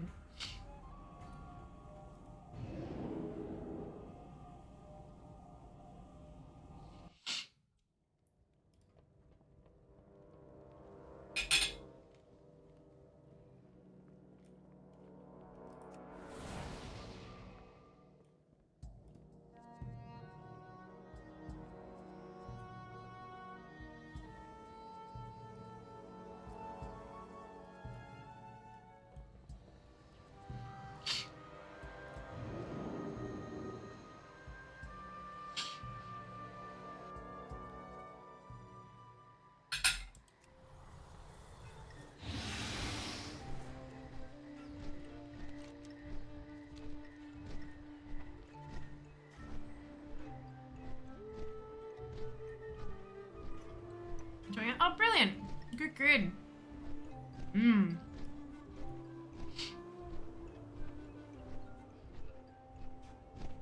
It's not good if a class is only fun at max level, hey. You gotta have fun while you're leveling. That's good to hear.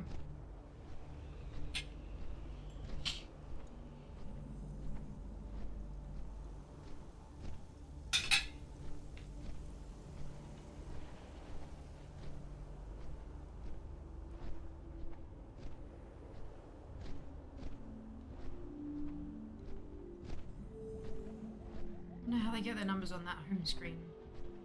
Saying in the last week I've made 3 cents. I haven't streamed in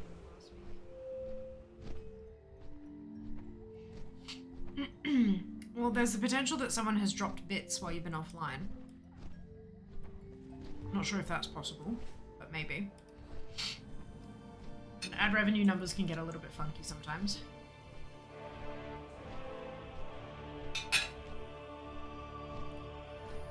There's also the possibility that you have a subscriber from somewhere with regional pricing who is subbed to you, and that's just how trash their conversion rate is.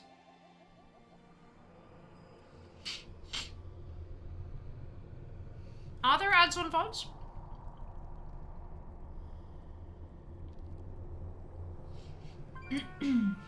Welcome to the tomb of the first. I don't think I've ever watched Twitch VODs. Wish I could that be long. there to greet you myself. Ages of Wonders. My power has already taken root, binding I the think there ancient are. spirits. I'm not will like of I my don't know. master.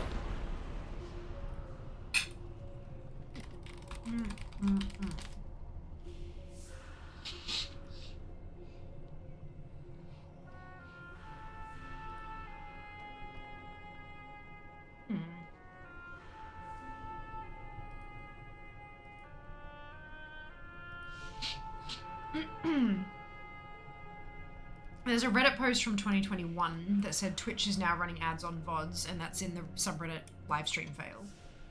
But, and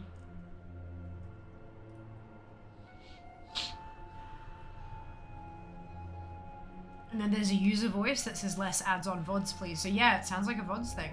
Shit.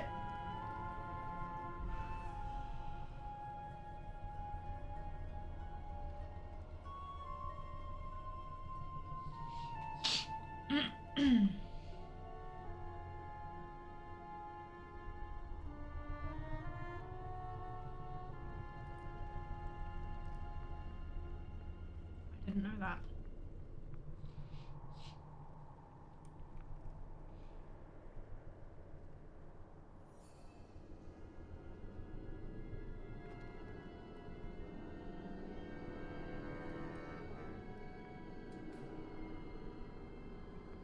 But then there's a user voice saying, I propose that affiliates and partners should receive ad revenue for VODs.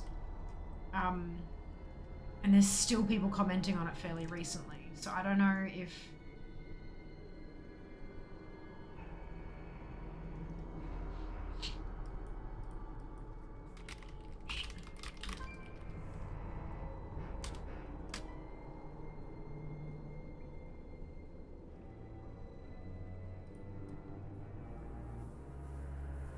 Ads and turbo, so who knows? Yeah, it'll be ads then.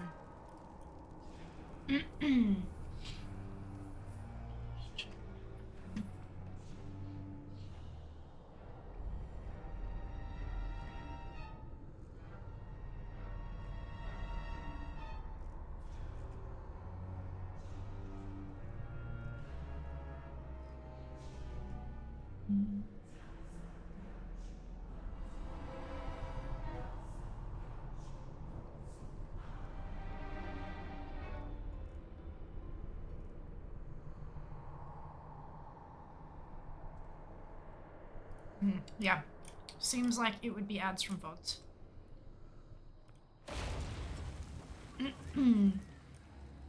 3 cents is a few views though. It's interesting.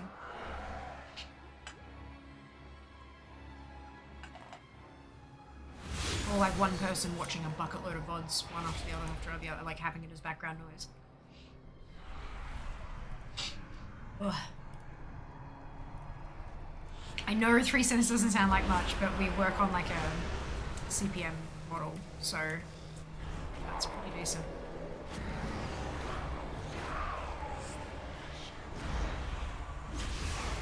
Although, actually, maybe it... God, look, you know what? I don't know. Because I know we were on the CPM model, but maybe we're not now because of the ads managing... What's it? I guess one of the X3 games. Perhaps Terran Conflict. It is none of the X3 games. Does that help?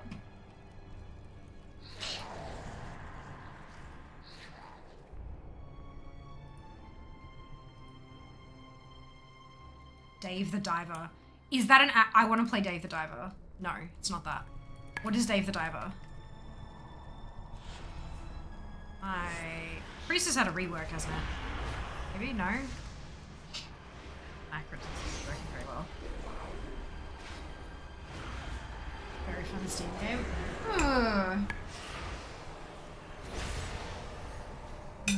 Oh, no, there wasn't.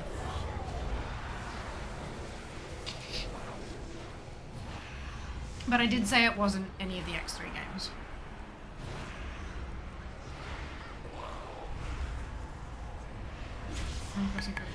Oh no. Interesting. Interesting.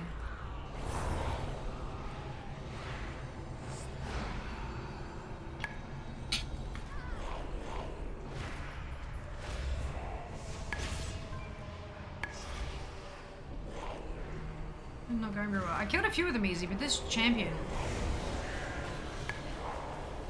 Oh, there we go. You can be, but I'm intrigued. Sounds dangerous.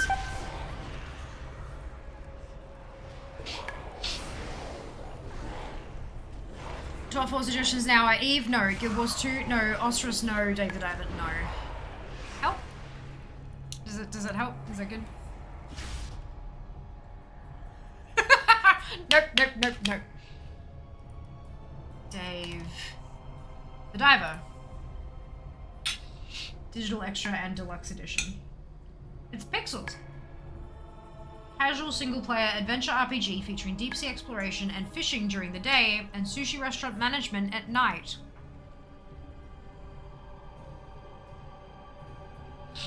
How did I not know that this was a thing that existed? Join Dave and his quirky friends as they seek to uncover the secrets of the mysterious blue hole. How have I never heard of this? An adventure RPG management hybrid.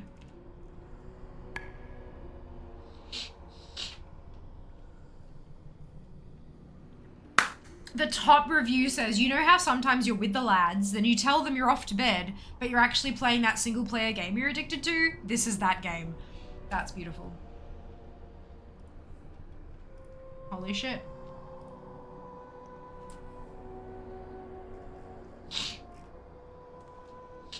Oh! This product is in your discovery queue. Oh, because it's popular.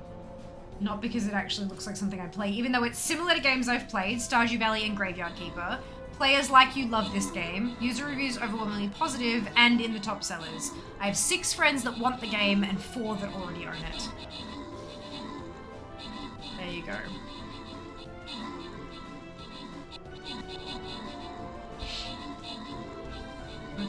Ah, gotcha. Probably during that time that I was not on Twitter.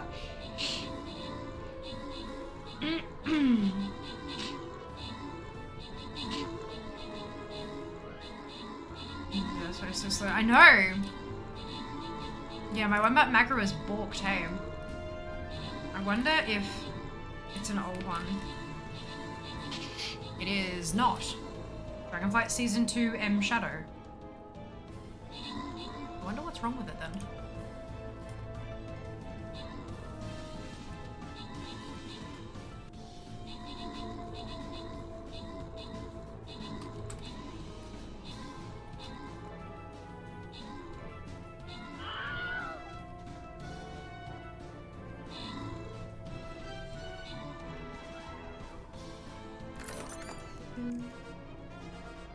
It's been a while since I've had to play, you know, semi-current content.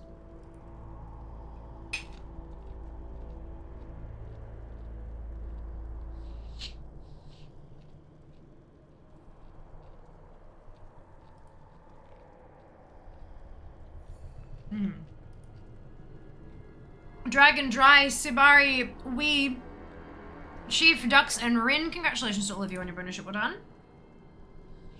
Need to have sushi on order? Hell yes.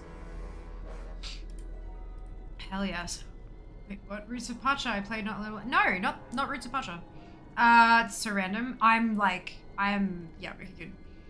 Literally like AC Stardew and over mini game. So I'm trying to think of games that Twitch would recommend, knowing you primarily stream WoW and D4, and that StarCraft is the closest guess, whatever that means. Like, if you said, what game would people be surprised you haven't played, I think of games that were super popular with gamers like Red Dead 2, but I don't see that fitting with the other constraints of the problem. Red Dead 2 is not it. Just to put it out there, I didn't think that that was an actual guess, but I thought I'd eliminate it for you, but, think abstractly, I guess. Sushi was for playing Dave. Yeah, right? Like, absolutely. 100% I would need sushi, because otherwise I'd be sitting there the whole time. Excuse me, the whole time being like, I want sushi, I want sushi, I want sushi. The whole time.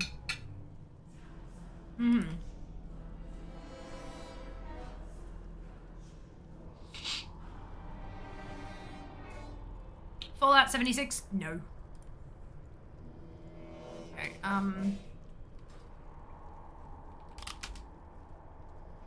we are going to... Oh, we do have to... Yep. Goodbye. It's been a while since I've had to import a macro. This has been a while since I've, done current-ish, not even current content, but like close to it.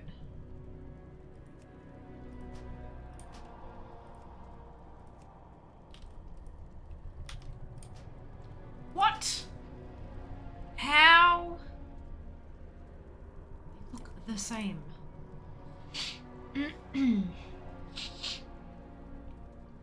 Okay. Oh, I see. Okay. There. One and one.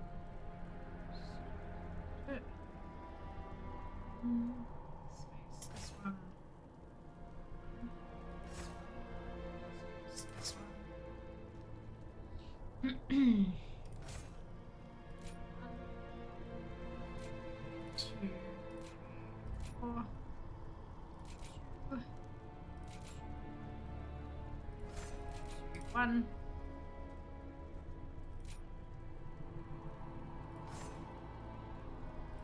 Oh, okay. Yeah, that's fine. And then on this side, one in the middle, all three of those. 1 space 1 space 1. 1 2 3 space 1. 2 space 2 1. 1 1 2 2 space 1. Yeah, no, that's fine.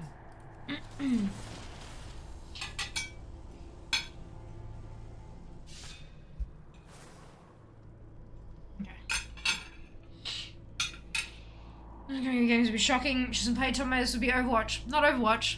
Zam's got it with Overwatch 2 though.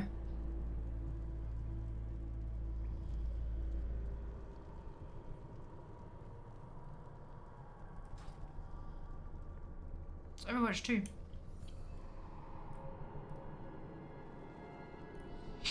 Overwatch 2 comes across to me. There was calling Dragonfly. Yeah, but the difference there is that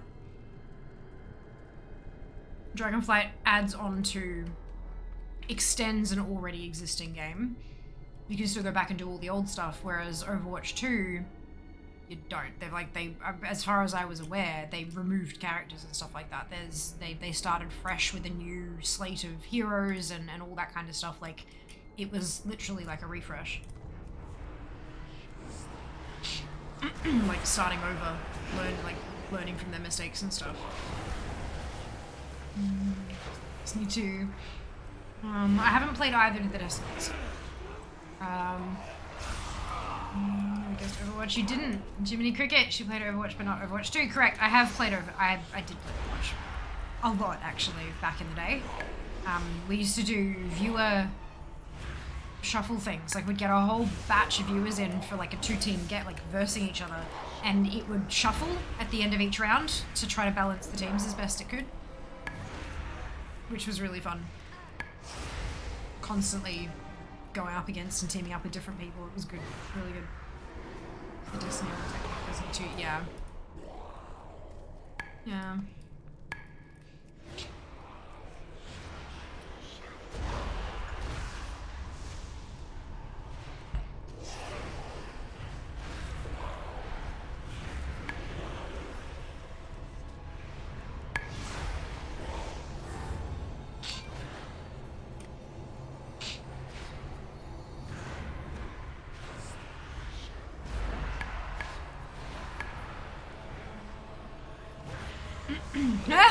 Overmons. Overwatch, Overmons. Yep, that was great. Oh man.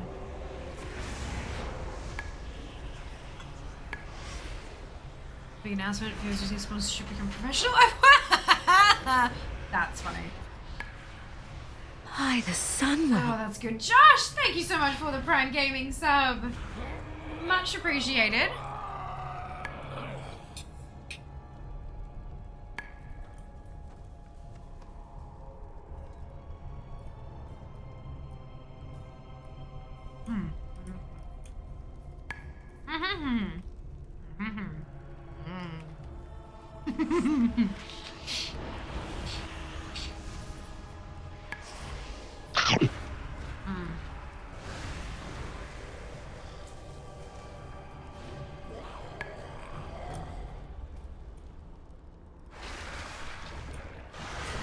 I hope you're well too.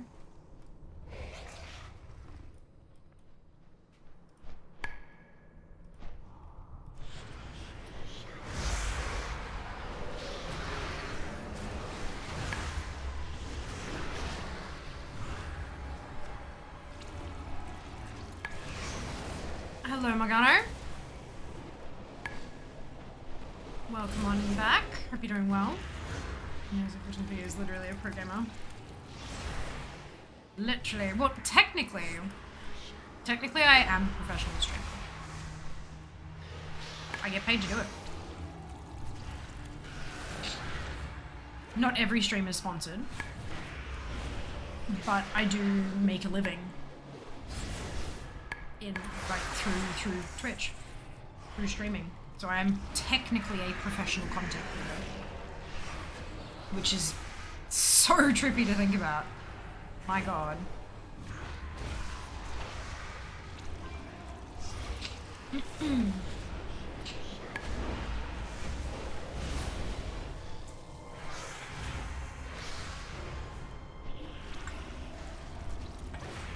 Profession there, you are a professional. Well, from what I was reading, the technical definition of a professional is someone who is paid to do the task.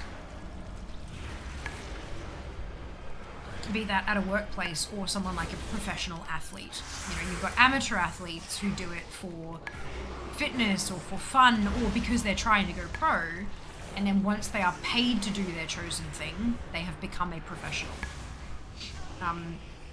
I know that back when I was doing pole dancing, back when I was doing pole dancing, we had a whole bunch of people from the gym who were competing in local competitions and national competitions and stuff, which was amazing. But one of them, I remember one of our instructors was, she won one of the comps that, like, she first place in one of the comps. And we were like, congratulations. She's like, yeah, thanks. We're like, what's wrong? Like, what's the thing? She's like, well, I won and I got prize money, which means that I have to, if I want to compete again, I have to go into the pro competitions because I can't compete in amateurs because I've now been paid. And we're like, oh shit, because she was paid as an instructor, but not as a, you know what I mean? Like, how trippy. So that was how they separated, like, their amateur competition. Once you won that competition, you couldn't do that one ever again. You had to step up and go to the next level, kind of thing, which I thought was really interesting. I'm not sure, I'm sure that not all sports work that way, but yeah, I thought that was really curious. Excuse me. Uh-oh. I'm feeling like, maybe 65 for a priest is too low to do this. Which is weird, because this is a level 50 mythic dungeon.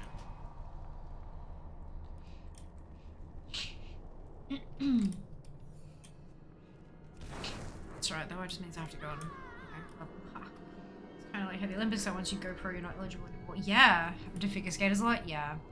But it's interesting that winning one prize packet can make you pro. Like, that's not gonna, like, that's... Winning one prize pool is not gonna pay your bills for, do you know? Like, dude, yeah. It's interesting.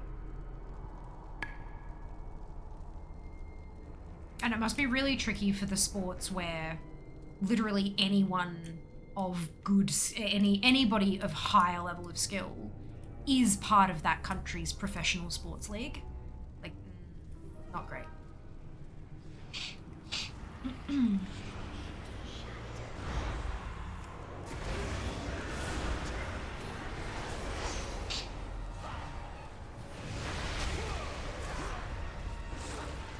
think the key here might take out the little ones first.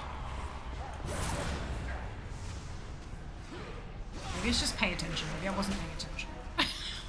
That checks out.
Wasn't that a big issue with the NBA and the US with the Olympics added basketball? Recall hearing something at the time, but care about details. Ah, soccer football had the same issue. There you go. So yeah, that's really interesting. I guess you'd only ever compete in the Olympics once for your chosen sport because either you're crap and they don't recruit you again, or you're good and you go pro.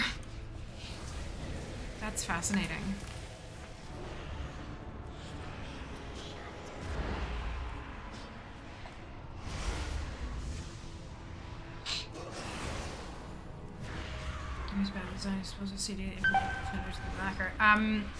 Yeah, I think I'm supposed to put some. I think I'm supposed to do some stuff manually. I should probably read the macro here.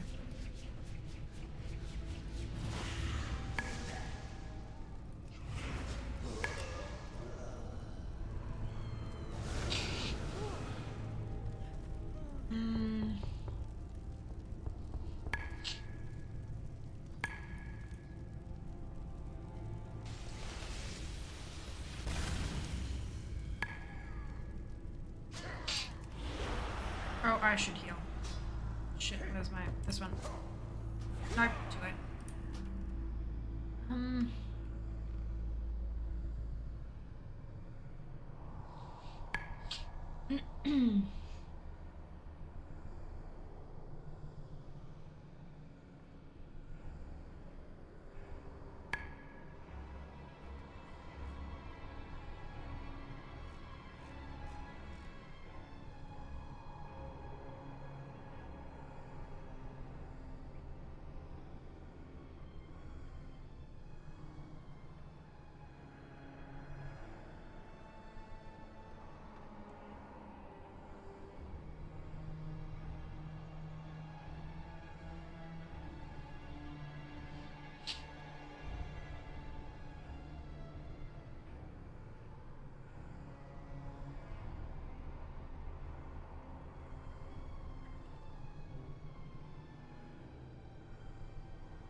Yeah, I can't find...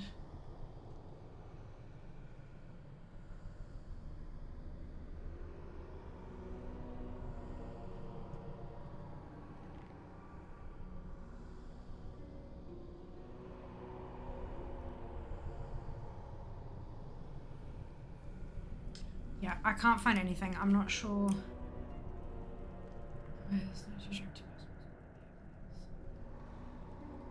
Just don't remember. It was a news story at the time. Oh, okay, interesting. Major leagues. College team.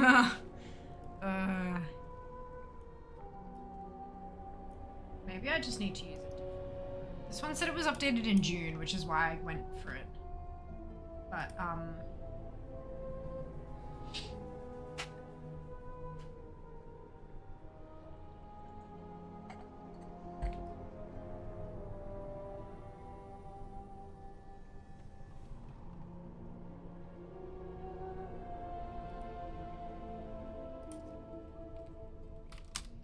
let's give this a crack.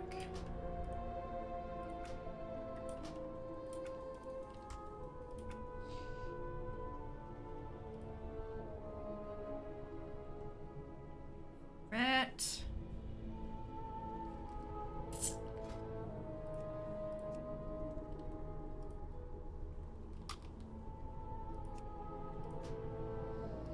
Fuck, I hate when this happens.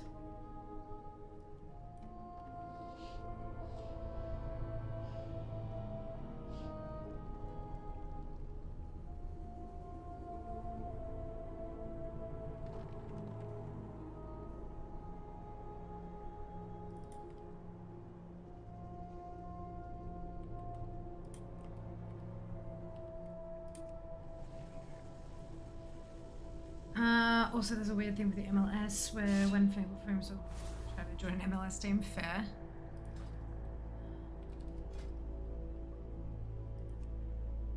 Ooh.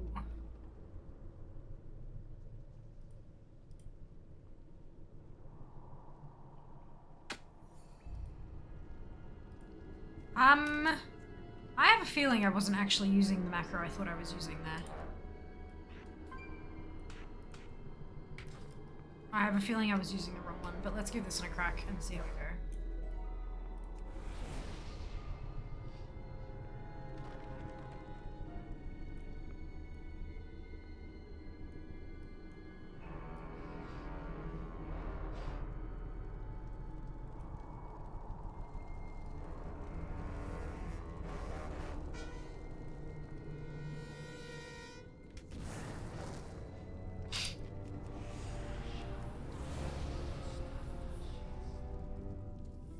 What are you doing?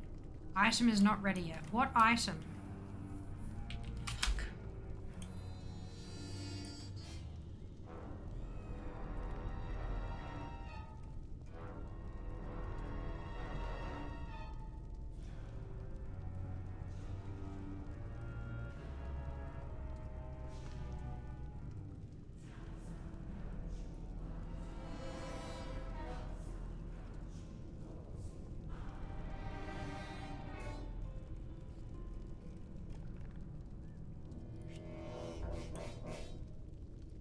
Oh, it's using 2 anyway.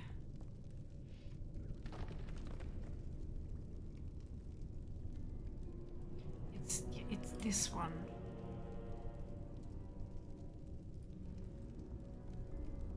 What's that?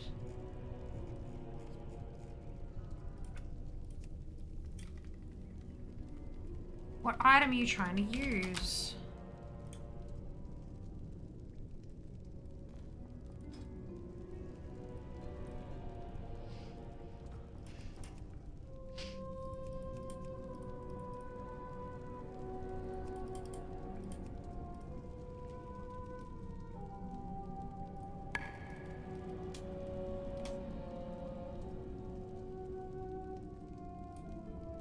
Why are you trying to use a prismatic bauble?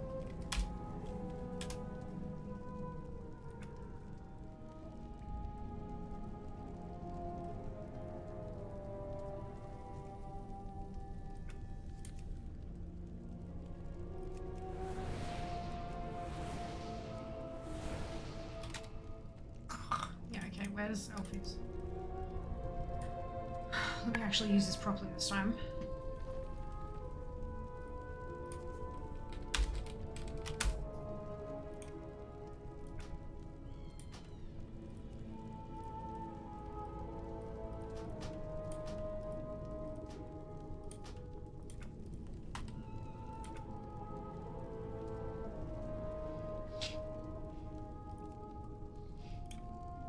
That's not gonna work. I should do this manually. Actually, it's on crystal string. String, no. Excuse me.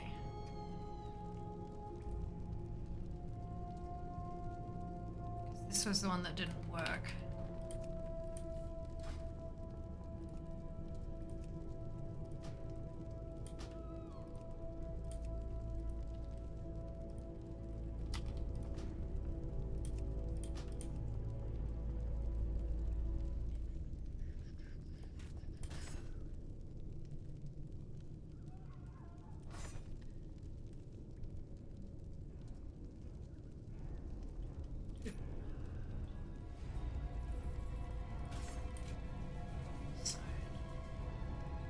Out.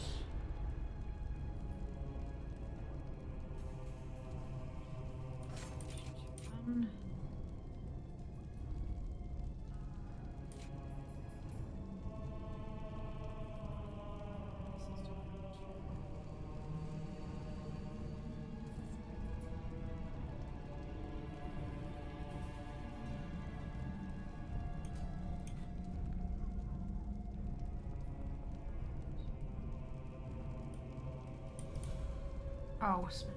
Right.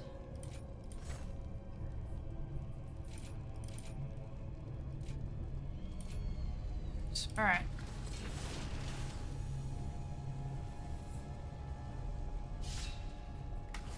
Okay.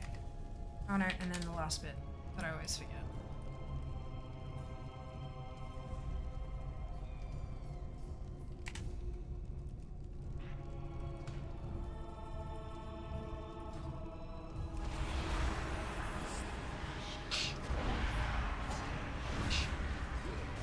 There we go.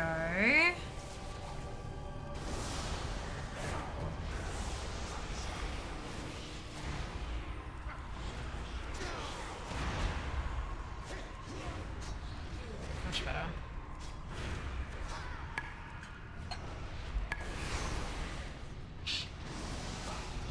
What is TGP in WoW context? No idea.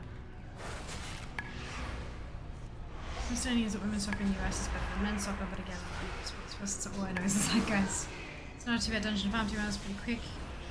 Everything's Adela related. Yes, chaos. So good. Mostly because the players are a much higher skill level in general. Watch. I've heard until recently all NWSL players play by league, not the individual teams. Oh, cool. Oh, I like that.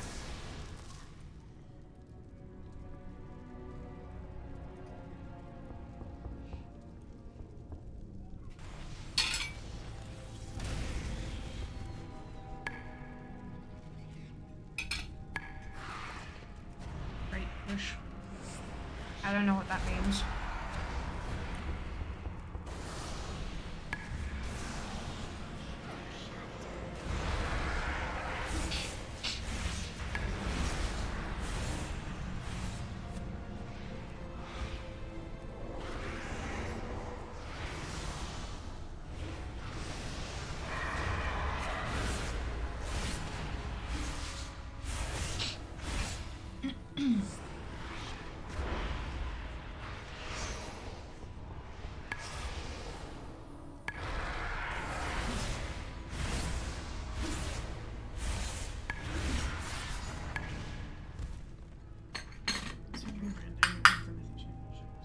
Oh.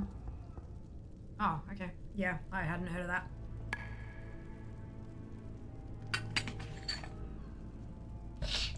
So, okay. Those are two different things.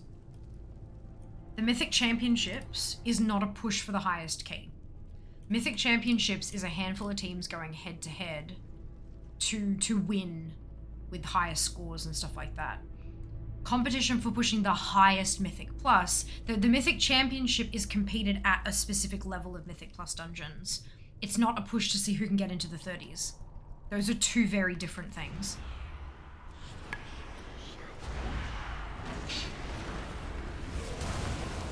So that doesn't sound like it's either like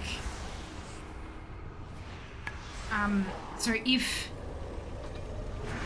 who's mistaken? Because either Kenzie is mistaken in that it's a rebranding of the Mythic Championships, or Chaos is mistaken in what the championships actually do. MDI3, the Great Push. They must have restructured how the competition works then.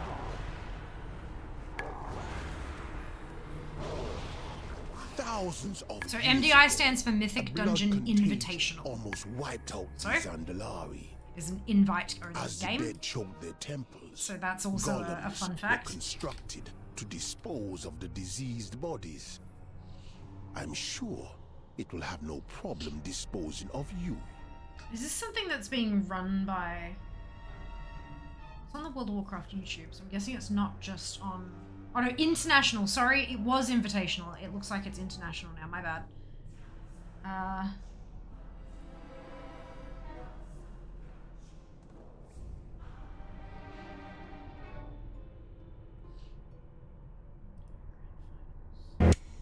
No. I don't want the video, you fucks.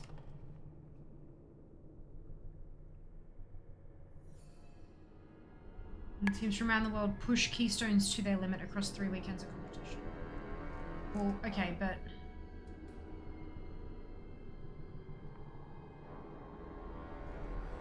How to compete.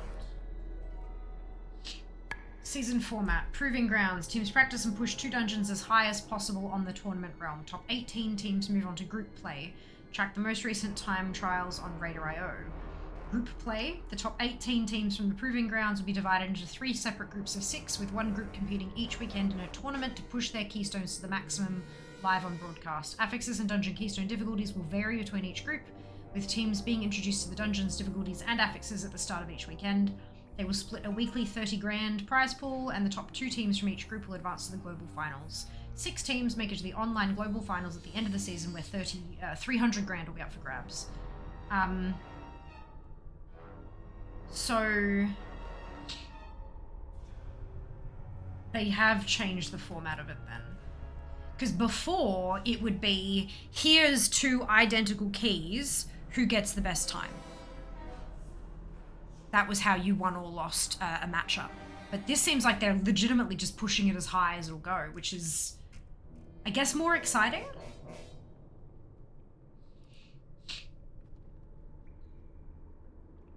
Maybe? I don't know.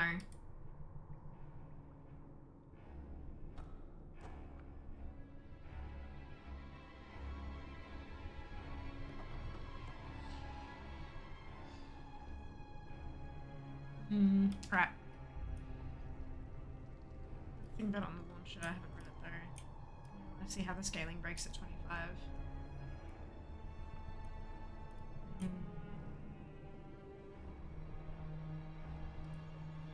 Oh, excuse me.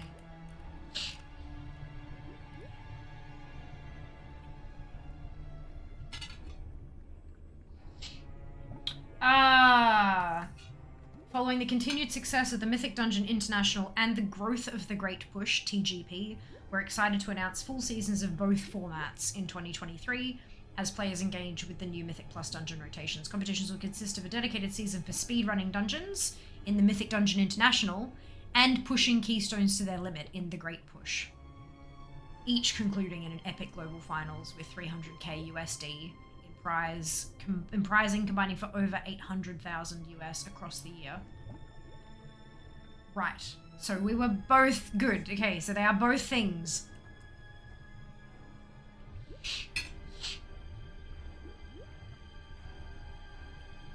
Time trials and then pushing keys, right? So it's 2 different.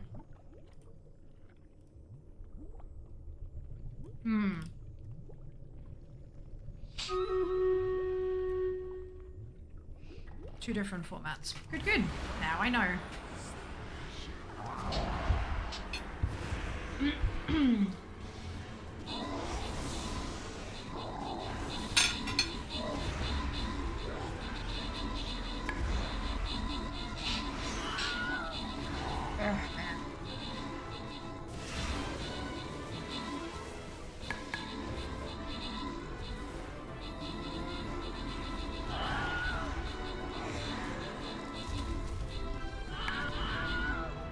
I don't really engage a whole lot with competitive WoW.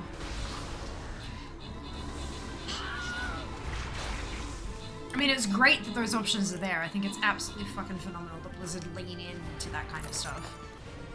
But it's just not really my cup of tea, actually.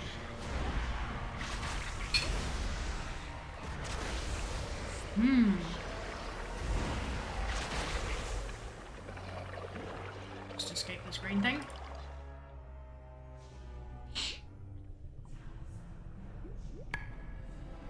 Name that I'm unable to pronounce, Zubi and Zam. Congratulations to all of you on your bonus ship. Well done. It's boss time.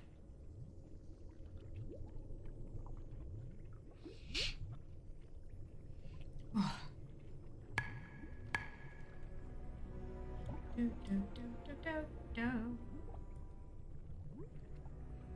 Right, right here is probably a really good time to do it. We're not... Uh-oh. I have hiccups. This will be fun.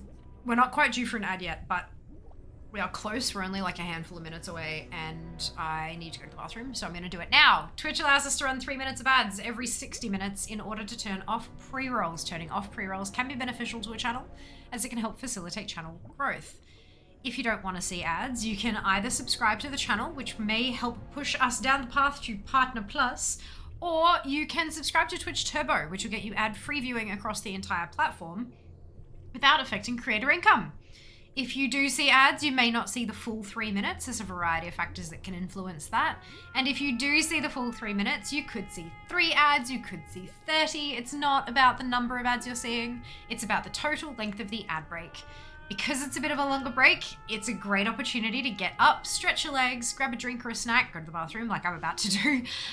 Take care of yourself, and we'll see you when you get back. I very much appreciate those of you who stick it out through the ad breaks, as my ad revenue for the month of June was 12% of my total Twitch revenue for the month, which is certainly not insignificant. So thank you so much for watching, and I will see you shortly. BRB. Run away, little girl. Run away.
Hello.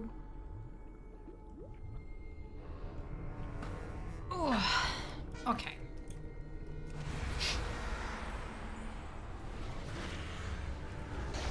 Oysters.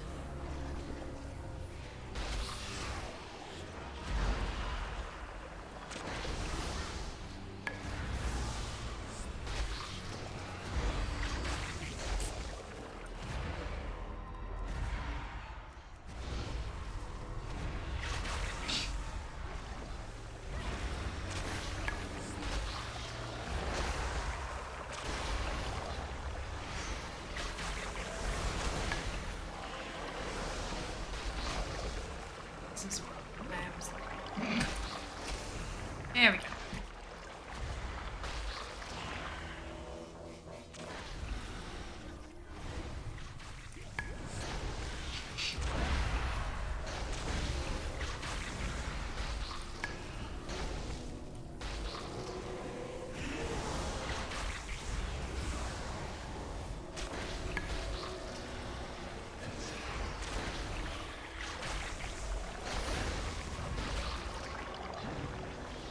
broken effect is even more broken. No, it's because I'm moving so much. It's because I'm moving so much.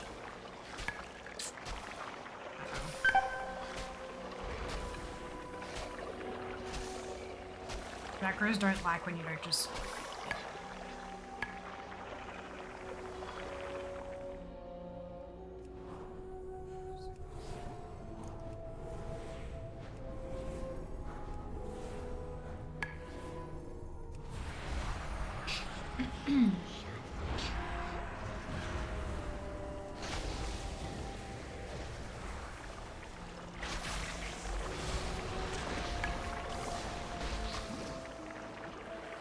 The sound effects in here sound like the Stream Raiders ones, and it's tripping me out.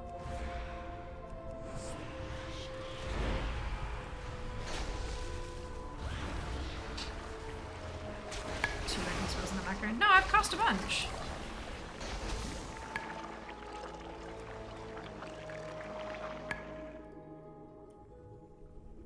So, Shadow Word Pain, Devouring Plague,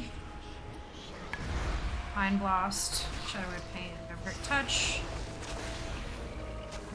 Mind Spike Insanity, Void Torrent, Mind Games. Yeah, it's working.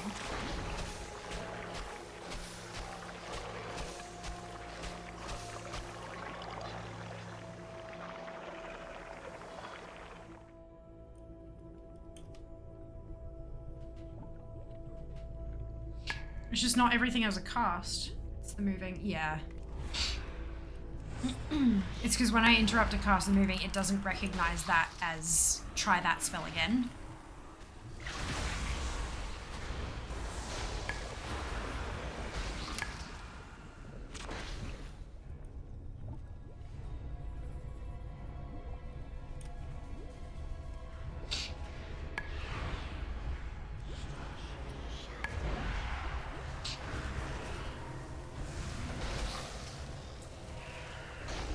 I need to pull these fuckers one at a time, I think. Because there is an AoE thing, but my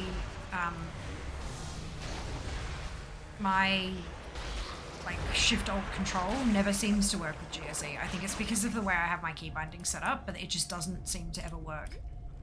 I'm curious why WoW competitions don't appeal to you. I have no interest in changing your opinion, nor do I know anything about WoW competitions. It just strikes me as that sort of thing. All in on creating WoW content would like. I also don't really enjoy competitive anything.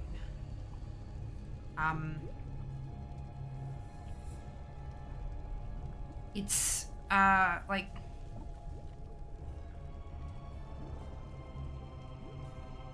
I don't know, like I'll watch, like, for example, I was watching competitive stuff today. I was watching a cooking competition on Netflix. But I don't know, I don't think I dislike it. I'm just not interested in it. It doesn't draw me.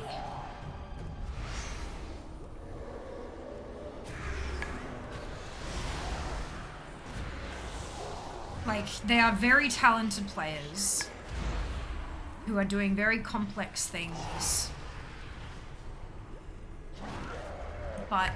And that's spectacular, but I just don't really care. I don't know. Yeah, it just doesn't interest me. In the same way, so yeah.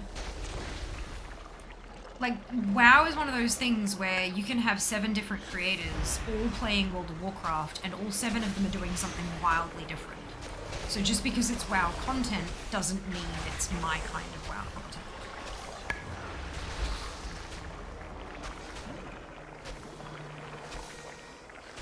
Good. On my own face in relation to what other people are doing. Yeah, like, I mean, I'm very competitive. I'm a very, very competitive human. And to the point of it being a flaw. Like, when I was younger, it was a bad thing, like a really, really bad thing. I was a sore loser. I would gloat when I won. Like, I was one of them. I was a dickhead. Over, like, as I've grown older, as I've matured, I'm still very competitive, but I also don't put myself in situations where I could become that dickhead again. And I tend to compete with myself instead of with others. So, like, for example, I'm watching myself on the Data for Azeroth leaderboards, for example. So Data for Azeroth, it's a user-friendly display of the data about you and your collection in game. So it gives you get like a collection score for your pets and for how many mounts you have and how many quests you've completed and how many blah blah blah blah blah blah. Like all of those different statistics are shown. This is your score or how many you have. This is where you rank on your server, on your connected servers, on your region, and in the world. Yep. And there is a global completion score. Everything, like different things are weighted differently. So like a mount is worth 100 points, a quest is worth 10, and one appearance is worth 1 point. And there's a few other other things and bits and bobs, but it gives you a total completion score and then ranks you. So when I look at, when I'm looking at improving my score and improving my rank, I don't think, oh, Bobby's ahead of me, I need to beat Bobby, I need to have a better collection than Bobby. No. I just go, okay, I'm at 1,425th. What is the score of the person in 1,424th? So how many more points do I need to get to jump them? I don't care who they are, and I'm not competing with them. I'm just looking to improve my score up the board. So I'm competing with myself in that sense. Is that, yeah. So like the stuff with the bloody timers on it, all that kind of thing. It just, I don't know, watching competitions gets me stressed. So, like I feel for them and it's, you feel that sense of urgency and stuff. And yeah, I don't know, it's just not, yeah. Tiny was running Orc for a Magmarax kill, slept up 21k DPS from me. I was 1/4 of his DPS. Oh, Jesus Christ, completely relate to everything you just said. I'm not so much that way with video games, basically everything else in life. I'm like that with everything. Except stuff that I just decide that I don't care about anymore. Like if I lose the passion for something, I'm like, I don't care. I'll still do the thing, but I don't care. But yeah. And fuck Bobby. I know, right? Fear to 420th. Where am I at the moment? I haven't refreshed for a little bit. It's always Bobby. I think he's got hacks. 1420. I'm not sure that's up to date. Let's 2 days ago? When did I actually refresh? Oh, I hit Fear 2 days ago. The rest of my alts were updated 5 days ago. Let's hit update all and see where, because it said 1420, but I don't think that's quite accurate. Damn it, Ricky Bobby. It's funny because I said Bobby, and then when you all reflected on the name Bobby, the first place my mind went to was Bobby Kotick. However you pronounce his surname. So I had a real job in his life. I feel like these are all references to things I do not understand. And that's great. The blood curse must be purged.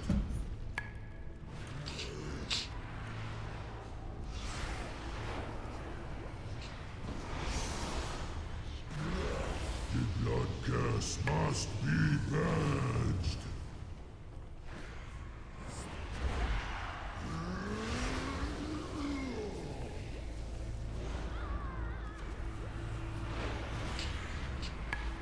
The blood curse must be purged.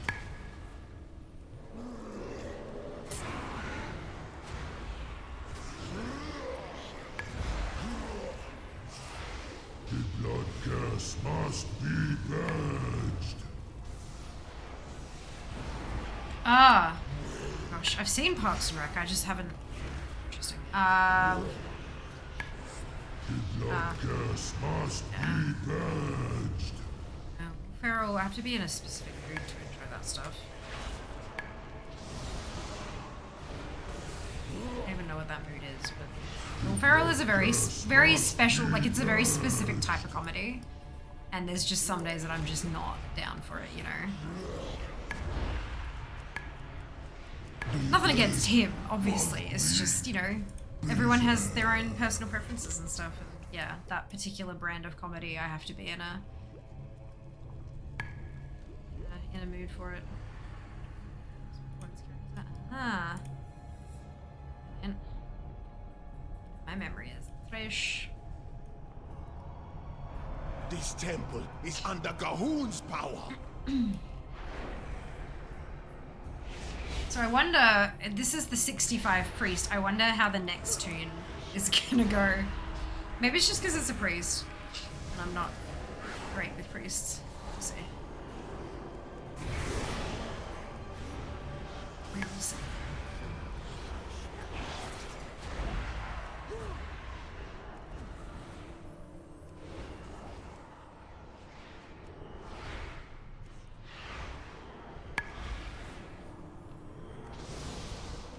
Oh, am I out of range for something? This way.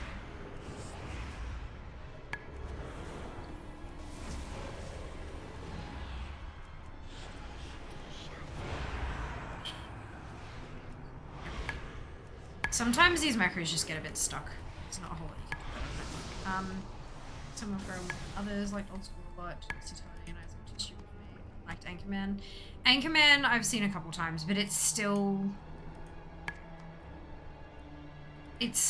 a very particular lowbrow kind of humor. It's a bit silly, you know? I don't know, it just... Steve Carell can do amazing shit, and just seeing him be an idiot, like... Yeah, I didn't... Sometimes I find the political incorrectness hilarious, and other times I'm just like, ah, this is just trash. Like, yeah, there's, but look, that's, each of us is different, hey? That's the whole point. If everyone liked the same kind of stuff, there'd only ever be like 7 movies. And low levels does take you a touch longer, eh? Yes, yeah, just a bit. But also it's priests, and priests and I have never really gotten along very well in terms of me playing them.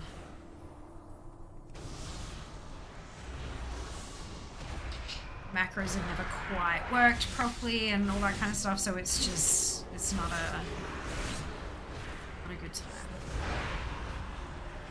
So I have a feeling the next tune I jump to, even though it'll be lower level, will work smoother.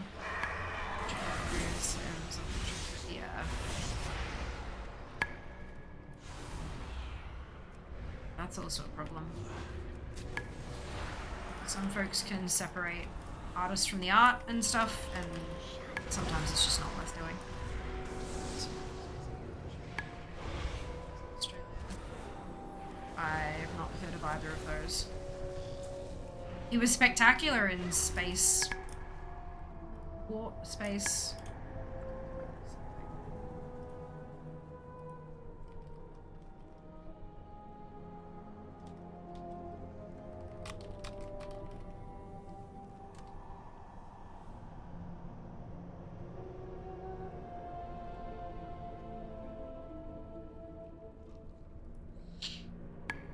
I mean, also, you know, that's...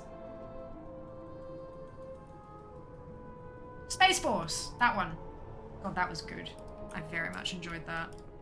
Yep, thank you. Love this comedy. Because people gonna people.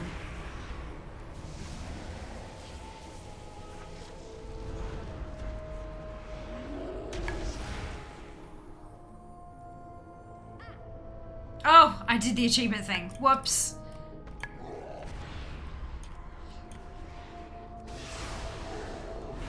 Alright, is that...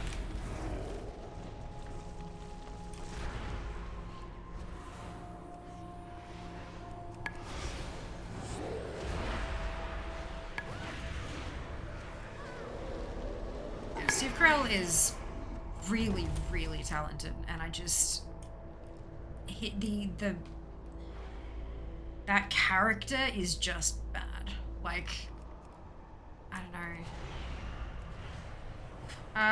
Let's try my rogue. No, he's stop avoiding mobs. Nah, I just kill everything. It's easier. Plus, world drop greens. When she was on launch programs, plus, didn't have to research. Well, oh, interesting. Yeah, Yeah, I've never had Apple TV Plus, so that's not a... Yeah.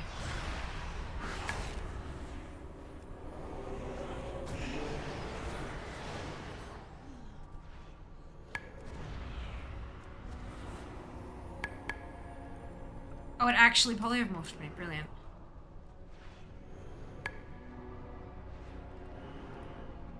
There you go. Things land.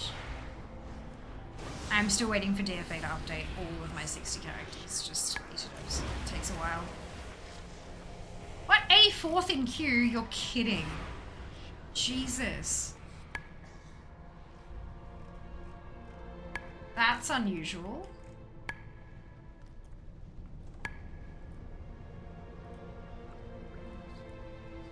Yeah.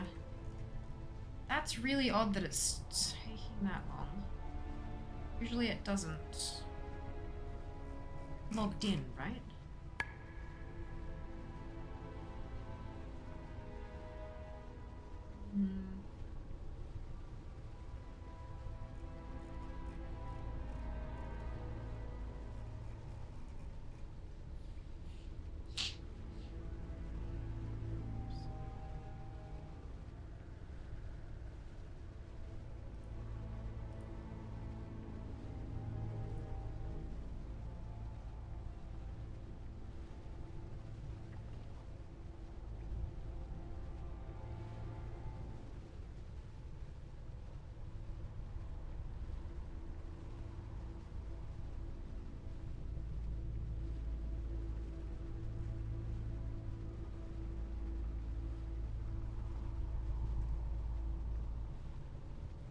Refresh the page. Damn it. Alright.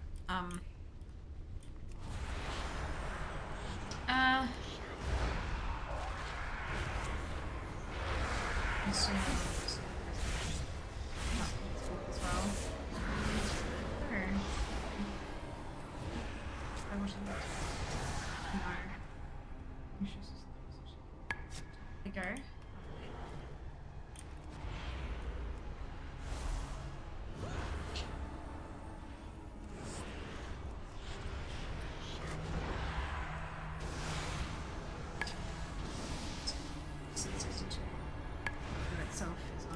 Sending into this.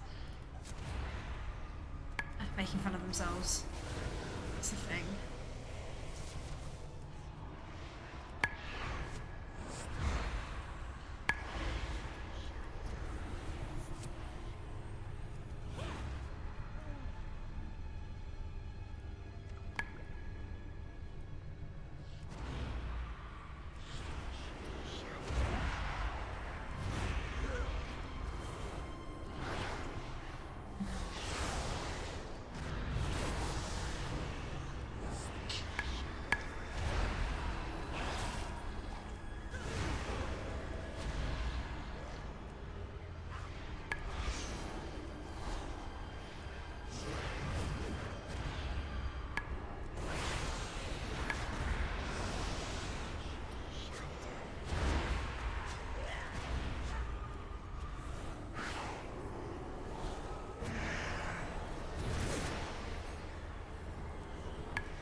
How is the polymorph actually hitting?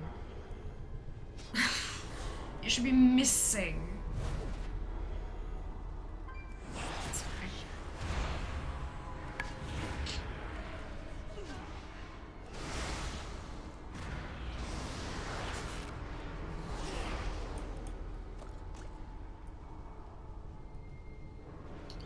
At least you can control yourself at this point.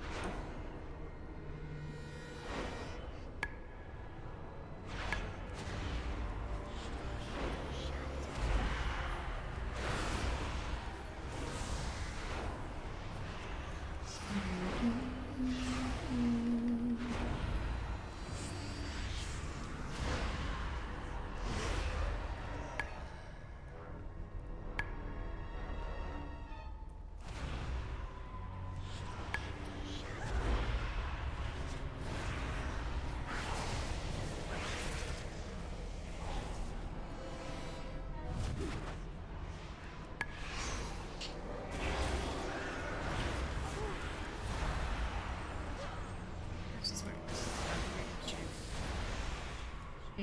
is also good for season chef's kiss. Fair enough.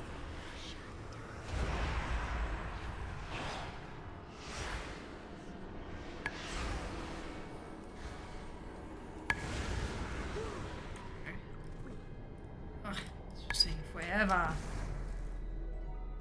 Yes, now I know. Blood and bone!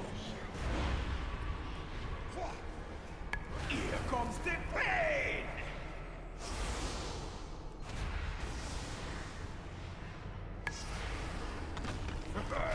Blood and bone!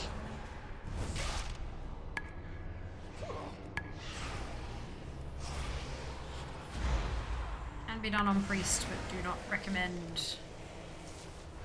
Here comes the pain! Or could it be smooth? Just is because she's Blood and bone!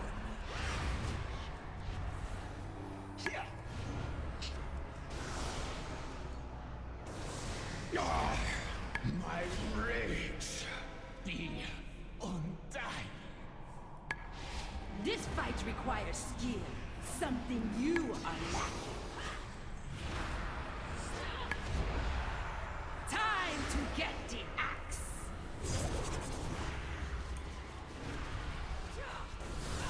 Here comes the pain! Time to get the axe. no. The whole time everything's just really slow and stuff. Stuff just takes forever. Time to get the axe. It's just because it's a priest. Oh, storm. This feels no different to the rest of the church. Time to get the axe. Blood and burn. It's pain. Somebody is losing a head.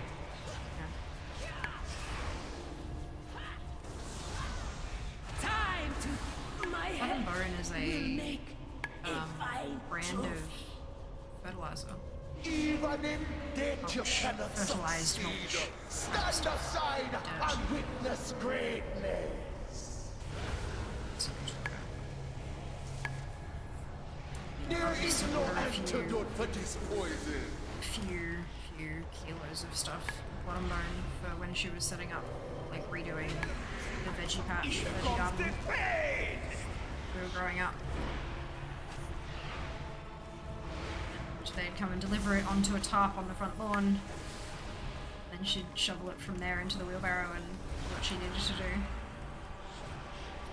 There is no antidote for this poison. Stop trying to. Somebody is losing a head.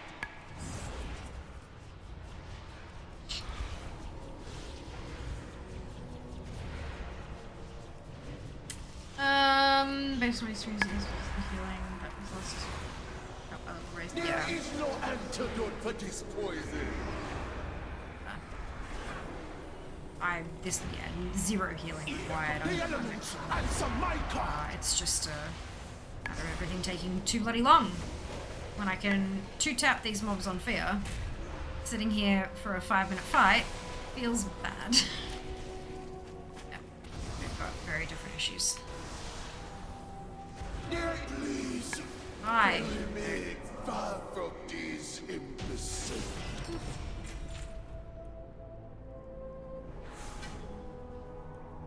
Something is going on with the data for Azeroth queues today. Interesting. Silence! Battle! Prophet of lies! I spent my Yeah. life resisting your master, only for you to bind me to his will and death. Yeah. These intruders will die, Around. but I need not listen to your Flashing the prattling while I make keys. it Not so. much happening. Complain all you like, my king. But you should have realized there was no escaping Gahul.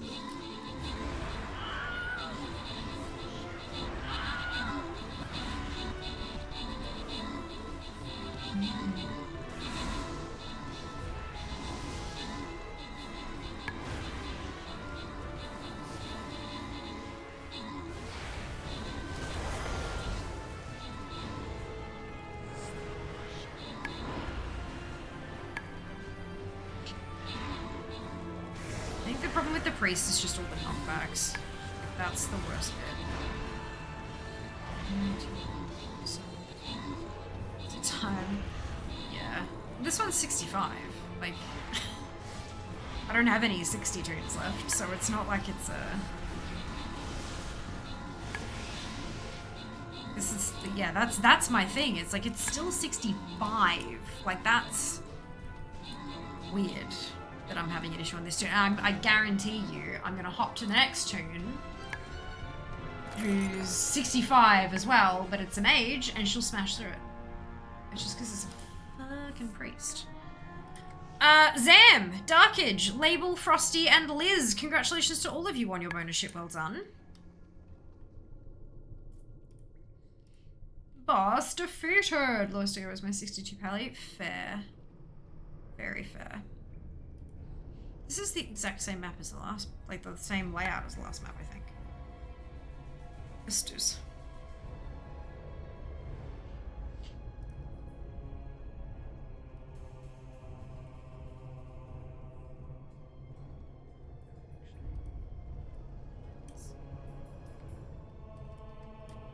Okay, this will be fun. At least it's the last boss. Wouldn't it be great if this is the one that dropped it after all that shit fighting? Hunting season has begun! Would be nice.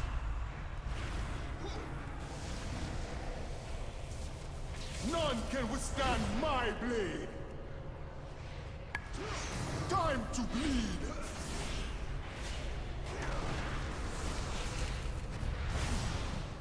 The DFA has just finished updating my 60 tunes.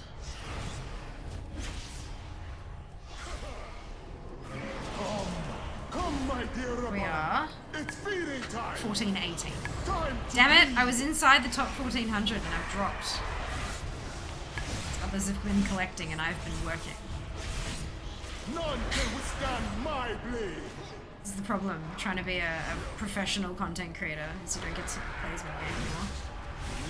Can't say 2 weeks holiday, tons of mounts. Ah, fantastic! Wonderful. Time to bleed!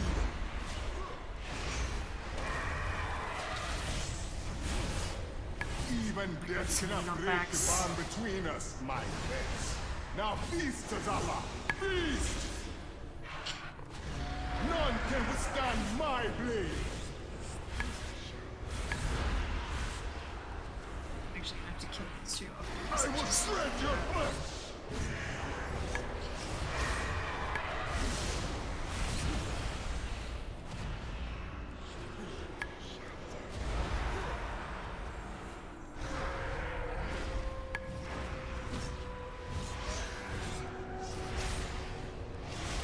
At least my health is back up again.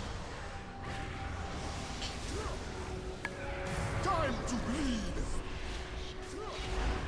Yeah, you work on improving your life is None important. I know, can right? withstand my blade! How dare I? At least I got the screenshot when I was there. Enough! You have earned the honor of dying by my hand. Time to bleed! I will shred your flesh! But I kicked past it. I did not.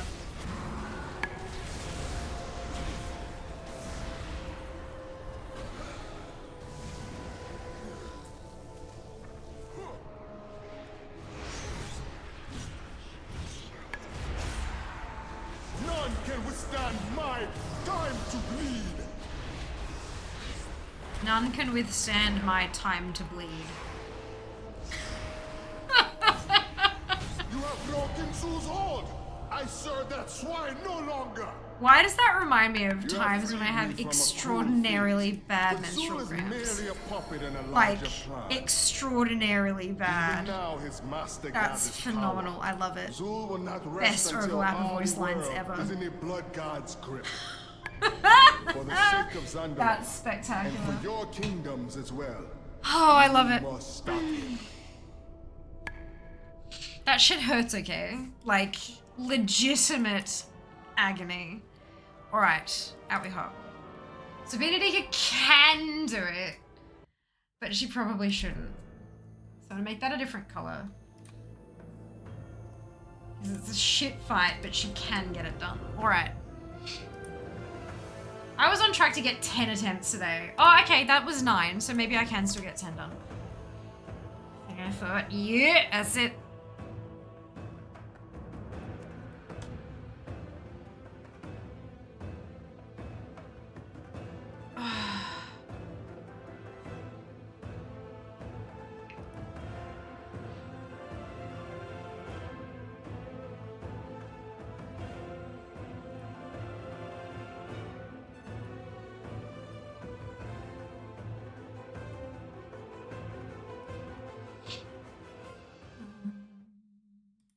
Bum, bum.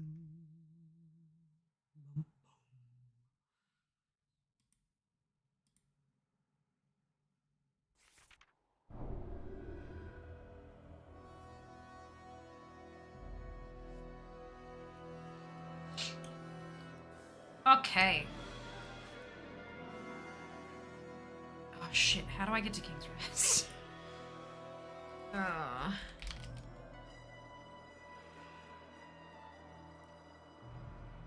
Fun.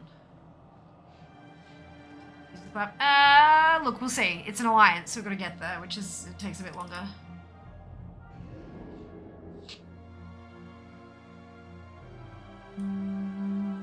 For the alliance!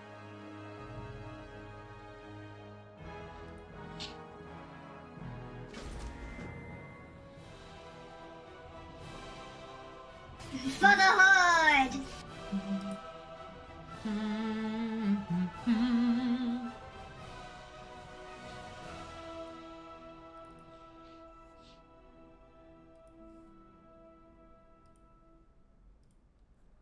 I am a paladin. Aww.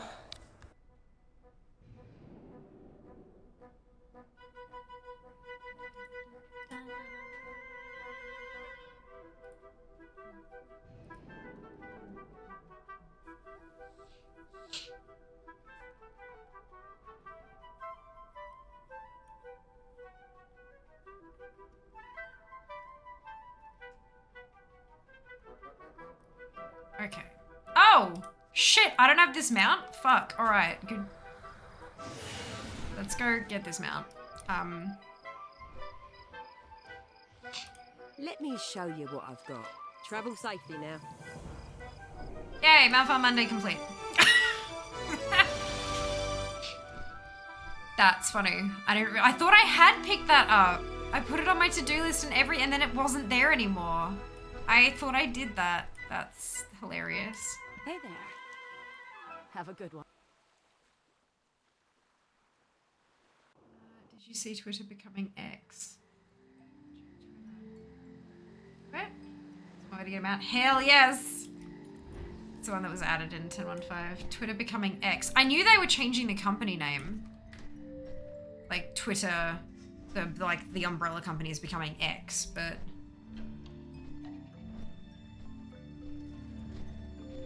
I didn't think he was renaming the whole thing. I thought it was a subsidiary type dealie. Like it was an umbrella company. The website name.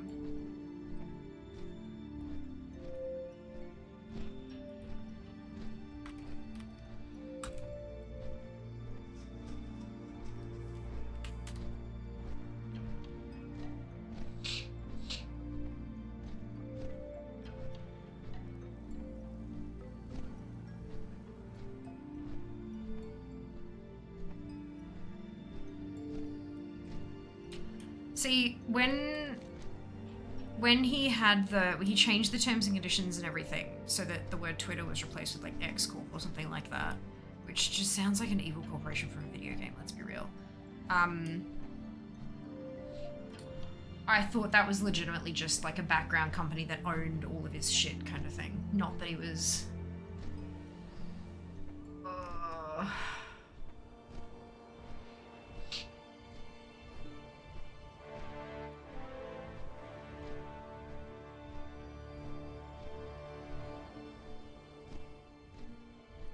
It's just gross. I really feel like it's all just bullshit.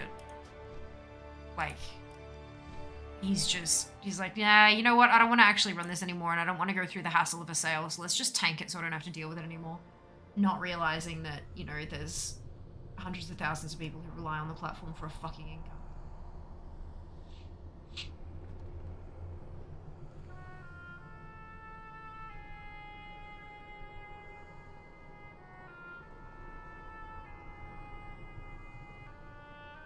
I'm still up for an invite code to Blue Sky. That just putting it out there. Putting it out there. Jesus fuck. Welcome to the tomb of the first Troll King. Wish I could be there to greet you myself.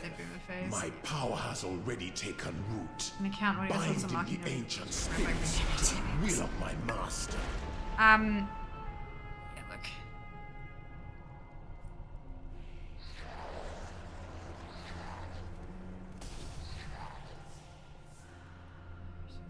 Right, yeah, that's all good. All good. Yeah, he's done with it. He doesn't want to handle it anymore, so he's just tanking it for fun. Trying to see how quickly he can lose users and accounts before he can shut the thing down, before he can justify saying, unfortunately, it's no longer making, you know, we're now operating at a loss. This We're deciding to temple close is out under the loss. Gahun's power. That's very sweet of you, Kenzie, thank you. I mean, like, I have a threads, like, that's there. I've got 100 and... Did I say 132 last time I checked, I think? Let's have a look.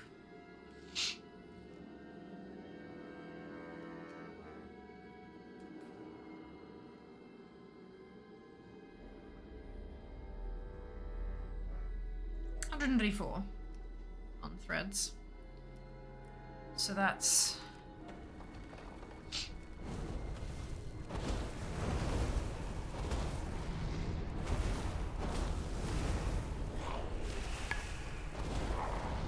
Start. But I'm like 3,000 something. Like thread. Okay. I've spent years building up a Twitter presence, so having it just, and it's my largest following outside of Twitch. So that's a problem for me and earning an income. Because most of my contracts come, like, part of that is there will be tweets included. Yep. If I don't have that following, I make quite a bit less money. On from that, Threads doesn't have API. At least it doesn't have an accessible API, so you can't schedule threads like you can schedule tweets. So to be consistently active on Threads versus being consistently active on Twitter, it is a huge difference in effort. It means I'd have to actually jump on the app 5 times a day and post rather than being able to schedule that stuff in advance, which is a problem. Like a problem for work-life balance.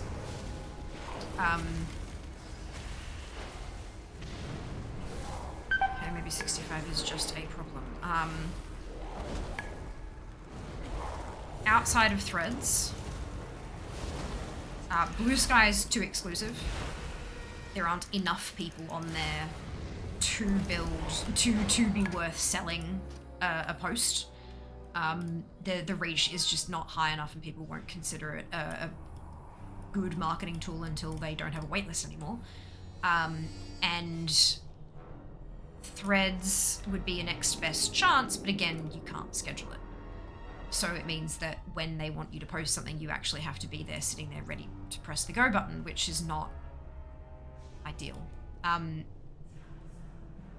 know, you know, it's ha ha ha, Twitter's dying, watch it crash and burn, watch the fuckboy mess everything up, but it is a legitimate problem. And I'm not just talking about, like, I know there are a lot of people who are sad because they've built their communities on Twitter and that's where they found a lot of their friends and stuff. This is a business thing for me. This is an actual ability to pay rent type deal with it going to hell. So that, like, you know, it may be funny to some, but it's really not funny to a lot of people in my situation as well. Like, it's a nightmare.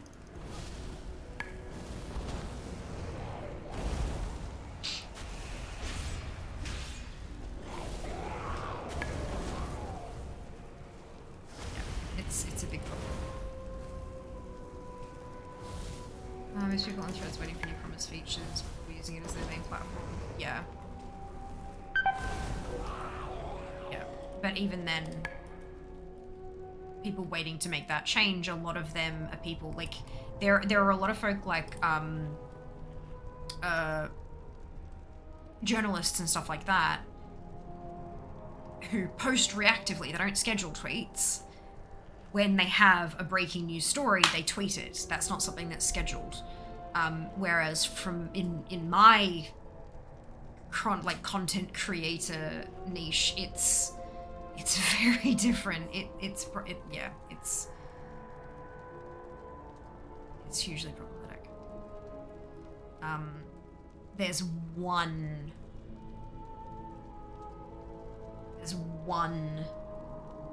social media scheduling platform currently, I believe, that is allowing you to schedule threads,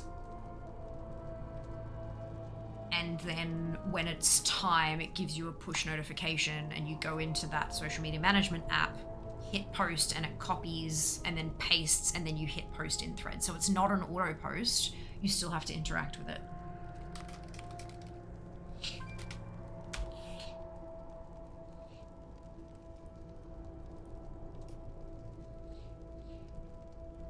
The great thing is, if you type in Threads API, Threads is already a term in fucking computing. So, yeah, it's great.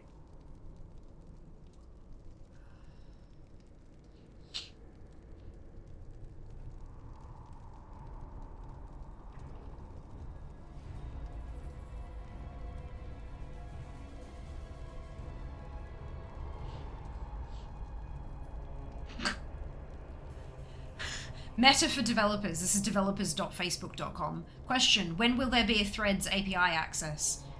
Top comment: 30 million sign up and I guess it's time for API access. Reply: you guess wrong. End of thread. That's it. End of question. Fuck. Yeah, it's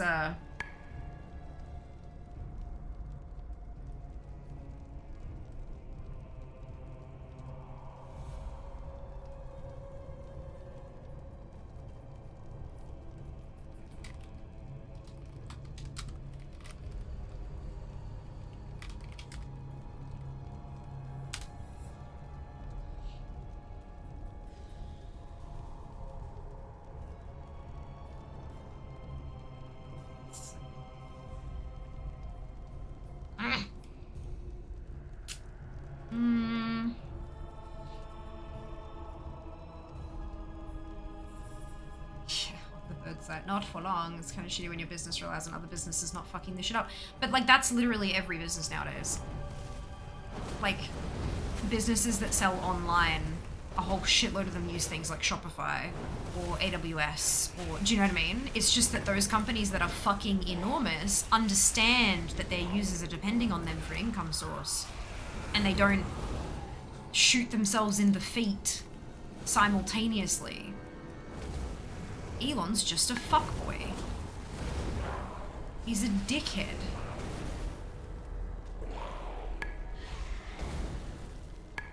"13-year-old man-child in the head," and he won't, like, he just... Yeah.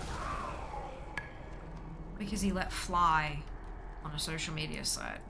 Said, oh, I can do better. 24 season 1, very much so. It's great fun. Hope you're enjoying it too. So, of course, Eager Best well. We'll see you next time. Following only timeline, third-party posting apps are apparently the two biggest things they're working on currently. Yeah. Yeah, but the thing is, it's Meta. It's Facebook and Instagram. They knew how important that was to start with. I want to know why the fuck they launched without having those things ready to go. I'm pretty sure it was you who posted that. Are you ready for another social media site? Marketing agents. No. Like, I showed my marketing friends from work, like, day job, that, and they lost their shit. Like, they're like, that's it. That's exactly right. Like, yeah.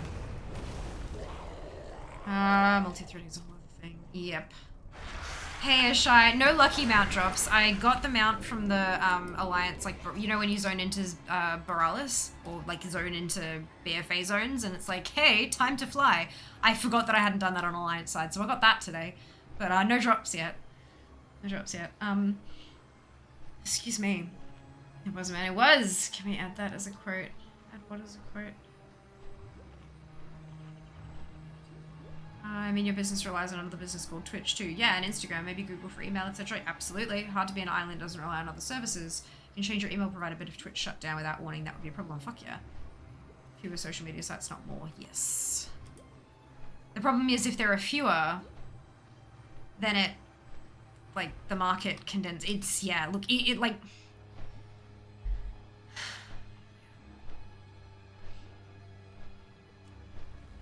It's a tricky one. Because if you have fewer, it means that there are fewer people that have control of your data and all that kind of stuff. And if that one does something you don't like, you don't have any other options. It's messy. We don't want more, we don't want fewer, we just want the ones we have to not fuck our shit up.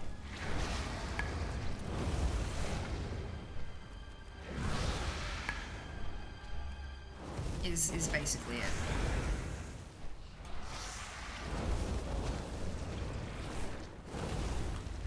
But yeah, once I do get my shit sorted and start posting again, I'm literally going to have to rely on, I'm pretty sure it's gonna have to be like the Discord bot, because I don't, actually maybe Buffer can tell me every time it posts a tweet and then I can jump in and grab it and send it manually to threads as well, because the idea is that I want to just duplicate my feed. I know that's not very interesting, but they're literally the same site with a, like, do you know what I mean, with a different owner. The idea is that they're supposed to be the same kind of site, and so I'm going to post the same kind of content, the same content. So I wonder if Buffer, because Buffer is the social media scheduling platform that I use for Twitter. And so I'm wondering if it can send me a push notification.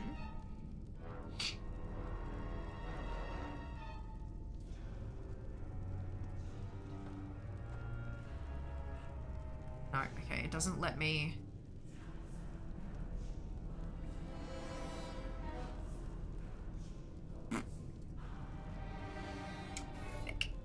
Yeah, I'm gonna have to, you know how we have the Discord bot, the if this then that, that posts when I make a tweet? I'm gonna have to set that up so that it actually pings me. Super fun, happy times, right? And then find a way to transfer that, like share it to threads.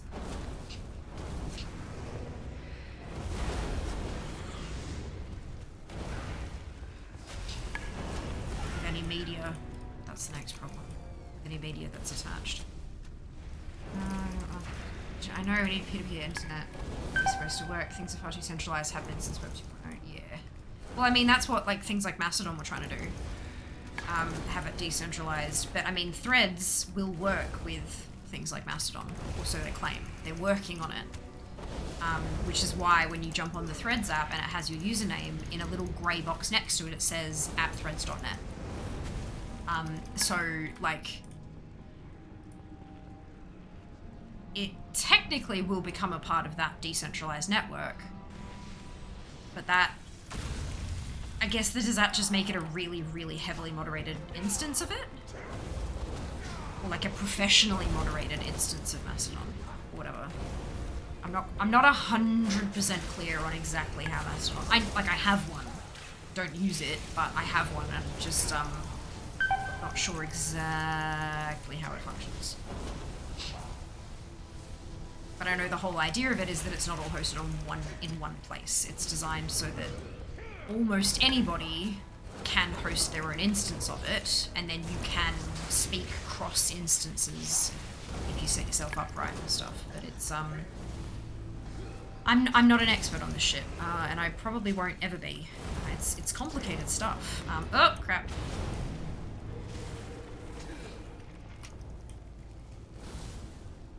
Fan companies may be evil, but at least they're somewhat dependently evil. You know what you're getting. You know what you're signing up for. The problem is that people want centralized things like getting to the same place instead of going one website to the next. The allure of social media sites to get to see your friends on the same platform the same way. Yep, that's it. All of my friends are here.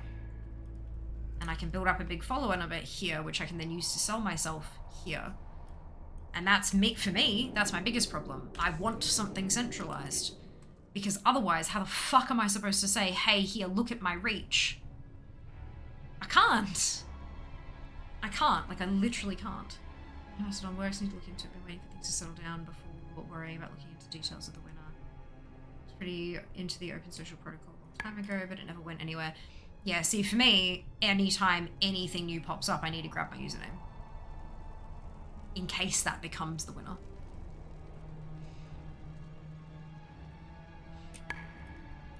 I'm pretty sure I was on, like, mstdn.games or something like that. Like, I was on one of the bigger central ones for gaming. Am on, I should say. I do have it still, I just haven't used it. And I don't know how long it'll be until they deactivate my account for inactivity either. But, like, yeah. I don't know if that's a thing. Like, you know, it's all a bit messy. This is a really scary time for content creators. People who are super duper well established on multitudes of platforms, like if they've got a huge following on Twitch and YouTube and Insta and TikTok and stuff, they're probably going to be concerned a little bit less. But for someone like me, who is still very much in her growth phase, this is a problem. This is a problem because, like, Twitter is where people find me. Like,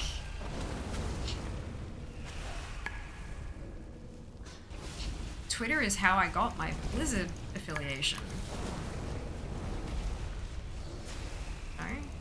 The Blizzard affiliation led directly to the Logitech affiliation. Etc, etc. So it's like, yeah. Problem. Yeah, follow Fear on Twitter before it crashes and burns. Well, I mean, if you don't think it already has. Hey, Barry. Welcome back. Hope you're doing well. Yeah, it's looking like 65 is causing issues. I mean, but they are two clothies, though. So maybe that's the common issue. Debatable. It is indeed debatable. That's why I said if you believe it has already. Before it does, or I guess now, if you think it already has. I just need a scheduler for threads. It'd be really lovely.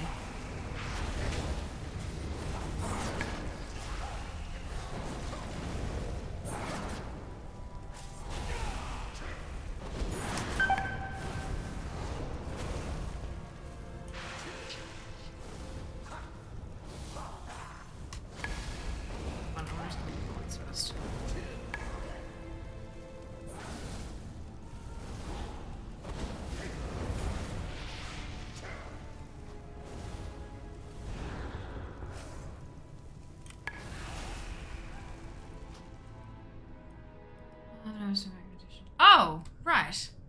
My apologies. Sorry to hear that. Hope it improves soon. Sometimes I wish I hadn't stopped streaming back in the day. For today's world. He's a dumb kid though, yeah. It, you know, it do be that way. By the way, people threads, even Facebook and Instagram has your data. Yeah. But also, because they already have your data, be fucking careful. There were a handful of sex workers who, for what I would hope to be obvious reasons, had their Instagram account quite private and linked to a Facebook page that had no connection to their name. However, in order to have a Facebook page, it needs to be backed up with your real profile of your person. And somehow Threads managed to follow that connection through and change the Threads display name to their legal name without asking or consent or any of that kind of jazz. So just careful.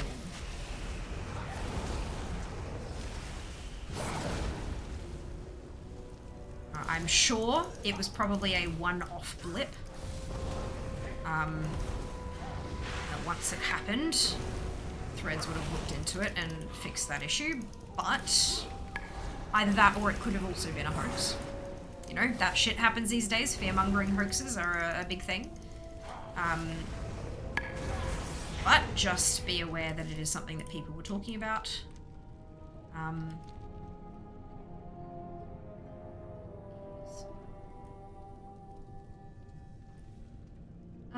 Hello, Erratic. Welcome on in. Hope you're doing well today. I am not max level on this character. This is a level 65 mage. On Alliance side, I main Horde. Which is why this toon keeps dying, because she's a bit squishy. I was wanting to work through my toons from highest level to lowest. Just see where I had difficulties. This one seems to be one that I'm having difficulties with. I wonder if I could, because my next toon on the list is down to 62. So I've got 7 70s, a 67, 2 65s, and this is one of the 2 65s. Then the next toon is level 62, but it's a monk. So, like, it might actually be easier to do it on a 62 monk than a 65 mage because of the squishiness. But only one way to find out, and that's to try.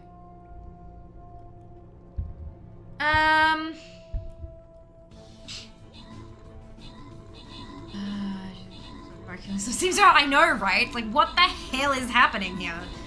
Yeah, no, she's a, well, look, not really a baby toon anymore, but baby compared to the 70s, I guess. That's what happens when you have 60 characters. Some of them don't quite make it to 70. All the meta accounts are now tied to meta account center accounts, and Threads has true chain blocking, but it does make some people scared. Their Facebook, Insta, and Threads and Quest profiles are all tied together now. I mean, they are. They are literally all tied together now. Like, that's the definition of it. Literal, they are 100% all tied together. Unless you go to the length of, like, using different email addresses for each platform and all that kind of stuff, then yes, they are 100% all tied together. And you're just trusting that the display name that you set will stay that way on each of those platforms. Inspire me to go run out once the Raptor is bomb. Yes, good. Look, consider yourself influenced. Apparently I'm an influencer, so that's, you know, a thing. Neke, Scream, Nicole, Striker, and Sparky. Congratulations to all of you on your bonus ship. Well done. Very fair and good catch auto mode. Huh? I didn't see anything. Jesus in reference to sexual surrender about it. Yeah, I figured as much.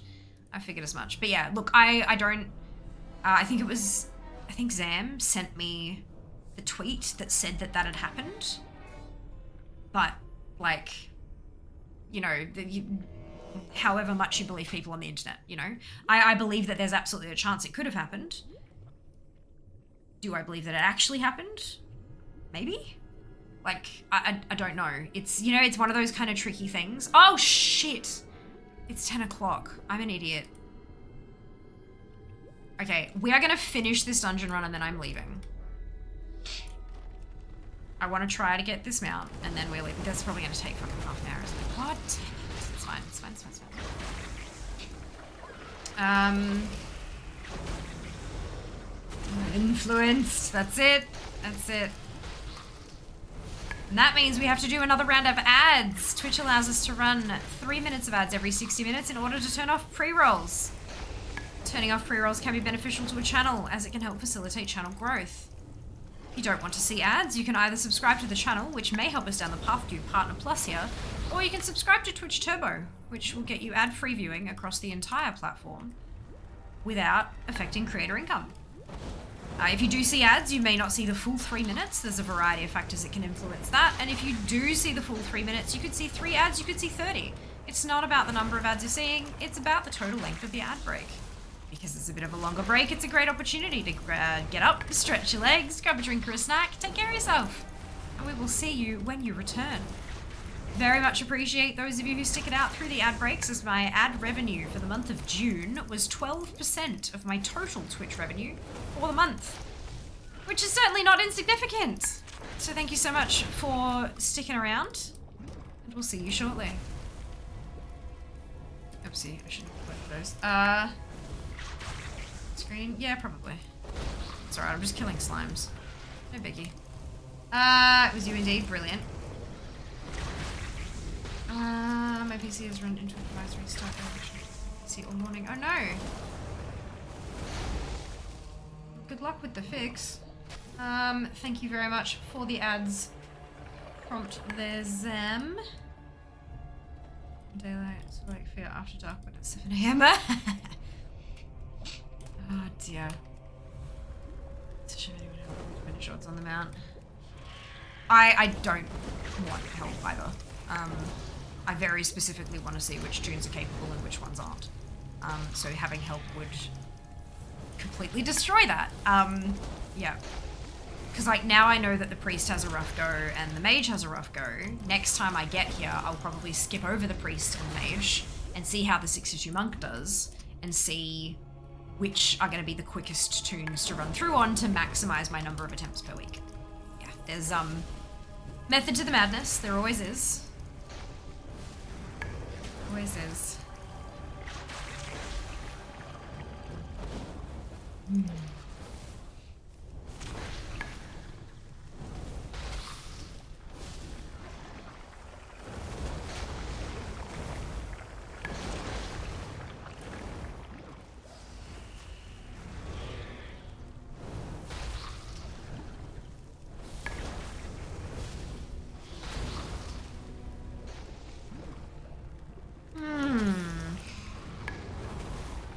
Don't have to go for this one.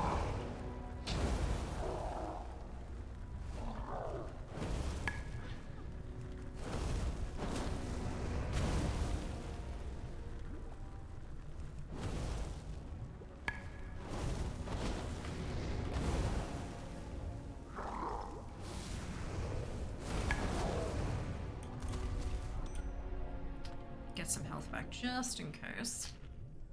Just in case. Excuse me.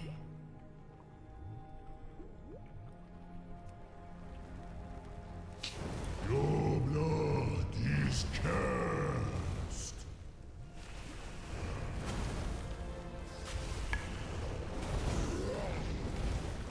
The blood curse must be purged.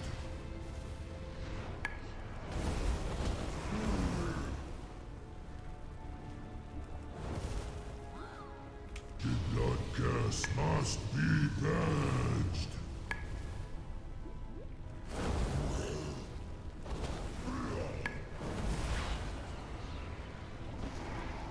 It's for science. Run your own WoW competition with your oldest competitors. Upside, whoever wins, you always win. Downside, you always lose. Correct.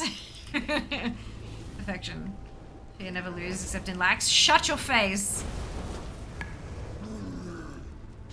Shut your face. Must be purged. It's so funny.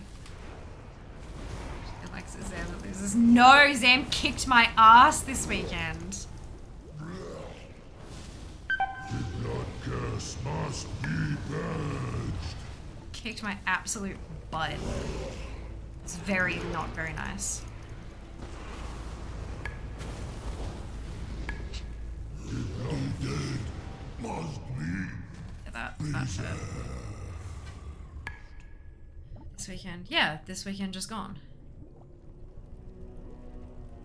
I thought that would have been clear from the context of Zam kicked. Past tense.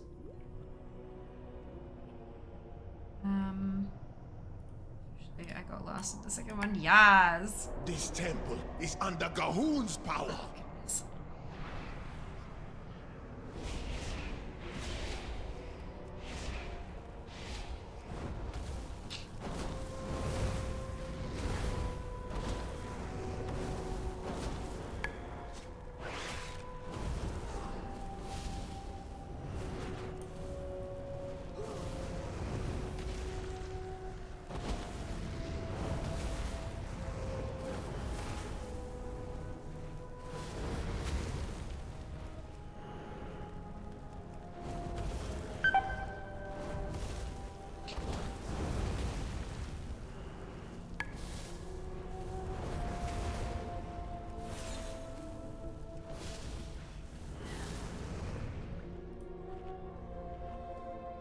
Free for all. I can do that. OCE realms are the ones that rigged? Nah, you were going bananas when you were on playing on EU. Oh, why is the free for all? Oh no, it doesn't give you ret. Never mind. We're good. I'm very tired.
Actually, I have to pull up some tunes.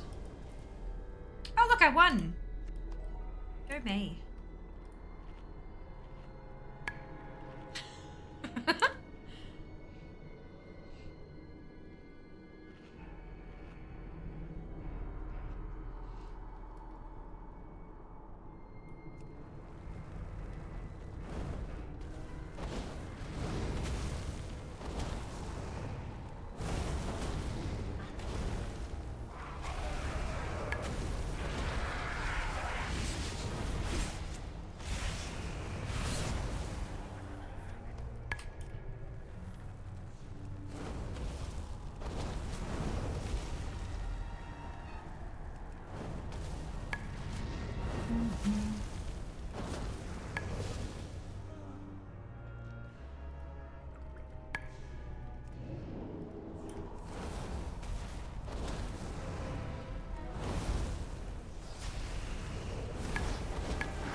By the Sunwell.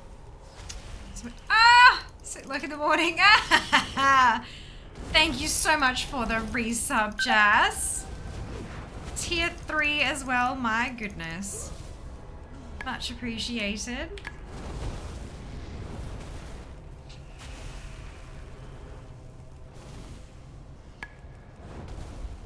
You're having fun. I didn't mean to curse myself, god damn it.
It's not a mage I can keep casting while I bring it back.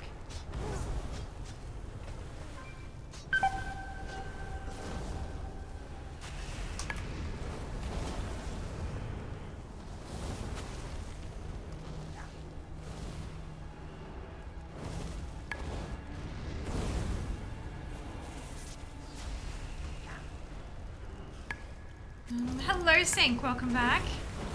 Hope you're doing well.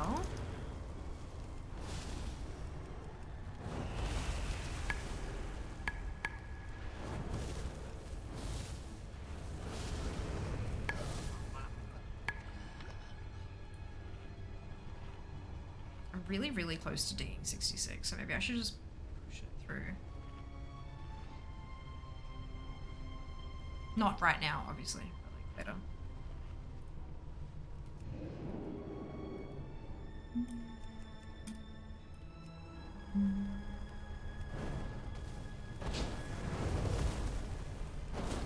I don't think there are many other things that are gonna need. Well, I know there's Underrot, there's a mountain Underrot. So that could cause some issues, but there aren't too many other things that I need to tie for, I don't think. Next up, oh nice! Brilliant. You're enjoying yourself.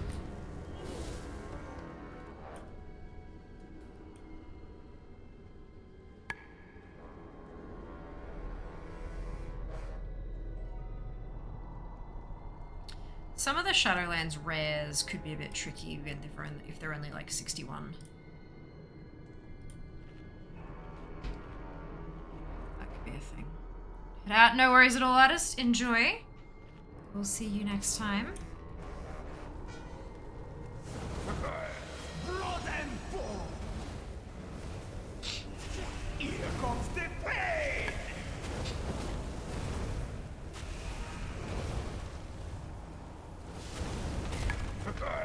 Blood and bone.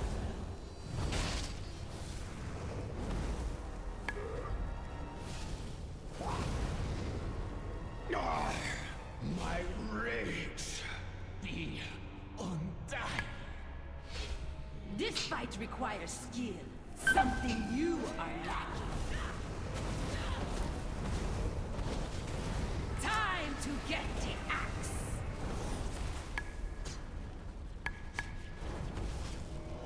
Here comes the pain. Time to get the axe. Somebody is losing a head.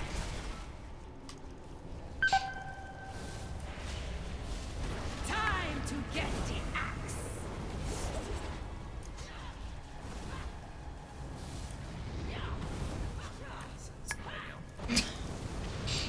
Time to get the axe. Somebody is losing a head. My head will make a fine trophy. Even in death you cannot succeed. Stand aside and witness greatness. Oh, this is a caster, so a lot of it's gonna miss. There is no end to Here comes the pain. the elements answer my call.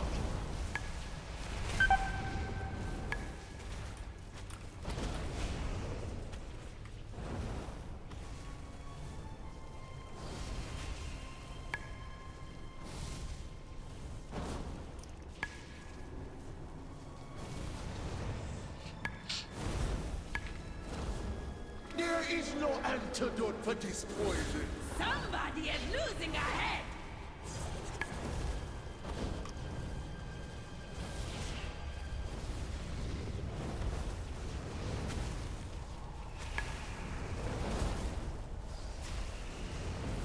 The priest had self-healing. Bury me far from thee. Here comes the pain. Oh, here comes the pain. Piss off. That's not her face. Silence, prophet of lies. I spent my life resisting your master, only for you to bind me to his will in death. These intruders will die, but I need not listen to your Plans while I change. make That's why it they are so. plans and not Complain duns. all you like, That's my it. king.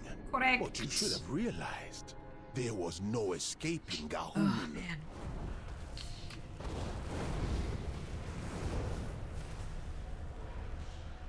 I should have eaten before I finished this.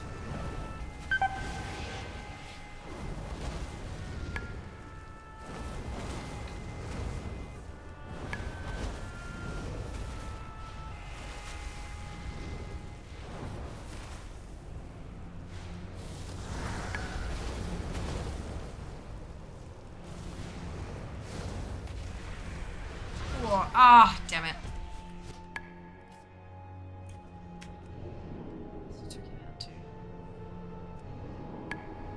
this is too much. We're gonna get there, but it's too much. This has taken 45 minutes so far. I think I'll put her on the nope list. Just until I get her a level or two. If I get her a level or two.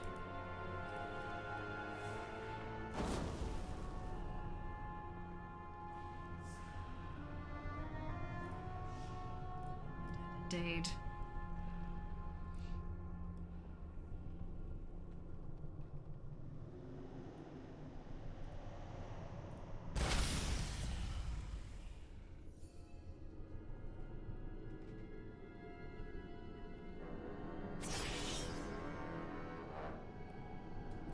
I'm gonna wait 20 seconds till my lust is off CD.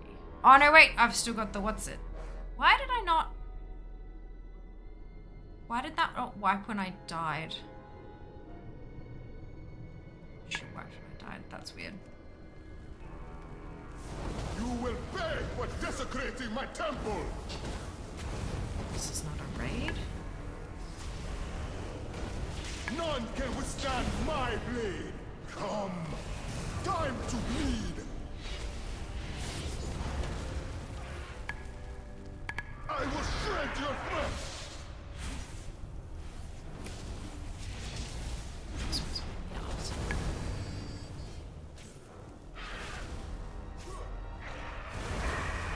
Time to bleed!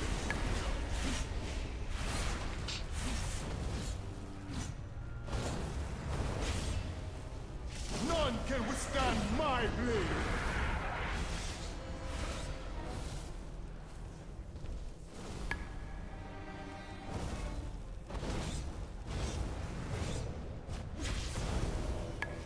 Time to bleed!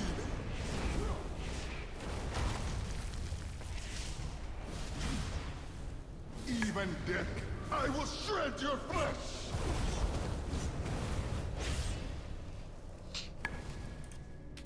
None can withstand my blade!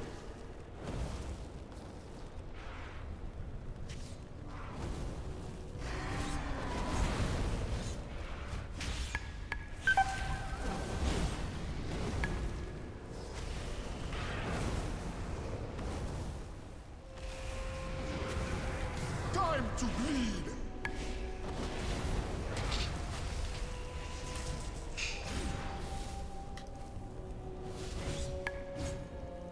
Blade combo sucks. Stop it. Enough! None can withstand my blade! Time to bleed! I will shred your flesh!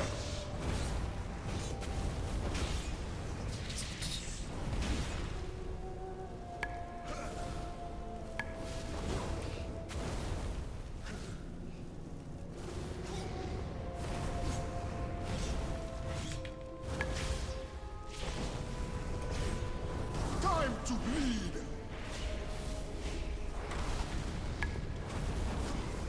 You have broken Zul's hold! I serve that swine no longer! Never again. You have freed me from a cruel fate, but Zul is merely a puppet in a larger plan. Oh, well. Even Alright. now his master We're gonna start the gathers battle early. power. Zul will not rest until all the world is in a blood god's grip.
S, Madeline, Arctic, Yondime, and Woodja, congratulations to all of you on your bonus shit. Well done. Well done.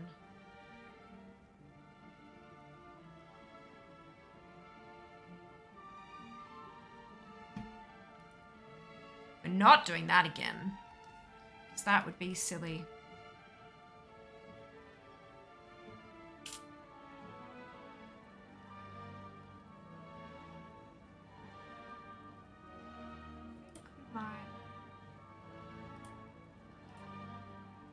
Hockey day.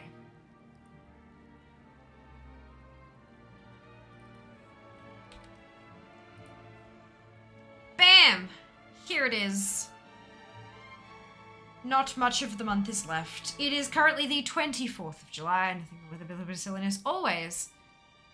Probably cook a steak on my face if I'm sunburned. Yeah, that tracks. That tracks. Definitely not silly here. No, not at all. Right, so it's the 24th of July today. We did Mount Farm Monday. We got a mount, but not the right mount, but that's fine. Wednesday's stream has been cancelled. The cancelled note is there in Discord, as well as the stream being removed from my Twitch schedule here on Twitch. So there is not a stream on Wednesday. I had a work event pop up that I have to attend, so that is a thing. So Friday, I will see you again on the 28th for D4 Seasonal Journey. It's going to be so much fun. I'm very much looking forward to it. Did you see that I made a tracker? Yeah, I made a tracker. And then Sunday is a big day. Sunday we have a very special announcement. It will be happening at the very start of stream, so you will want to be there. It will be a moment, I promise you that much. It's going to be a big thing. So tune in if you can, as soon as you see the announcement. But beyond the big announcement, we are going to be doing some more AT Dart. We'll have some lax in there. It'll be great fun. And then back around to Mount Farm Monday next Monday. And that's the end of the month. Yes, I know it's bedtime. That's the end of the month. What on earth?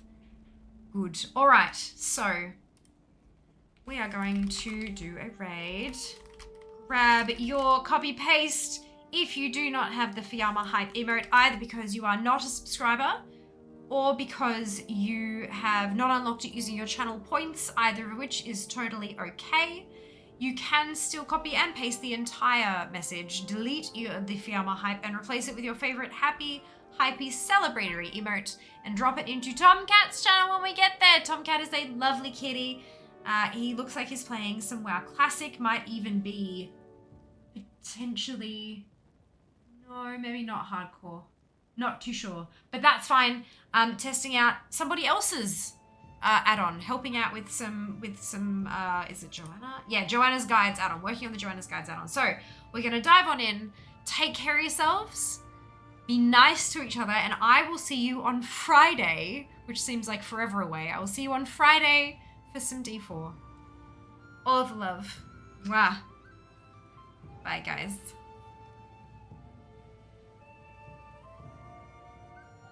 Job's done.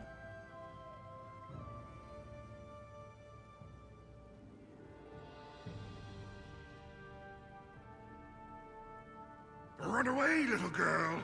Run away.